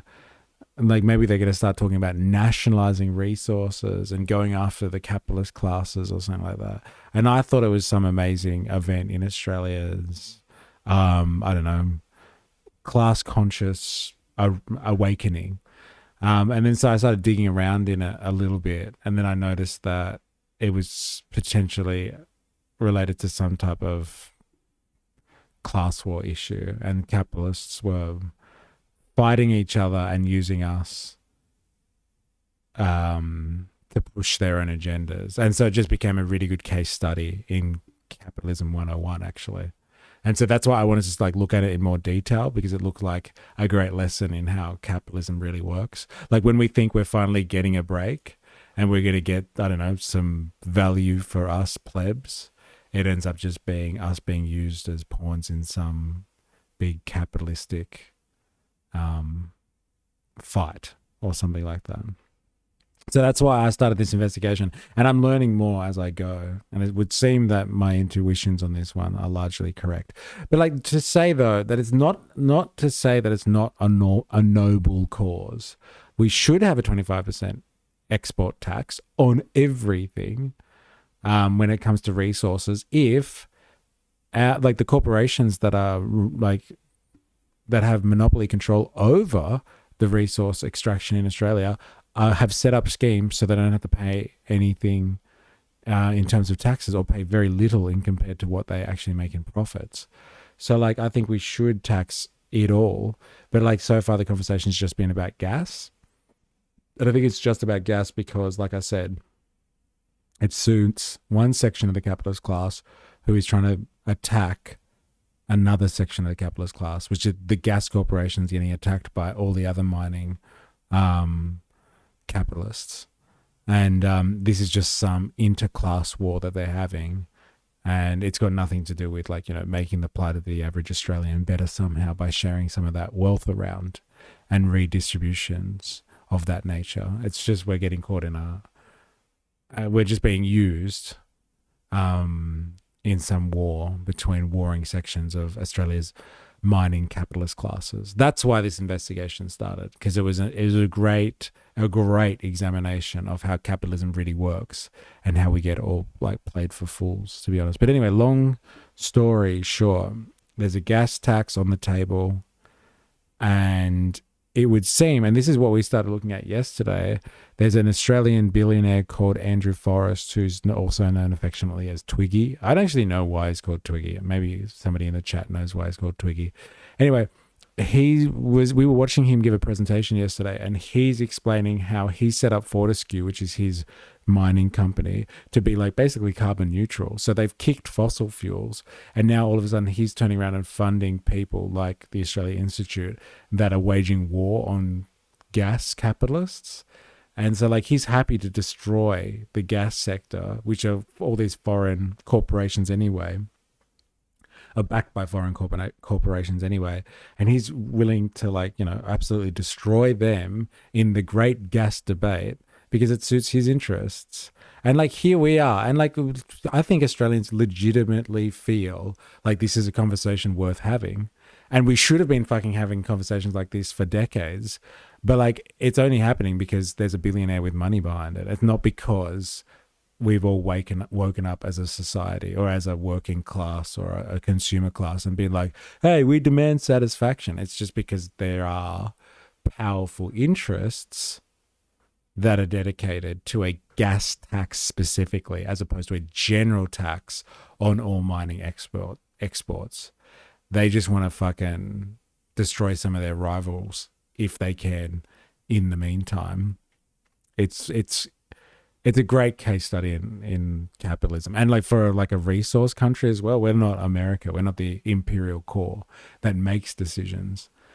We just feed resources to other countries. We're just a fucking hole in the ground with some taxation policy. And so we're just watching our capitalist classes try to fuck over capitalist classes from the outside. And we're just, yeah, it's interesting to see how this all has worked. We have woke and up. Am I right? Anyone? Yeah, we're all fucking woke. Twiggy equals forest. So it's just a reference to twigs and trees and stuff like that. That's lame. I thought there was a better story behind that. That's unfortunate. I guess we're not that creative then in Australia, are we? Not creative at all. There was so much oomph when it came to leftism. We actually looked scary. So they're giving us some cookies to calm us down. Yeah. Hey, I'm all for cookies, but like, let's just not think of this as anything other than like a bit of trickle-down economics. I feel like, you know, someone like Clive Palmer, like why is Clive Palmer interested in backing a gas tax?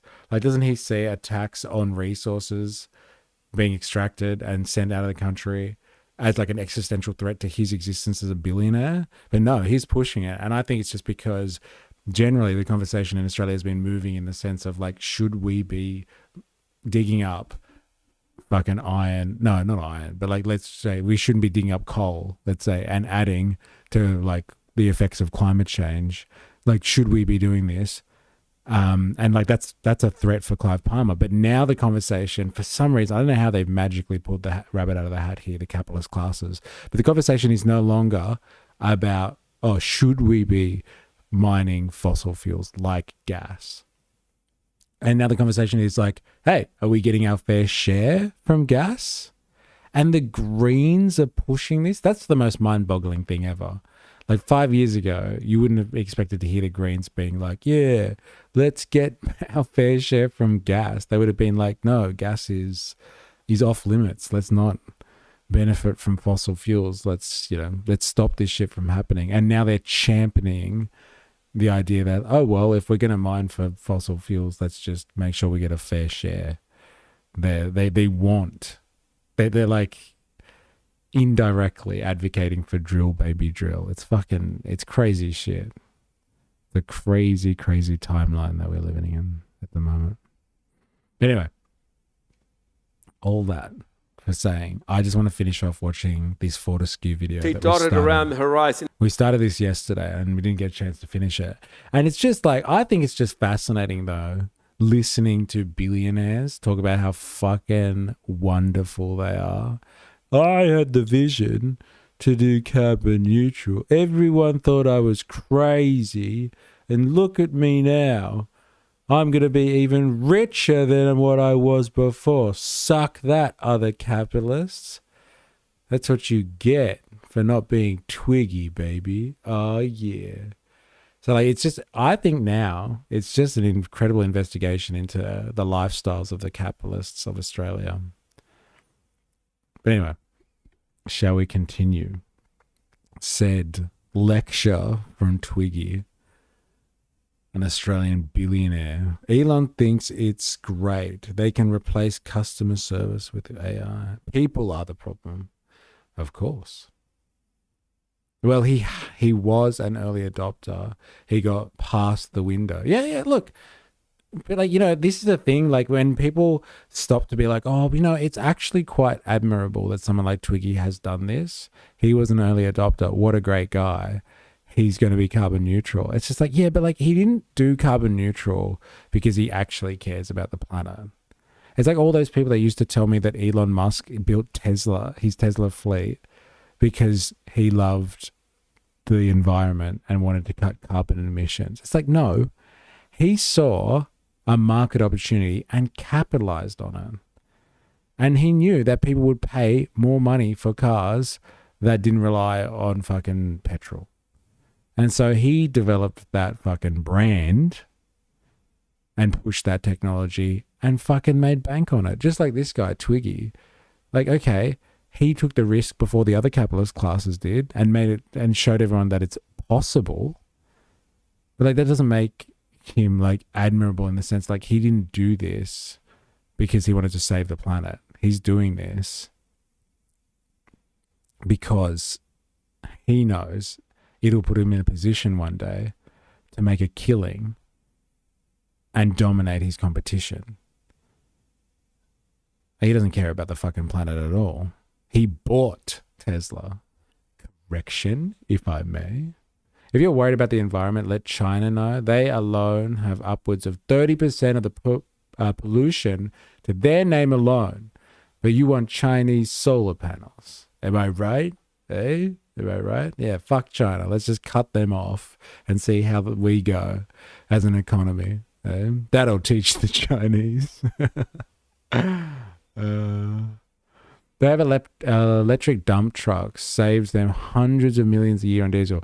It saves them, no, it doesn't. It saves them $1 billion a year in diesel. He said it yesterday. We were listening to him. It saves them $1 billion a year in diesel. Yes, they have electric dump trucks. It's amazing. But like, he didn't build electric dump trucks. He probably just bought them from China. So what I'm saying, like, he's just a step ahead of his competition. He's not fucking trying to change the world. He's just trying to maintain his position as a billionaire. In the struggle between you and the world, take the side of the world. Wow. Go on. Nice. I don't want to cut China off. I just want ideology around climate change drops so we can have real conversations. I don't know, man.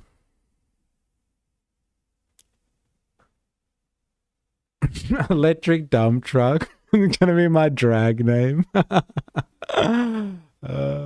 fucking hilarious. Yeah, I know the rhetoric dilemmas. It's okay. I got it. It's not us. We're not a contributor. It's the big countries that do it all. I get it. I get it.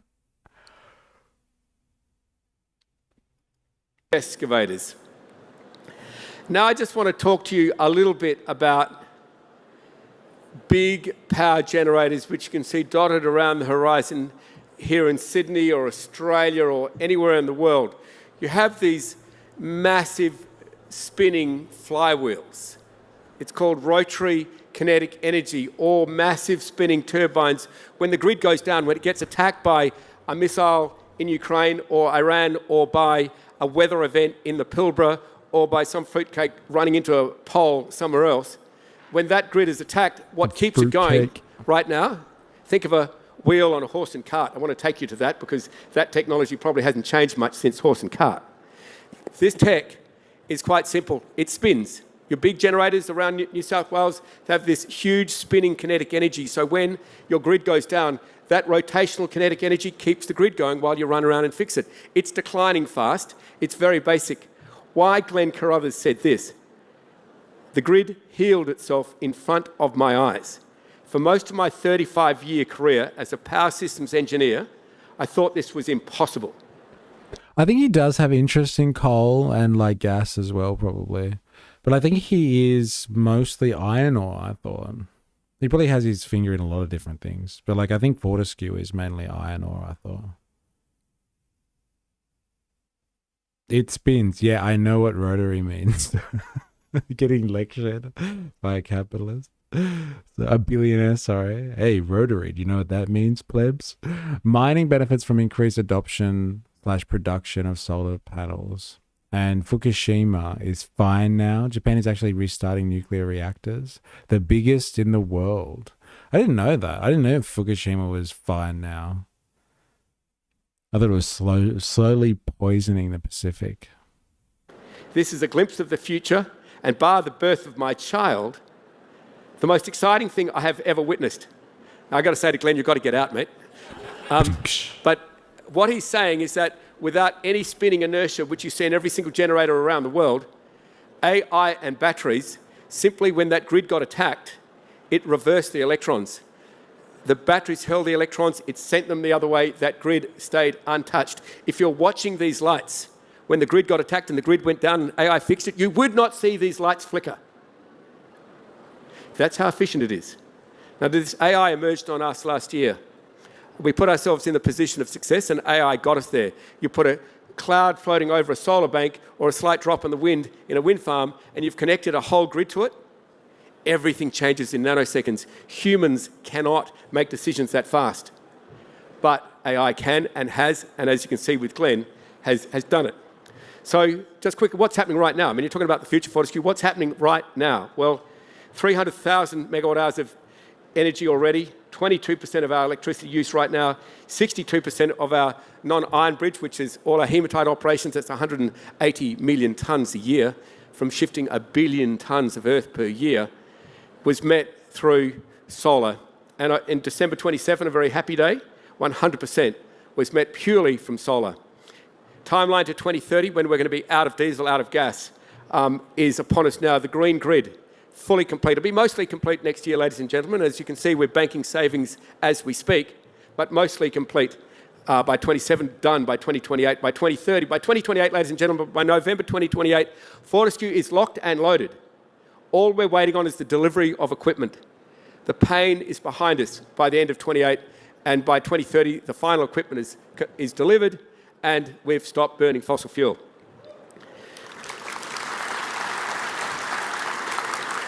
Japan restarts world's largest nuclear plant as Fukushima.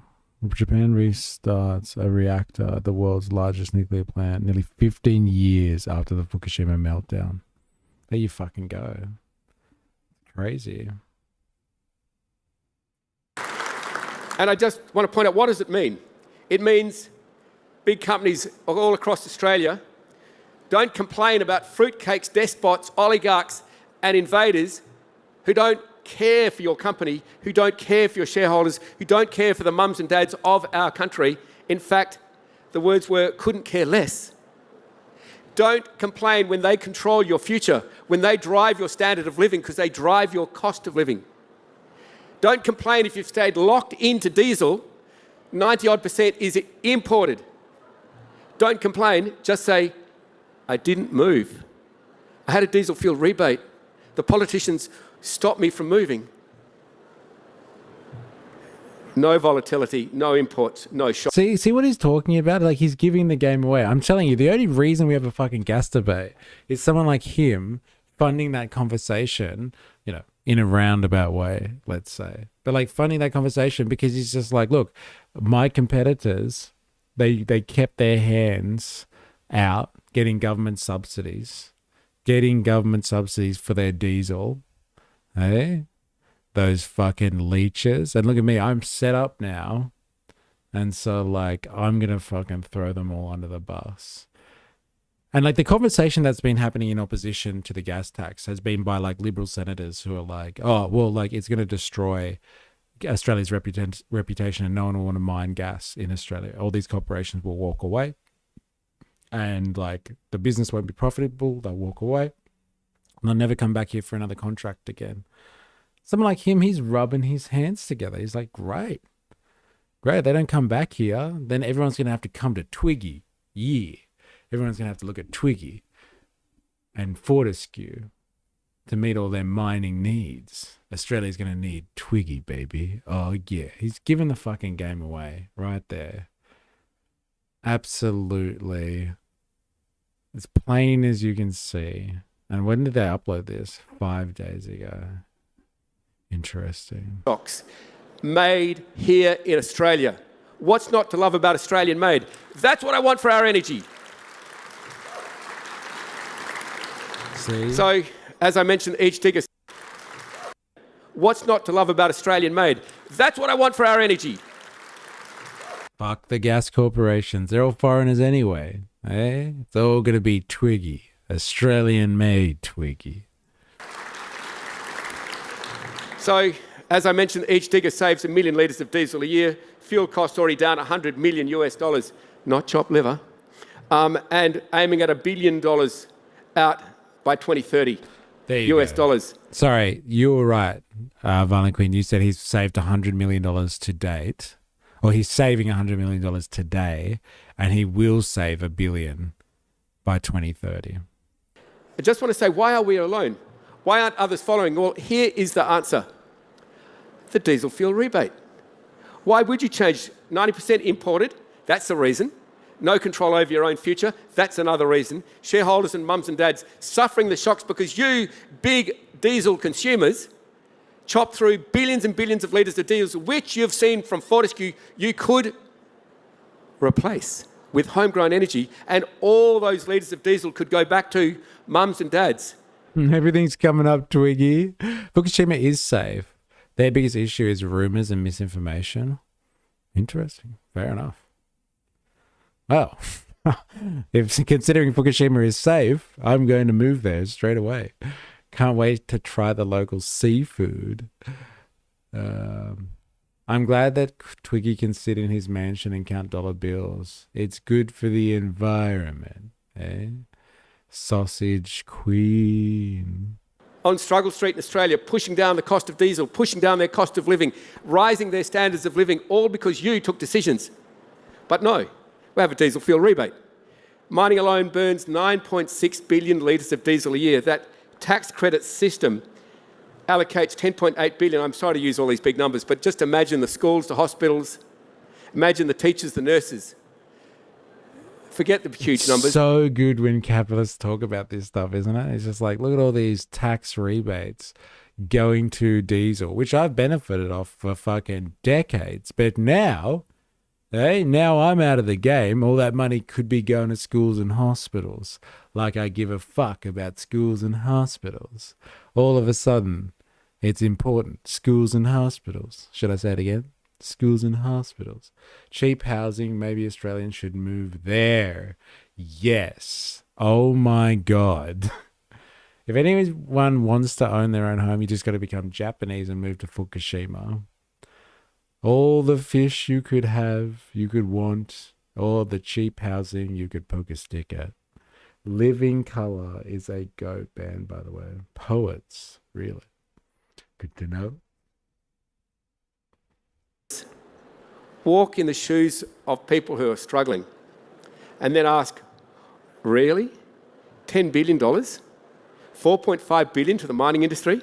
More spent on diesel rebates than the Army or the Air Force of our nation? Hold the phone, did we know that? A rebate which is more than our armies and air forces. Makes no sense to me. That fuel tax credit system, let's just look at some of the damage. Since 2006, it swallowed 122 billion plus of your money. 55 billion to miners. By 2030, we keep this insane policy going. It's going to cost you punters 184 billion. He said punters. Holy shit. I can't believe he just said punters. Oh my God. Fucking hell. I'm going to have to timestamp that. When did he say that? Oh my God. Whoa, whoa, whoa. It must be a coincidence. he wouldn't be speaking like fucking Punter's politics, would he? No way. Don't use Punter, you rich fuck. Damn, bro, he gave it away. I can't. But bro, KK, I'm so glad you're here. I'm so glad you heard that, bro. That was too hard to miss. Oh my god. It must be a coincidence. It's just a fucking coincidence. There ain't no coincidence in this situation. Oh my god. Can't believe that just happened. Twiggy led Ditch the Witch carbon tax campaign. He's a brother. No way he led that. Of course he did. Now it's all good. I'm dead. I'm dead. Maybe he's just borrowing language from Conrad Mikowski. Who knows, bro? Who knows? I'm so glad you were here to listen to this, though, bro. I'm so, bro, I was driving to my next job. I had to pull over. Oh my god.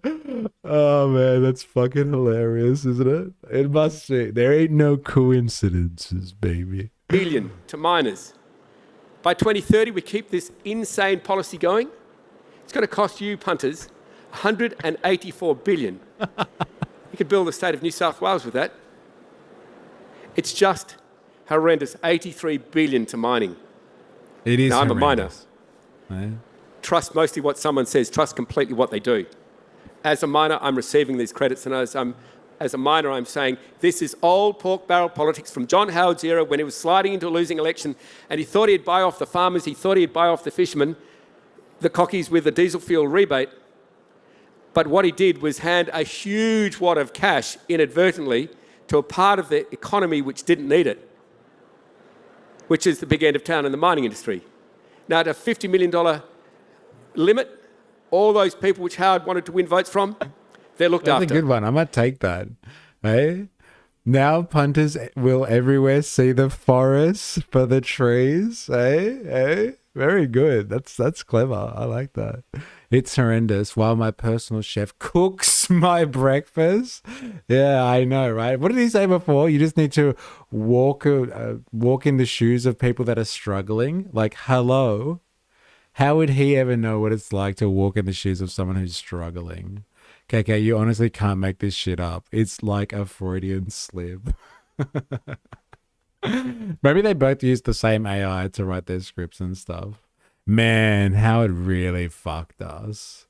Howard, it's good for business, baby. It's liberal. That's the liberal ideology. If the business does well, everyone else will do well too. And this is the bloke your Labour Party shares the bed sheets with. Is it? I didn't realise. Big mining, don't go jumping in after the farmers and saying, I'm going to hide behind the little cockies of Australia. Maybe he robbed a homeless man for his shoes. He's a billionaire. That's how he understands. Well, I've got this guy's shoes. I walked a mile. What else do you want me to do? I'm going to hide behind the fishermen of Australia, the tradies in little utes. I'm going to hide behind them. I'm going to say, don't take it from them. When really what you're saying is, don't take it from me. Hear that. When you hear this rubbish advertising, it's coming. Fortescue, that bloke Forrest, he's going to try and debilitate poor farmers and poor fishermen, poor ute driving tradies. Just say, mate, when was a 50 million a year person a ute driving tradie? Don't give us that crap. You're hiding behind the mums and dads of Australia. It's literally like when someone walks into a room with a pistol and you grab a child and you put it up in front of you to defend you. That's what you're doing when you hide behind farmers, when you hide behind fishermen, when you hide behind tradies at the big end of town. So just quickly. Just remember, he's got this down pat, ladies and gentlemen. We're getting a lot of inside scoops from the capitalist classes here.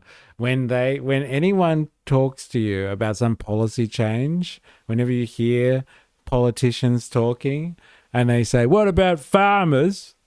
Hey, what about tradies? You've got it from Twiggy himself. That is a fucking lie to confuse you. It's like holding up a child as a human shield. They don't give a fuck about farmers and tradies. They're just protecting their business interests. They're paid off by billionaires or millionaires who are protecting their business interests. That's interesting. Wait, we got to listen to more billionaires give fucking lectures. They give the game away. Hey, next time you hear someone, like a politician, telling you you can't do something because it's going to hurt the farmers, it's going to hurt the tradies, remember, what would Twiggy say? It's bullshit, bro. They're hiding something from you. They are hiding something from you. Council calls this an industry wrecking proposal. I don't know. I'm from industry. Do I look like a wreck? Let's just have a look at this, shall we? BHP, Rio and Fortescue collected $1.35 billion last year from taxpayers, net profit to us. Cost us nothing, we just got it. While we made at the same time $34.6 billion. Just look at the maths. 5%. 5%. 34 billion, and we're whinging about 1.35 billion being taken from us? Hold the phone. Is this fair? Is this sensible? No, it's not. There, that's a quick shot of the margins, that little bit of yellow. I think you can survive without it, miners. BHP, Rio, Fortescue. I'm really proud that we are the major taxpayers in our country. I want to talk to you about big tech, much bigger companies than us. Big foreign gas companies, much bigger companies than us. They pay less tax collectively, collectively than one little Aussie battler does. Twiggy's an Aussie battler. Remember that? Remember that? See? It's the fucking foreign gas companies and the foreign tech lords. Hey? Those pricks, they make so much profit, they pay fuck all. And here, Twiggy, just a regular punter, is doing it tough. It's interesting, isn't it? Now I know why we have the fucking gas debate. Why don't we have a mining debate, Twiggy? No. This is an attack on Aussie battlers. Called Fortescue a year. Collectively, than one little Aussie battler does, called Fortescue a year. That whole big tech sector, that whole big foreign gas sector pays less tax, collectively, than just Fortescue. How is that fair? How is that fair? How is that so, fair? look, there's the 18 companies. He pays more tax than the gas people. That's what this is all about. It is very interesting. Twiggy, the billionaire who likes climate change, and the tech bros. Are you asking questions yet? No, I think he actually said he doesn't like the tech bros, actually. He said they don't pay as much tax, and they are massive foreign scary corporations. And what did he say? Little Fortescue, the Aussie battler. You know what, Twiggy? Why not just say you don't want the rebate then? I'm sure you can cancel it for yourself. That is a really interesting point. If he's talking about how it's robbing the Australian people, it's basically daylight robbery, then why would you accept something so immoral and outrageous? Why, damn it? I ask you. Little Twiggy, the Aussie battler from Fortescue, why would you rob the Australian people if you knew it was wrong? Hey, everyone was doing it. I just wanted to be popular. They won't like being named. Imagine what the federal government could do with that $2.5 billion. Just look at it, 22,000 teachers, 2,500. Hey, Dilemmas, we found the government spending that you find so outrageous, hiding in plain sight. Who would have thought, being cashed in by the billionaires and the capitalists who run this country?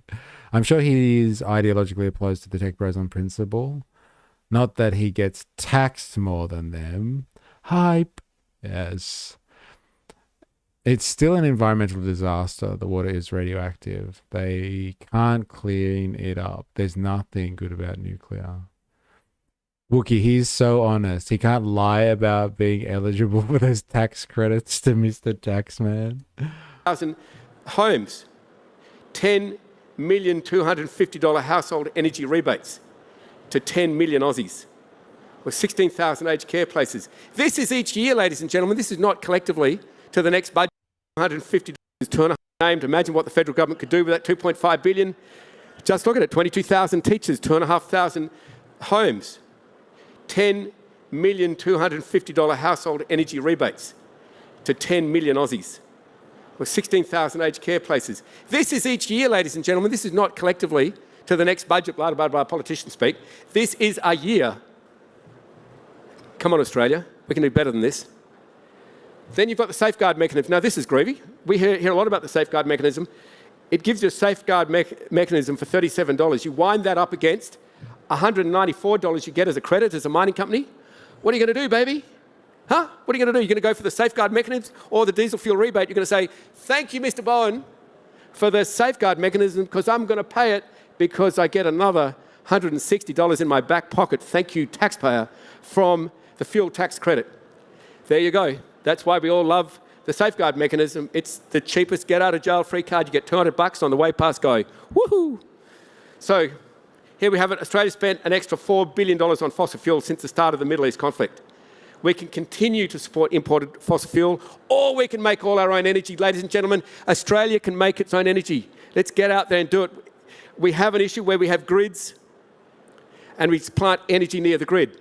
I have a little company called Squadron Energy. It's probably the largest wind player in the country, and we work with our communities to get them across the line to support. We're the only developer of a wind farm in New South Wales this year, full stop, one. That's us. But I really say to our leaders, put the grid where the energy is. Don't try and jam the energy where your old, dilapidated design for fossil fuel system, not sustainable energy, grid is. Put it where the energy is, Team Australia. So look, we're here, there's a great big truck on the left-hand side. We call it a dinky toy. Try running this on a battery. It looks big, but we could put a few of these great big multi-wheel, multi-axle trucks in the back of that 240-tonne loader, and we run that on a battery. Thank you very much, ladies and gentlemen. Put up the hamster wheel, start running, sheeple. Is this the thing that he's talking about? It's electronic. It's electric. Battery electric. Yes, we can, says Bob the Builder. All right.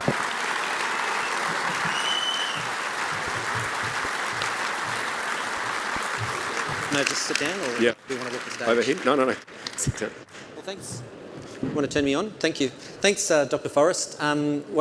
So many questions to ask. What a performance. Everything we've come to love and expect, and we love having you over here on the East Coast in particular. It has 5 megawatt charging. Interesting. I'm David McElrea. I'm the incoming Chief Executive of the Smart Energy Council. I'll ask Dr. Forrest some... Oh, thank you. I wasn't searching for that, but, I'll always take a clap. I'll ask Dr. Forrest some questions, and if we have time, we might try and take some questions from the floor. Questions, not comments. Don't want the first one to be more of a comment than a question if we have time. So... I've had the privilege, Dr. Forrest, of being taken through your operation about 6 weeks ago when you turned your first train on. You had your bell ringing session in the Pilbara. One of the things that struck me, and you referred to it in your speech, is that you are talking about real zero, not net zero. Now, I don't understand. Paris Agreement is net zero. Net zero is why are you doing real zero where you could just do net zero? Why is real zero the ambition? No. You're going to have one of these on. Which one? Okay, thank you. Look, I've really got no time for net zero. The word net got jammed into the Paris Agreement by the fossil fuel lobby. Okay, it is just a cop-out. It means like the fuel, the safeguard mechanism. You can just buy a few credits. You don't have to do anything. You can plant trees next to a rainforest, or you can threaten to knock down a rainforest and not knock it down. You get a tax credit. I mean, I just don't see anything real about them. There's been massive studies done on how effective carbon credit are to helping saving your environment. Of the really big studies which I've read, 5 out of... Your environment, not the environment. Remember that, ladies and gentlemen. Jingle Jangle Jam, yes, Ayn Rand was honest. She just knew capitalism is about lust for power and breaking the social norms to get money. What social norms? They are barriers to capital. What? He said nothing then. Oh, net zero is fossil fuel propaganda. Say again. He's all about real zero. That's what he's all about. Not credits and offsetting your real environmental impact. 6 made no difference, and 1 out of 6 is a question mark. So I just don't want to run a company, and I don't think we should run a country, and I don't think we should run a world on a fake credit system. Thank you, mate. Agreed.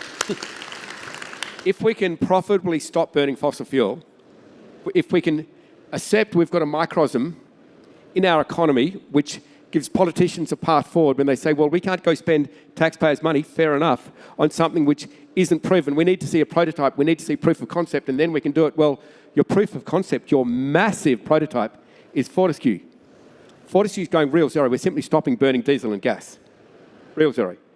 In the process, Fortescue, 22,000 strong plus of us and growing, is a kinder company to work at.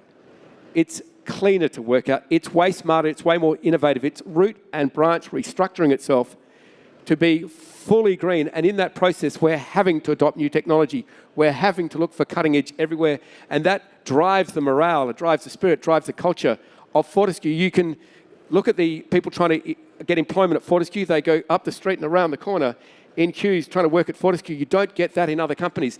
This is what I'm saying to Australia's politicians. You've got a proof of concept. Fortescue, it's a bloody big proof of concept, mate. $46 billion proof of concept. Adopt it for our country. We're short of an excuse now. We have proof. Thank you. What would you say to those, and I should say the Smart Energy Council, we're thrilled to have... Jeff, he's mostly correct. Feel very conflicted agreeing with him. Maybe because he's now one of us punters. So good. It's true. He's definitely a punter. Eh? I wonder what his politics are like. If they're punt worthy. Oh my God. And he dynamites his own building in one scene as the protest of capitalism against social planning. Wait, 1 second. What did I say? Like the Fountainhead is actually a really good movie, the 1940s one, written in script by Ayn Rand. And he dynamites his own building in one scene as a protest of capitalism against social planning. Then speaks of freedom of individual at his trial. Interesting.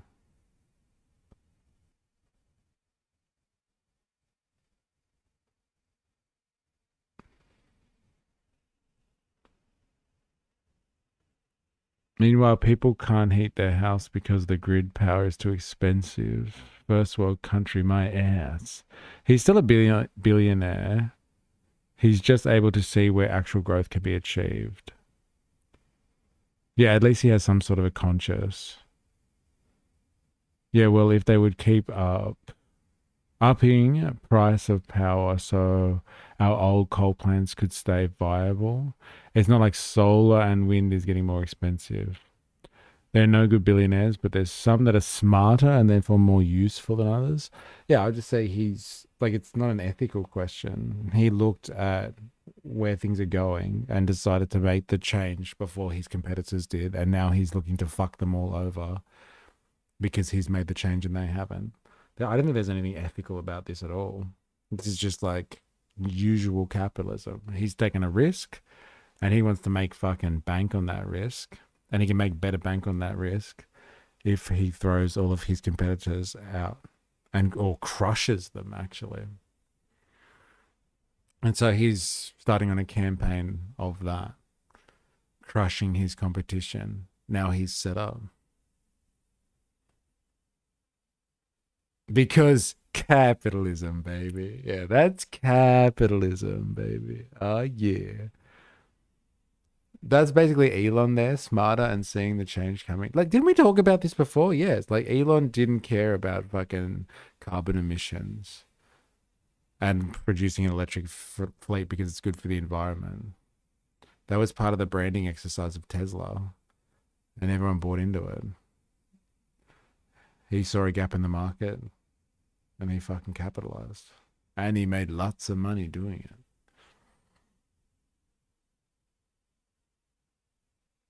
Fortescue is one of our executive members. We're heavily involved in the diesel tax campaign. I want to acknowledge Tim Buckley, who's in the crowd from Climate Energy Finance, because the model that Dr. Forrest has shown... Council is heavily involved in the kill diesel rebate process. So they're the Smart Energy Council.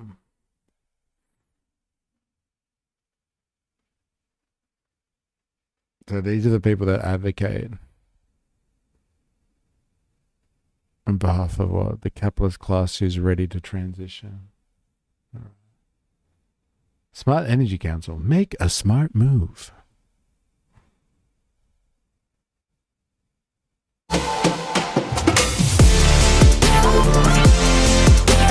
And we consistently challenge, disrupt the old, to be proactive, to activate, accelerate the forefront of the transition. We're here for you, and this is our vision. To create momentum. What is this? Just words flying everywhere. It's not even a fucking real video. What do they do? Supporting the smart energy industry for 70 years. 70 years. As an independent body for the Australian smart energy industry, we're bold partners and a vital voice for renewables, bringing proactive hands-on approach that drives real progress. We actively connect the smart energy industry across Australia, building momentum and unlocking barriers to a future built on renewables. I knew it. Woke rubbish. I knew it.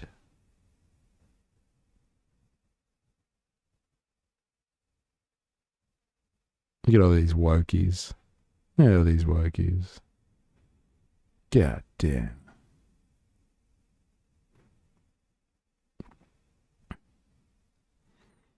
Need industry support. Got a challenge or a question about clean energy sector. Protect our industry. Report fraud or unethical conduct. Become a member. Find a solar recycler. Recycle your solar panels through our pilot partners. Very interesting. Smart transport, smart installers, consumer energy, large-scale renewables. Well.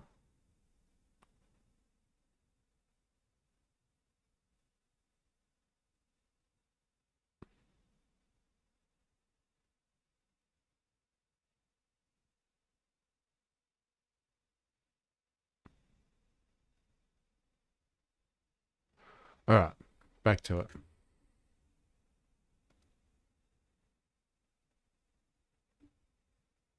Elon has done more for the environment than Twiggy has, LOL.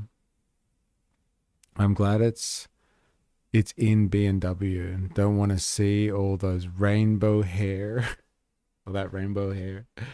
He didn't. He took over the company dilemmas. The smart people are the engineers working for him. No, Elon was a bad billionaire because if you actually look at what he makes, it's often a scam or someone else's company he buys into and then claims it was his to begin with. At first I thought maybe he was honest about trying to take humans off planet, but I also saw that just as a scam.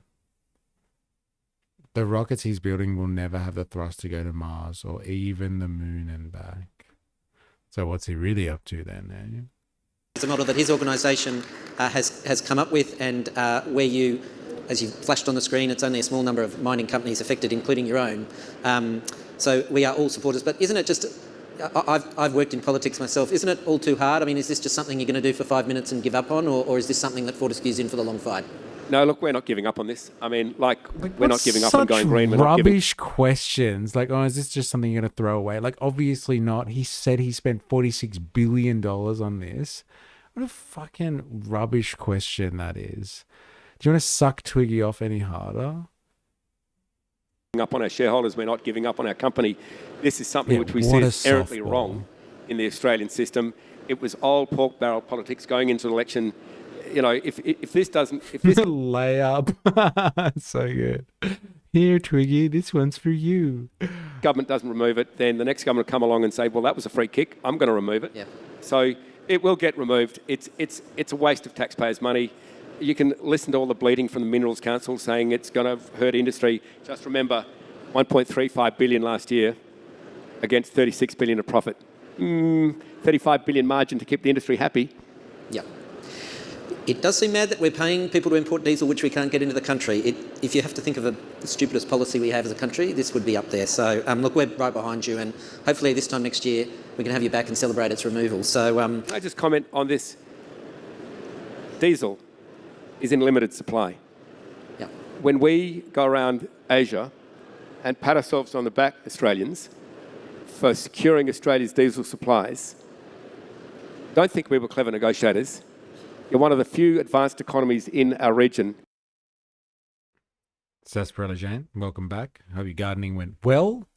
You ready for your inspection? We are learning about how the capitalist class in Australia is advancing their self-interests on the back of the green transition. Fucking eye-opening. And that's leading to a clash within the capitalist class as they kill each other over the legacy capitalists who won't decouple from fossil fuels and the pioneers like Twiggy over here. We simply outbid other countries. Advanced economies in... Don't think we were clever negotiators. You're one of the few advanced economies in our region. We simply outbid other countries. To shore up our own supplies, we outbid other developing nations or developing nations. Strait of Hormuz stays closed, you're going to see serious suffering in those countries. We outbid them. We took diesel from them. Now, we shouldn't be taking diesel from anyone. We should be replacing it. That was pretty fucking bleak. Can I just say, maybe he's fucking got a point, though. Like, you know, just because we were able to get diesel from what? South Korea, Singapore, Japan. Like, that's because other countries in Southeast Asia couldn't get that. And so they're going to fucking suffer the consequences. Like, look at what's happening in, like, Thailand and the Philippines at the moment. They're getting fucking pumped because the strait's shut. It's pretty heavy stuff. Can I pick up just a slight change of topic, a comment you made towards the end, because as you said, you not only had a miner, but a renewable energy company in Fortescue itself, a renewable energy. I've seen that with my own eyes now, but Squadron. You said before you think we need to put the grid where the energy is. Can you just expand a little bit about what you mean by that and what you think that means for how we plan our networks and our grids? Well, you start with the Pilbara. Billions and billions and billions of litres of diesel get consumed there. When you know you've got all the land in the world you'd ever need to put renewable energy, so you could take a huge draw, a huge pressure off the Australian economy by encouraging green electricity grids in that massive industrial centre called the Pilbara. Believe me, there's enough room. And secondly, switching now to the East Coast, Squadron's done the hard yards for getting community support, $1,000 rebates, which we make personally to farmers, a whole range of other measures to ensure that when we develop our own renewable energy assets, we have full community support. That's working, but is it the long-term solution? No, the long-term solution is that instead of putting wind farms where you do a lot of work socially to make sure the cockies and the communities support you, put it where the cockies and communities beg you to have it.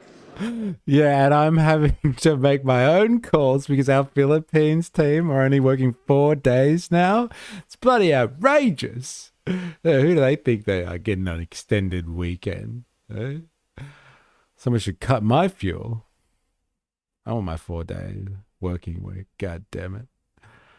Oh, man. Again, Elon does nothing. It's the employees who do the innovation. So his second goal is to say, fuck you, East Coast. WA rules. Yeah, he's a secessionist. Secession? Yes. Yeah, he's going to advocate for WA to take over or leave the Federation. Where they really need other income which doesn't come off the sheep's back or the cattle which waters are subject to drought, put it there where they need an income which is not going to be dictated by the weather, by the rainfall, where they get an income year in, year out, decade in, decade out. They're needing renewable energy assets in their backyard. Now, that just means we put a grid a few hundred kilometres further out. Don't say you can't do it. Little old Aussie battler, Fortescue, did a 600-plus kilometre transmission line, just one company. So, Come on, man. Say it again. Little old Battle of Fortescue, eh? The punter himself, Twiggy, Govan, yo. Aussie battler Fortescue did a 600 plus kilometre transmission line, just one company. So we know you big, ugly New South Wales, Victoria, Queensland, you can do it. Do you want to do it? You should do it. Put the transmission lines out to where there's masses of renewable energy, there's super high radiance, there's reliable wind, put battery systems out there and take the grid to the energy. Just one last question, and I think, just correct me, because how long is the transmission line? Is it 4,000 kilometres of lines out there that you've built? It's something amazing. Just some of those facts that people need to go and see this. Dr. Frost put that map up, but this is an actual energy grid that you're operating. You're dealing with all these. Do you have any more facts? Is it 4,000? I got that right. I can't remember. 600 that you were building, and collectively, if you put our railway lines with BHP, Rio Tinto, Fortescue, and our power lines, it would be thousands. Yeah.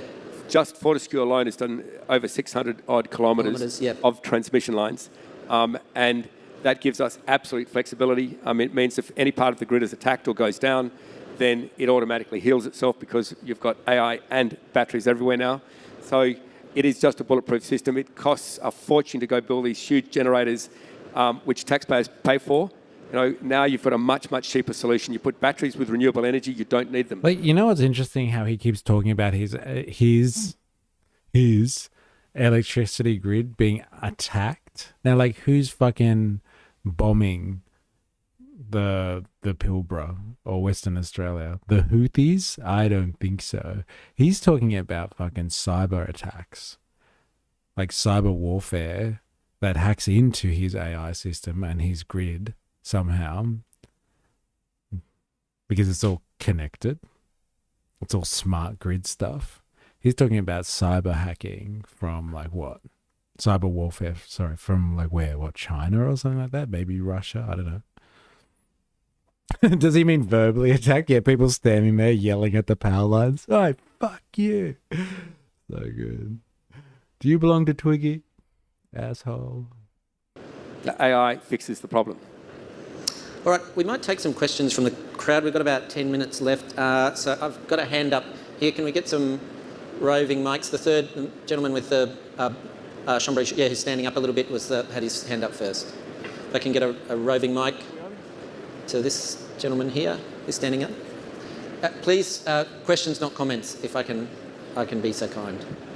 Dr. Forrest, I especially came to Sydney to hear you, and it was an impressive speech. Thank you. My question is about the solar battery and wind we are talking about. Will we be in same position in 20 years if we don't start manufacturing those here in Australia? Thank you. No, I don't think so. Yes. The nimble nations accounted to him as less than nothing and vanity. They bottled it. The nimble nations. Is this like a quote from the Bible or something? One of favourite ways for countries to F with each other over the next 6 months will be grid disruptions.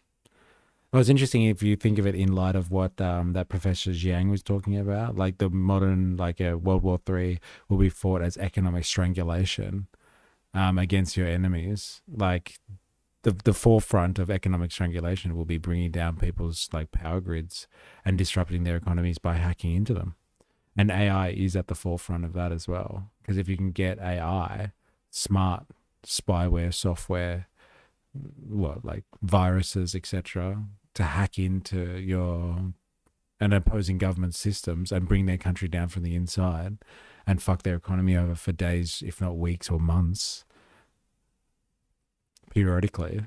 Like, is this World War III? Is this what we're going to see?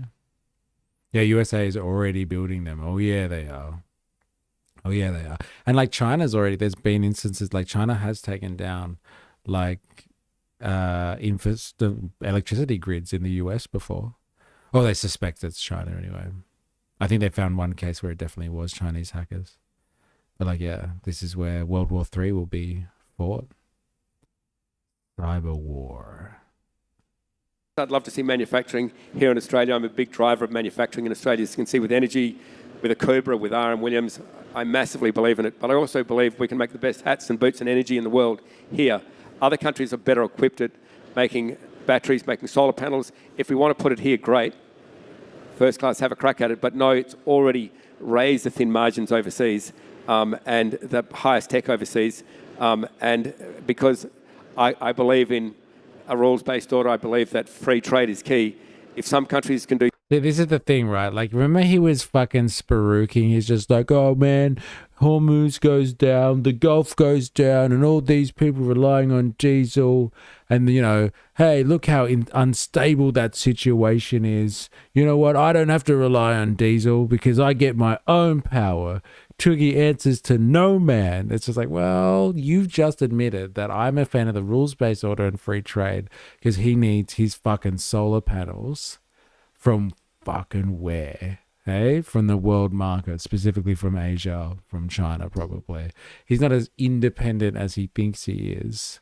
If America fucking goes after China after they've finished with Iran, then he's not going to have his access to solar panels anymore than his competitors have access to diesel at the moment.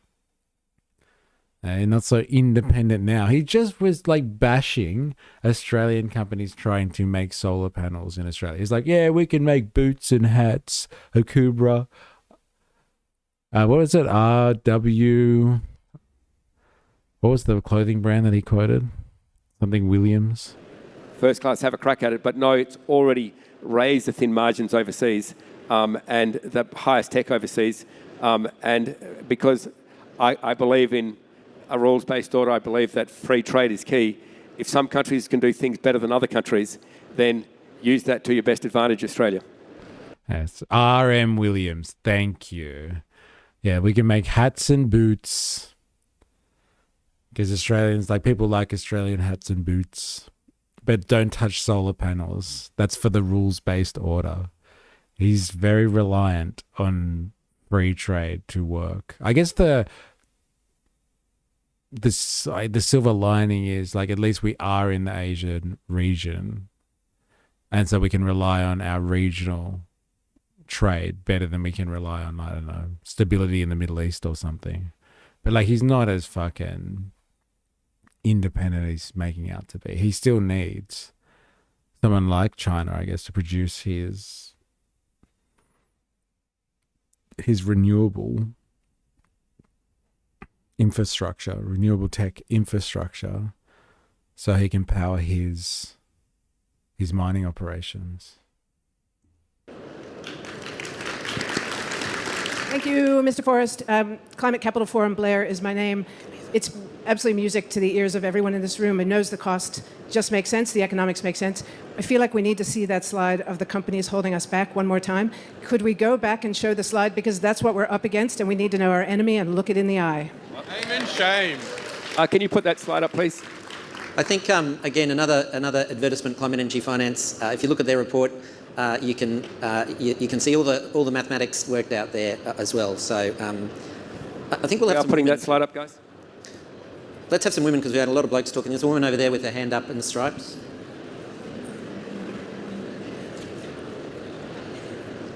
Thanks, it's great. Too many blokes talking, eh? All right, quick break. Give me a moment.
No, sorry. I hope we do decide to move forward before a bunch of other countries get orders in with China for the next decade. We can with the government. We can with government subsidizing them instead of paying it to fossil fuel projects, which is what we do now. We're wasting money on them that we could be spending on manufacturing here. Yeah, it's an interesting point.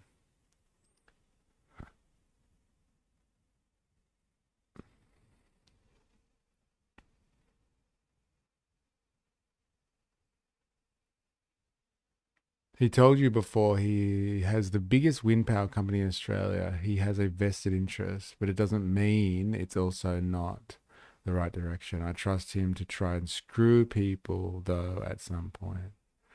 My wife works for RM, and from all accounts, Twiggy has caught the woke mind virus, with many welcome to countries and absolute zero being at the forefront of everyday work. Oh my god. Absolute zero. Real zero, eh? Very interesting. The woke mind virus. But he gets his wind farms made in China, who's the biggest polluter. Make that make sense. Who would have thought one form of energy helping the world or the human race transition to a new form of energy? That has never happened before, has it? It makes no sense. It does if you think about it, though. New technology, new means of production producing, old means of production producing new means of production. Who would have thought? Privileged to have this question. We're mentored actually by Rick Richardson, one of your collaborators, and we understand how much you're an advocate and evangelist for innovation. But what my invitation is, as a question, is if you're talking about working to our strengths, Australia excels in PPPs and contracts. How would you propose to introduce a bit more co-opetition by building stronger contract structures to support innovation in Australia, to partner with scary but big budget competition companies like EcoFlow, right? Like, we're really a drop in the water in the ocean compared to the excellence of China. And I'd really love to have some of your insights and wisdom on this. Well, that was a fabulous advertisement. And can I say that I fully support where you're going. I'd like to encourage large companies to have a percentage of their contracts, a percentage of their procurement going to small companies, just to give them a crack. Now, if they don't work, they don't work. But if they do, you can make so many tiny little companies like Fortescue grow into really big companies. And look, we're an overnight success, which took 2 decades plus. I know what it's like, and when you get a hand from a big company, I did, it goes a very long way. This gentleman in the second row, I think that maybe? was a question, though. Like, how did you do it? Hey, you hack. It was more like, how do you get the contract set up to do that?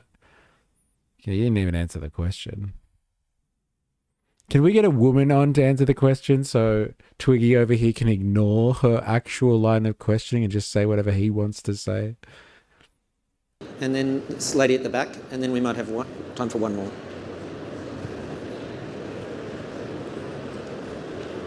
Thank you very much. My name is Ahmad Zahedi. I'm from James Cook University. I actually watched your interview many times. The last one was your interview with Bloomberg. I enjoyed very much watching your interviews. European countries, some, America, China, even Middle East countries, they are moving away from fossil fuel, replacing by hydrogen, green hydrogen. I want to actually hear from you, what is your opinion or consideration in the future green hydrogen for Australia? Look, I think green hydrogen has a fantastic future. We've been overwhelmed by demand for green electricity. So while there's such a huge demand for green electricity, there's not enough electrons which we can make quickly enough to be able to afford to also make green hydrogen. I'm hoping that situation reverses. When we have excess green electrons, you're going to put that energy straight into making green hydrogen. Then you can make green fertilisers through green ammonia for Australian farmers. You can run ships on it forever. You can run trucks, trailers, trains on it forever. It's getting Australia to a point where you're making enough green electricity that household power bills have come right down. You've got excess electrons. You make green hydrogen, that miracle fuel with that, as you know. If you burn green ammonia, it goes back to nitrogen, which plants are pretty happy with. And if you burn hydrogen, it goes back to water, which we're all pretty happy with. So it's a bit of a miracle molecule. It rests on the back of getting enough green electrons. So it's one of the reasons why I'm supporting green electricity for everyone in bulk.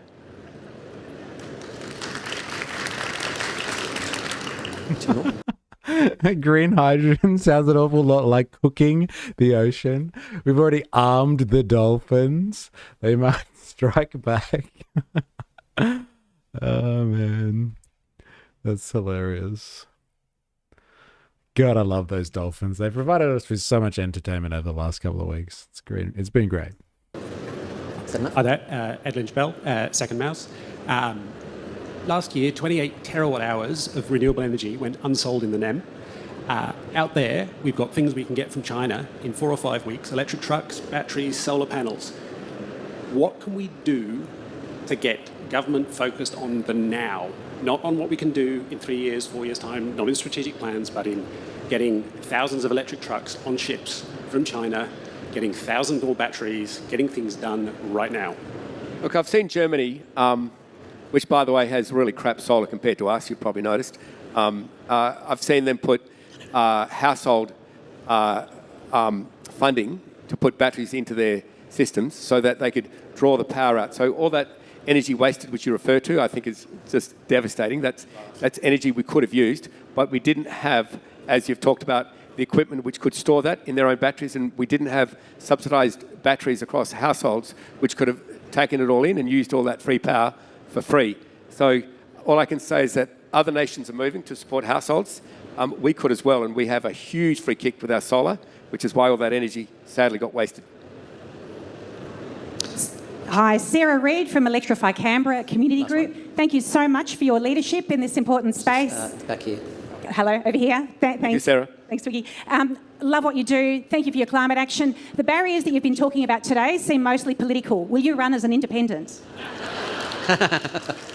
Well, this would be a scoop. Sarah, I honestly think I serve the Australian people much better where I am, and continuing to drive policy. And continue. Did you hear that? Just like 1 second, one more time for all of us fucking commoners. All right. Remember we talk about bourgeois society, bourgeois politics. One more time from the Australian bourgeois themselves. Listen to this. This would be a scoop. Sarah, I honestly think I serve the Australian people much better where I am, and continue as I serve the Australian people better as a fucking billionaire capitalist. To drive policy. Australian people much better where I am, and continuing to drive policy. And drive policy. That's all you need to know. Policy is not coming from politicians who sit down with their constituents and write legislation. Policy is coming from billionaires who fucking put pressure on the political establishment to get decisions made. Happy International Nurses Day, my comrades. There it is. Happy International Nurses Day to you, sir. Our residents are trying to nap.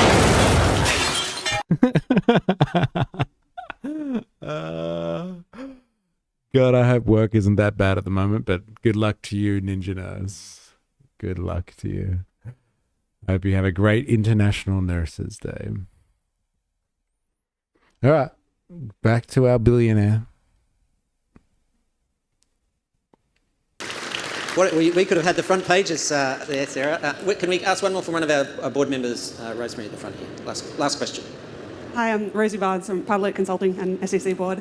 One of the most interesting things to me about Fortescue is the brand new technologies, or not quite yet technologies, that you invest in, the mining equipment, for example, also wind turbines you've chosen with the Nabralift towers, huge rotors. I'm just wondering, do you worry about the likelihood that things will go wrong? And assuming you're going to say no, what is your strategy, or how do you actually execute on these really risky technologies in fast timeframes? Okay, it's a really great question. Do I worry about it? Only every day and night. Does it wake me up at night? No, it doesn't. Just keeps me awake all night. So yeah, look, I do worry about it. The Fortescue values really protects us. We go for a crazy brave plan A. They're most likely to fail, these crazy brave plan A's, but we then have bulletproof plan Bs. So we know, say, with the Nabra wind lift towers, for instance, we've seen them work because we've built prototypes, but if they didn't work, we'd just have a plan B to switch back to the existing wind towers. It's worthwhile, though, going for that plan A because you don't need the huge cranes which cause communities so much disruption when you put up, say, a 100-metre wind tower. That is a really big wind tower, but if you want to get wind from anywhere, you need a 188-metre wind tower, blades which are nearly 100 metres long. And that's what the Nabra wind automatic lift does. Small cranes, doesn't crap the community off because they're not blocking up roads.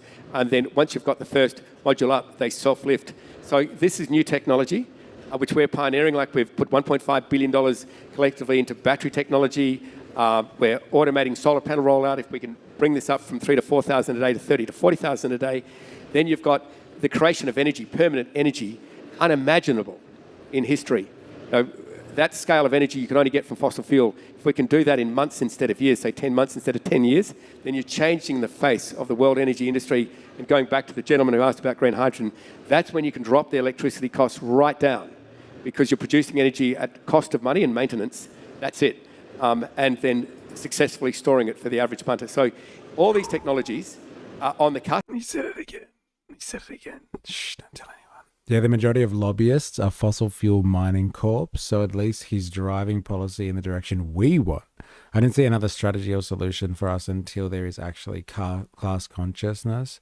No, I'm not commenting on anything else but the fact that as a billionaire, doesn't matter what industry he is in, he's not interested in fucking politics because he knows all he needs to do is direct policy from his position. That's where the fucking power is. He is way more effective as a billionaire because he can decide whatever the fuck he wants to do with his corporation. He's not beholden to some popularity contest via some voting and election system. He doesn't have to be beholden to that. He can direct policy from where he is very well. So don't ask again. No politics from me. I'm a billionaire. I can direct policy from where I am. Thank you very much. I would rather have a wind farm in my backyard than a coal mine. They have seized the levers of power. They always had the levers of power. And he's just given it away. Tidbit by tidbit. You just hear it every now and again, how the game really works. He controls policy from where he is just fine. Thank you very much. And like the other lady asked, if we give contracts to these little players like we plus money? Why would he give that up? Yeah. To be an independent. What a stupid question that was. On the cusp. And like the other lady asked, if we give contracts to these little players like we have done everywhere, then you give them a boost. They don't always work, but when they do, they can change the world. Well, that's not a bad note to end on, actually, is it? Dr. Forrest, I think one of the great pleasures of having you over is sometimes the West and the East can feel like different countries. And on the East Coast, I don't think people appreciate what you're doing in the Pilbara, the revolutionary changes that are occurring there. So it's just great to see this extraordinary scale of what you're achieving in such a short amount of time, and for us to take that away, but also to take away your clear passion, your intelligence and your devotion to this cause is inspiring to me. We're privileged to have you as a member of the Smart Energy Council, and thank you very much for your address today.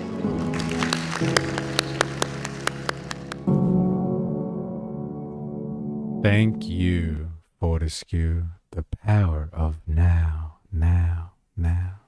I wonder if they have any other content, or it's just this. Thank you, Fortescue. Celebrating 20 years. 20 years.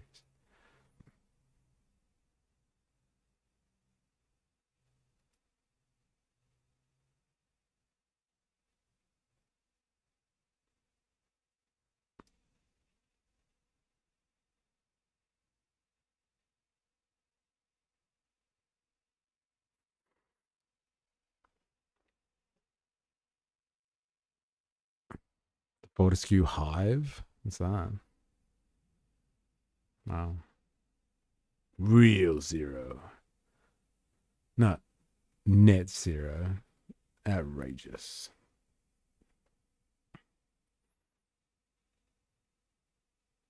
Go check out the Snowcat and the radio. What is that? This is something that I just saw here. Or are we talking about something else?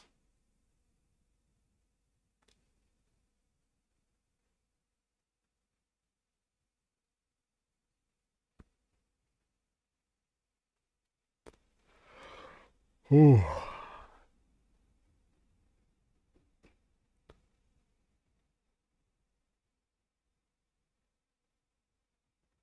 They're getting compensation for their land dilemmas, and often the best interest to increase what the losses look like.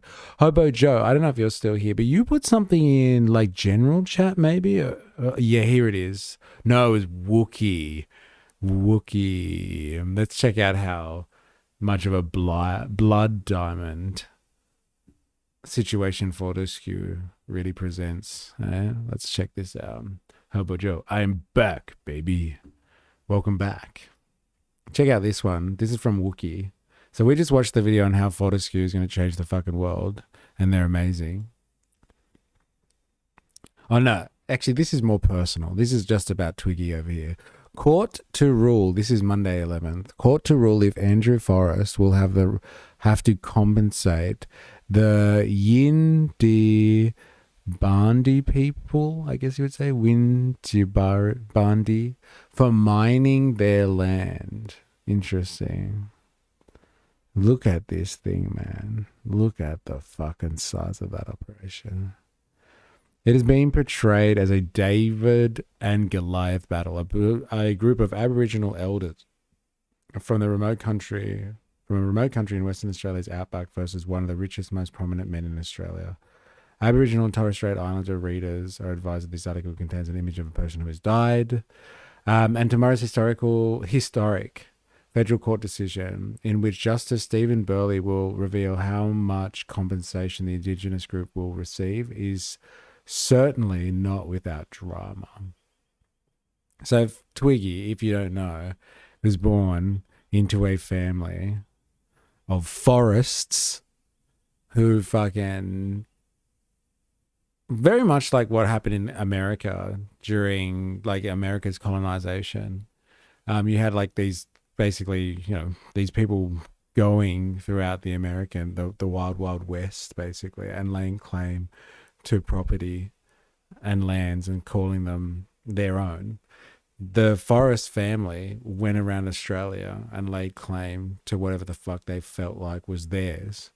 Before the Australian government could, I guess, really stop them from doing anything. And so, like, he's gone out and laid claim to or not him personally, but his family laid claim to a lot of land, let's just say, and claimed it to be their own, despite whatever or whoever was there in the first place. And so, like, basically, his existence as a billionaire, his fortunes are really on the back of the fact that his family laid claim to large swathes of Australia. And again, it's not just like, hey, this was once Aboriginal land kind of thing, and like he bought it or something. His family traditionally took what they expected was theirs, or claimed to be theirs. And like the Australian government, it wasn't handed over in title format. Like a lot of land in Australia is like bourgeois society was handed by the government, like handed out by a governor at least, and be like, here, you get this land, make sure you make it productive, like raise cattle on it or something like that. But like certain families went out and laid claim to huge sections of land and just said, this is our shit. Fuck you, governor. Sounds like Gina's long lost cousin. Yeah. So it's very much, his history is very much like that of the Reinhardts. And so like his fortunes are tied basically to land that, was simply just taken. Not even by the state, eh? That's how normal people do it. On one side is flamboyant mining billionaire, fabulous, more like it, Andrew Forrest, known simply as Twiggy to many Australians, whose company FMG has been mining vast quantities of iron ore on land sacred to the Yind Yinji people in WA's Pilbara since 2013 without their permission, might I add. On the one side is the Yinji Aboriginal Corporation, headed by Michael Woodley, who has been pivotal in his people's struggle to both be recognised for their deep connection to the land that stretches back tens of thousands of years and be compensated for FMG's actions. Recognition came in 2017 when a court awarded the Windji exclusive native title rights over 2,700 square kilometre area. It was a claim fought by FMG every step of the way throughout the multiple expensive appeals. Isn't that interesting? Because we were just on their fucking Facebook, on their YouTube page, and they've got a playlist dedicated to Aboriginal engagement. Look, we made videos with Aboriginal people.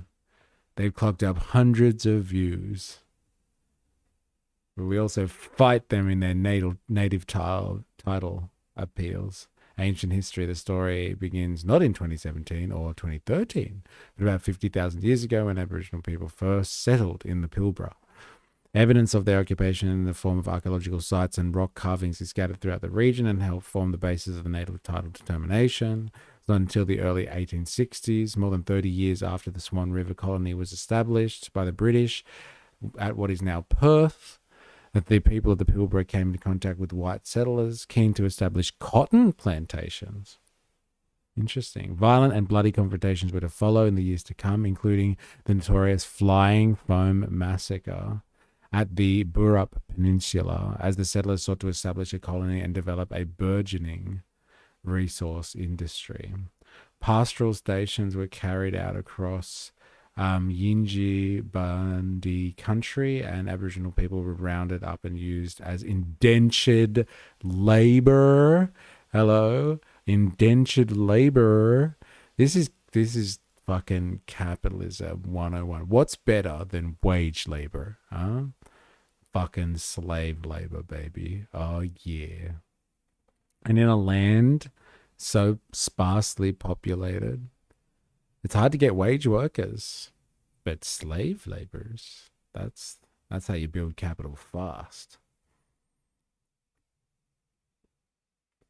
Just as they had done across the empire, the British had no qualms about disposing the native people of the Pilbara and seizing land they considered belonged to no one. It's easy to blame it on the British, like the amorphous British, like, oh, it was the British Empire, not individuals and their families. So let's just say it was the evil British. It would be more than a century later, 1992, that the archaic concept of terra nullius was finally extinguished in the High Court in its seminal Mabo judgment that established that Aboriginal people had prior rights to the land. Stalemate. In 2003, the Yindji lodged a native title claim that would eventually take another 14 years to be determined, but FMG was not prepared to wait. By that time, Mr. Forest Company had already begun clearing all rich land across. They didn't wait; they just did it. What's the tech bro strategy? Move fast and break things, right? They can't fucking put it back once I've digged it all up. By that time, Mr. Forest Company had already begun clearing iron-rich land across Yinji claim area that it planned to develop into a series of mines, destroying ancient heritage sites in the process. Can't put it back. Other miners in the area, including Rio Tinto, had negotiated indigenous land use agreements with traditional owners, under which compensation was paid, although these failed to stop its infamous destruction of the Jukan Gorge. FMG initially sought to do the same. Negotiations with the Yak began in 2007, and the Yinji Bandi were keen to also establish a heritage agreement with the mining company to protect cultural important sites, divide and conquer. Instead, Mr. Forrest began secretly organizing and backing a breakaway group of Yindji Yindjibarndi people, who then formed the Wirraloo Murra Yindjibarndi Aboriginal Corporation. Mr. Forrest wanted the group to replace the Yak as the native title claimants and offered them $4 million a year in royalty compensation. It was far below the 5% the Yak had sought, which would have amounted to about $68 million a year at the time. Wow. That's fucking mental. That's fucking crazy. That's how you do business, man. Hey, these guys want $68 million off me. But how about I give you $4 million? And we'll call it a deal. The federal court ruled 2013 the Yak was the only organization that could sign land use agreements in the area. The division caused the formation of the rival group. The division caused the formation of the rival group has never healed, and testimony in the court in the compensation case laid bare the ongoing anguish and scars borne by the community. Elder Lynn Cheedy was among many who spoke of the irreparable damage caused not only by FMG's mining operations on her people's country, but also the split. We've been torn apart. It makes me really sad. Look at that landscape. Little bit dusty now. Eh? Thank God for land clearing.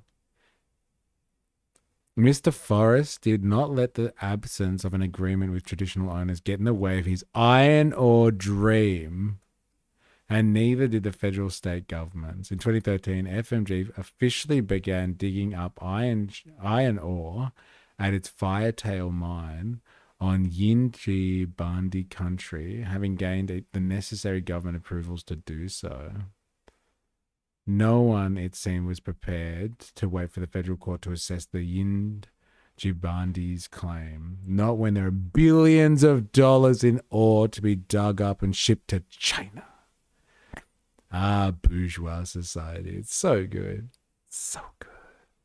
And when the court did finally make the determination in 2017, ruling that the Yindjibarndi were in fact the rightful and exclusive owners of the land, FMG again failed to negotiate a land use agreement with them. Instead, it tried to appeal the native title decision all the way to the High Court, which was ultimately refused.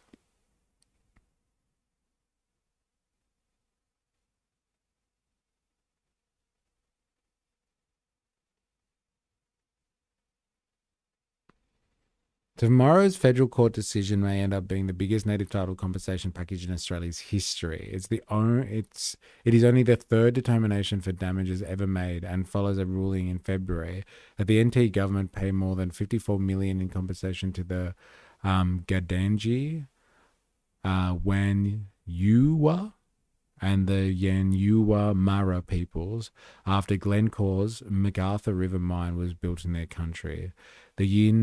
The Yindjibarndi case could easily eclipse this figure, with Yak seeking 1% of the production value profit of the mine on its land, as well as compensation for the loss of 250 cultural sites. That could add up to more than $1 billion. Don't worry, Twiggy's already confirmed that he's worth way more than that.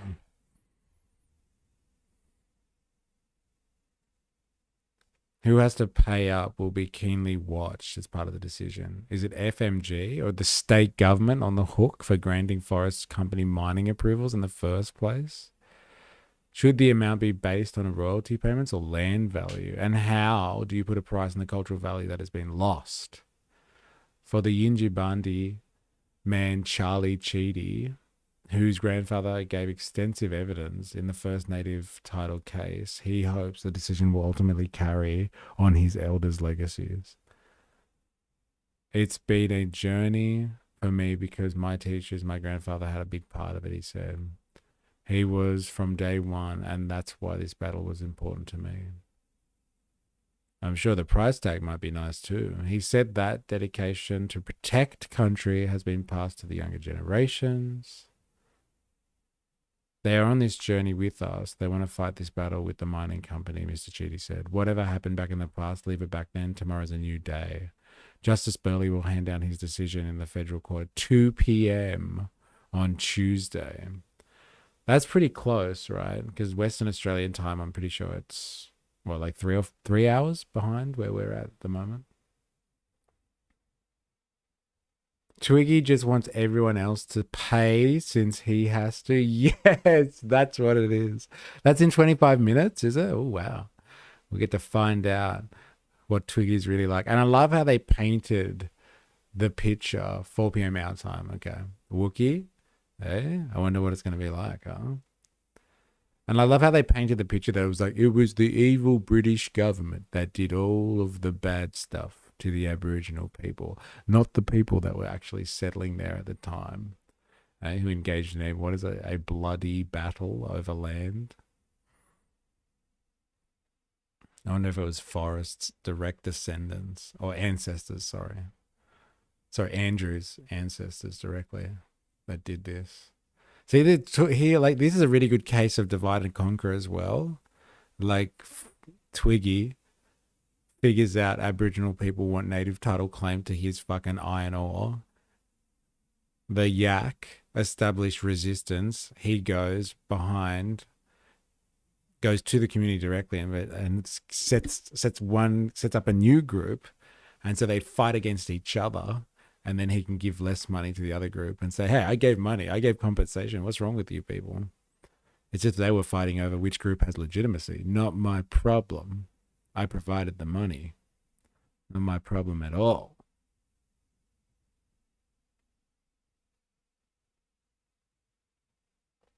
Very interesting.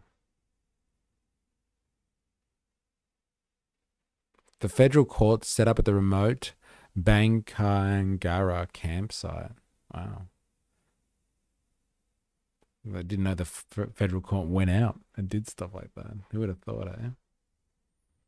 They leave their ivory towers to go out and meet the people where it matters. Oh, well, well. Well, well, well.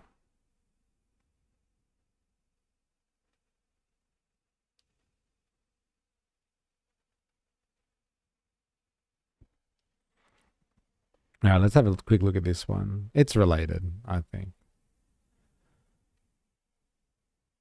This one came up on my feed and I wanted to watch it with all of you. Yeah, come on, be nice, Twiggy. Give him 2 billion. You got plenty. You have to ask the question, though. My imagination runs wild. What the fuck do these people do with $1 billion? Let's say they get $1 billion out of him. What the fuck are they going to do with $1 billion? Like, honestly. Fucking Vegas, baby. Oh, yeah. Vegas. Tax game. How energy giant Shell shifts its profits out of Australia. I think this is key to the gas debate. Gas debate. To gas debating. Like, we are gas debating non-stop. We've been gas debating for like 2 weeks now. But it's like, it's worth it, man. It's worth it. I love a good gas debate. But like, yeah, like the conversation largely about the PRRT, the Petroleum Resource Rent Tax, and like how it's ineffectual and like how gas corporations are getting away with murder and fleecing the Australian population. It all centers as well around how creative these corporations are with tax. And like, it'll be interesting to see how Shell gets its profits out of Australia so they don't have to be taxed on anything. Let's have a look, shall we? I would like to know more.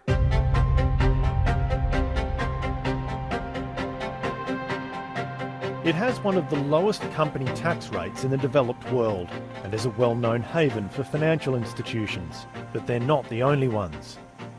I've come to Singapore, a country with no natural gas reserves that's now one of the world's biggest traders of it, and much of that gas is Australia's. It all leads to questions about why so much gas is traded through a tiny, resource-poor country that's thousands of kilometres from most of Australia's main LNG customers. In the $500 billion a year trade, one company stands tall. Shell. It's the world's biggest player and one of Australia's I'm biggest... a gasturbation addict. Help punters. Yeah, there we go. You and me, brother. I'm a gasturbation addict as well. Oh, yeah. Producers. Shell accounts for around 1/5 of Australia's LNG production, and Australia accounts for around 1/4 of Shell's global LNG supply. So Shell is extremely important for Australia's LNG industry and vice versa. Yeah, vice versa. Thank you. What? A quarter of Shell's LNG comes from Australia.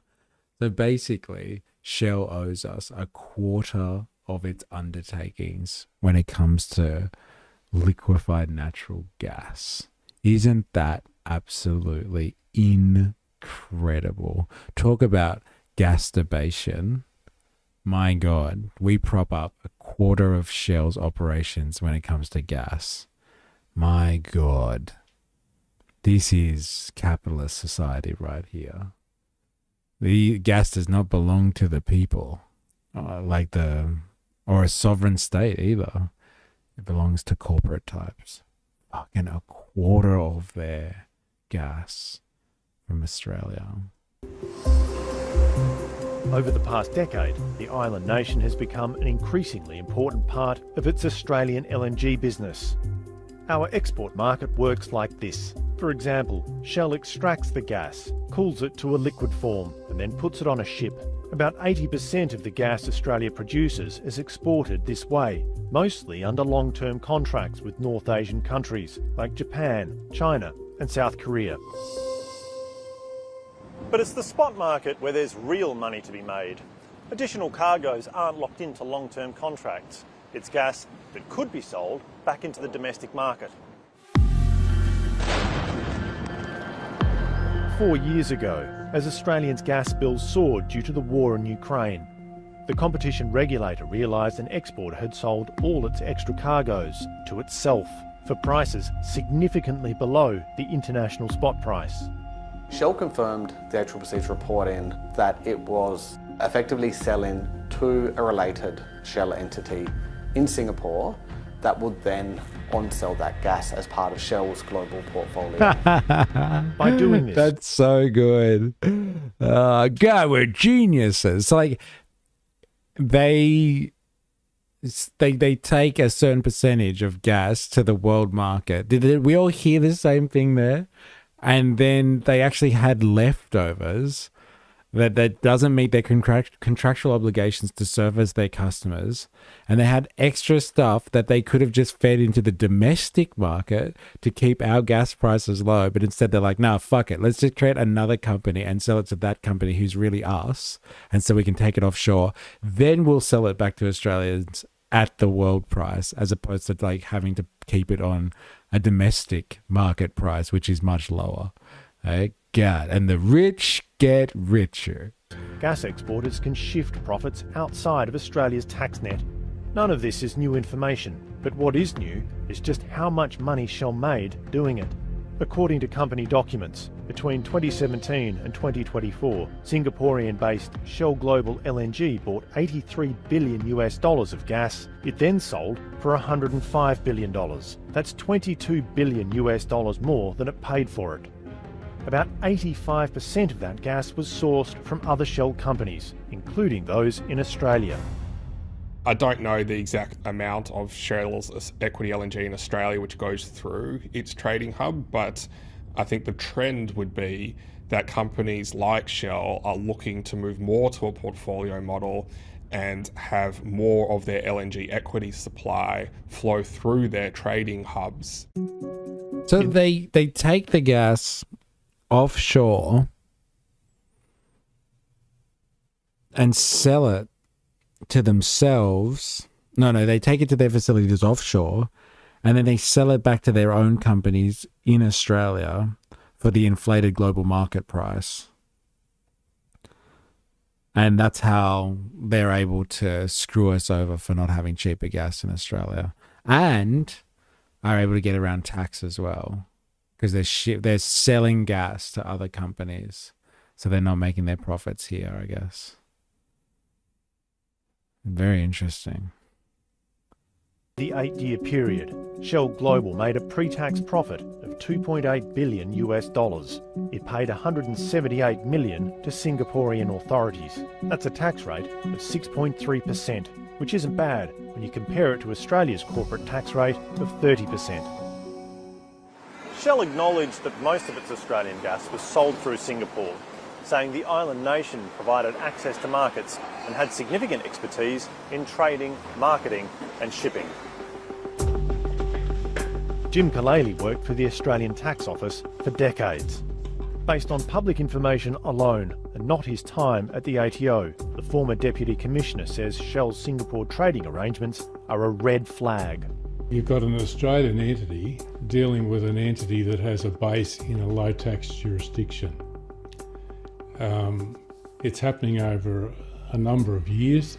The margin of 20 It's a red flag. $2 billion US is very significant, and the parties are related. To me, the warning bells would be ringing in terms of whether there's a profit-shifting risk there. Shell Global was likely not the only Shell company selling Australian LNG through Singapore. Another, Shell Eastern Trading, reported similarly eye-popping numbers. There's absolutely zero reason why those trades could not be done from Australia. The primary reason why they're not done is because that would incur significantly higher tax payments to the Australian government. In a statement, Shell said the company prepared... Look, I'm all for going after these companies, again, that are fleecing us for tax on gas. But like, it's so interesting that we're having this conversation now. And it's just about gas. Why aren't they investigating Shell for what they do with petroleum? Or their operations with diesel? Because they're fucking over the Australian market with diesel. I know that the Australian government has tried to rein in all of the big suppliers, the corporate suppliers of petroleum throughout Australia. But like, why aren't they going after them on all ventures? It's interesting how they're restricting all of this to gas at the moment. The conversation is just about gas. It appreciates in value somehow, LOL, and we can regulate or identify what this does to the broader experiment. Yes, it appreciates in value. Take it offshore, and it's more expensive.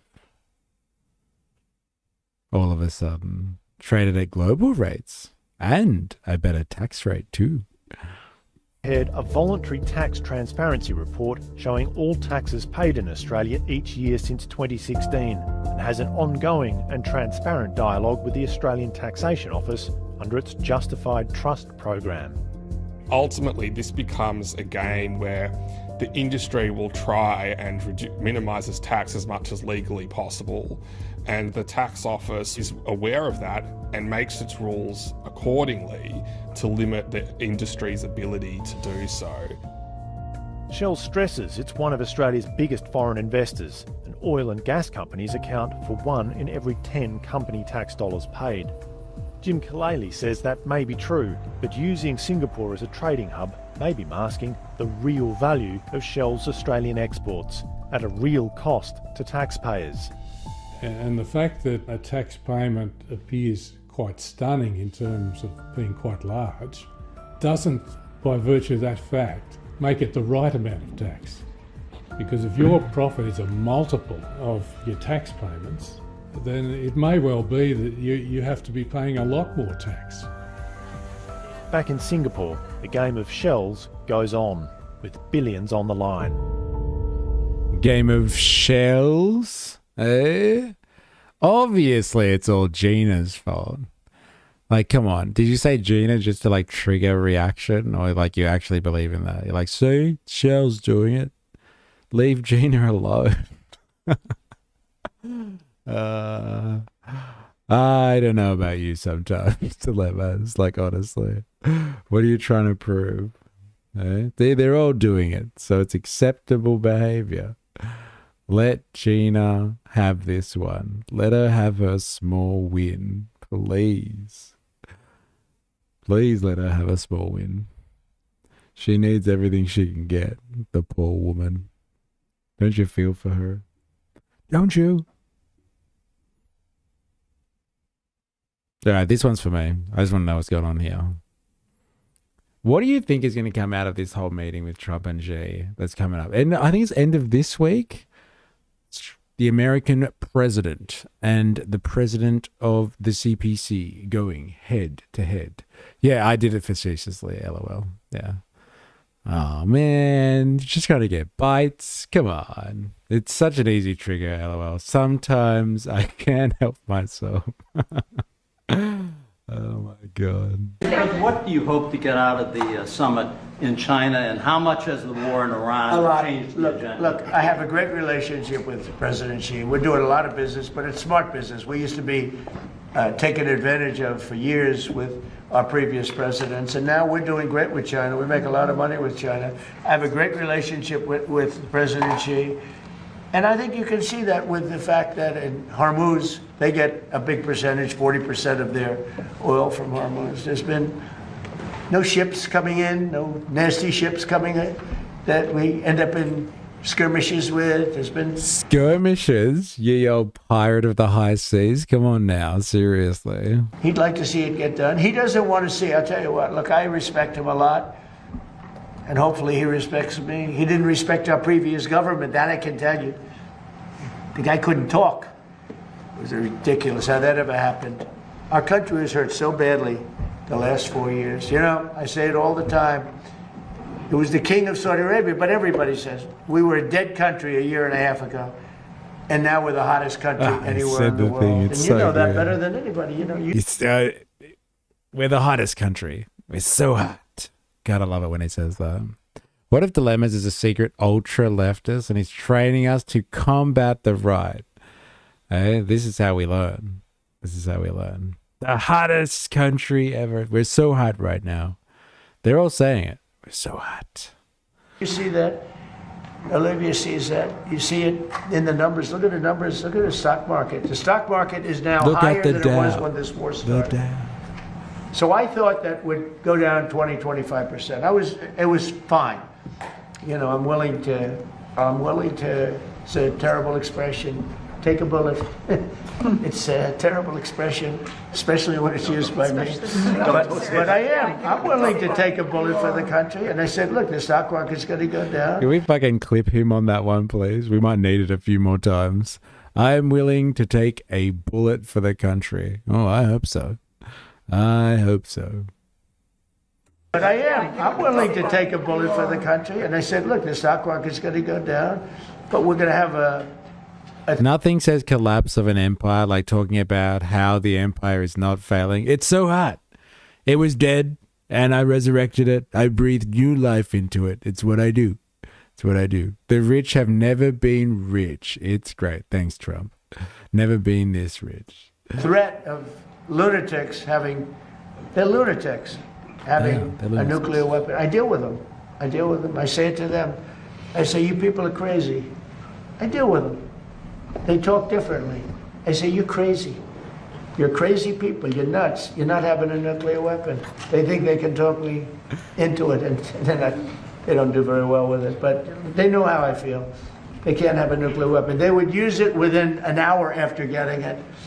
If the Obama deal wasn't terminated by me, they would have had it 6 years ago. And they would have used it immediately on Israel and also the rest of the Middle East. You saw that when they started shooting rockets. Nobody thought Saudi Arabia and Qatar and UAE were going to get hit, or Kuwait, Bahrain. I think it was a tremendous strategic mistake, and they wasted those missiles. We have the Patriots that knocked them down every time. You know, I told the story. No nuke for you, only us. The only ones that have ever used a nuke can have a nuke. None. Far out. He was asked, remember, he was asked about China. What are you going to get out of your summit with Xi? And he's fucking going off about Iran having nuclear weapons. Where's the off switch? Come on, get him back on track, ladies and gentlemen. We shot at one of our great assets, happened to be a ship, great ship. 111 missiles going at very high rates of speed, sophisticated equipment. And, you know, that's all they did is build missiles, thousands of missiles. Who does this except for people that are looking for trouble? We had 111 shot at one of our ships over a very short period of time. Out of 111 missiles going at 3,000 miles an hour. All 111 missiles were knocked down into the ocean long prior to arriving at the target. And the coolest guys are the guys that do this. You know, they're not brawn, they're brain. They sit back, missile shot. You got to see it happening. Missiles coming. They got like about 13 seconds to make a decision. It's not like, gee, let's figure it out. They make a wrong calculation. You know, you lose a lot of men, and a lot of $1 billion times 10 ships. So. But there's a level of coolness that missile shot, they look, ba, ba, ba, ba, ba, ba, ba, and you know, they're going, heading 47 degrees north, 1,300 feet, going 3,000 miles an hour. Okay, we have it in our sight. Fire, boom. 10 seconds left. Let me tell you, they need smart people. These people are smart. Amazing. And they're so smart that they're cool. You know, under the calculations. They're some so people smart that they're cool. Don't worry, bro. It's the 21st century. You can be smart and cool at the same time. You don't have to justify it. Bada bing. It's so good. Trump. Ba ba ba ba ba ba. Oh man, didn't he just spend his time talking about like how shitty Biden was for being incomprehensible, and he's just like ba ba ba ba ba ba. Oh man, it's gonna be sad when he goes. So much comedy gold. They asked him about Xi. What is he talking about? Fucking hell. I actually thought that this piece of content, we were going to know what him and Xi are going to talk about. So far, we've got like, hey, when they shoot 100 missiles at us, we go ba ba ba ba ba ba. You should see, these guys are cool. Even though they're fucking nerds, they're still cool. It's okay. Oh, man. Fucking hell. I love that the framing gives us 4 headless conservative women standing behind him going like, yes, Mr. President. Of course. Oh, man. Oh, me calling Trump the R word got censored. Really? Really? What did you say? If you want to see Ukraine jump on Instagram. Oh, no. I read that before, didn't I? Oh, you haven't put anything here, though. Let's be honest. This is exactly how Trump will talk to Xi. So this is just like he's giving us like a snapshot of what it's actually going to be like, the conversation. And Xi, you know what I told them? I told them, if you don't trade with me, it's going to be ba ba ba ba ba ba ba. Oh, fuck. It's so good, man. I didn't repost. I just said it again. Fair enough. very tough. For other people, not so tough. There's, you know, about 1%. There's not too many. There's not too many people around like that. I say, a lot of times I'll call these gunners because they're phenomenal geniuses. You know, where did you go to school? I went to MIT. Where did you go to school? I went to the best schools. Smart. Got to be smart. We have the greatest military in the world. Okay. Oh my God. You know what? He's getting a little bit fucking painful. Like before it was just outrageous. Now it's just like, oh, fuck. Yeah, bro, it's just pure dementia rambles. I love it. Can't wait for his convo with Xi. Oh, God. I'm going. Could the world get any more fucked? Find out after this week in America. All right. I'm calling it. I got ahead. But thank you everyone who's been hanging out today. It's been an interesting ride, but here we are. He asked the only 2 that had the degree, and the rest are dumb as fuck. The rest just go ba ba ba ba ba ba ba. There it is. All right. Thank you everyone who's been hanging out today. Do appreciate it. The Lemmas, Hobbit Joe, KK, Wookie, Love Jeff, Govan in the house. I say you Wookie? I think I just did. Hobo Joe, Violent Quinn, Ravy Baby. Who else have we got here? Who else we got? Lop Jeff. Been hanging out all day today, actually. 4S was in the house earlier. Heidi the sausage, of course.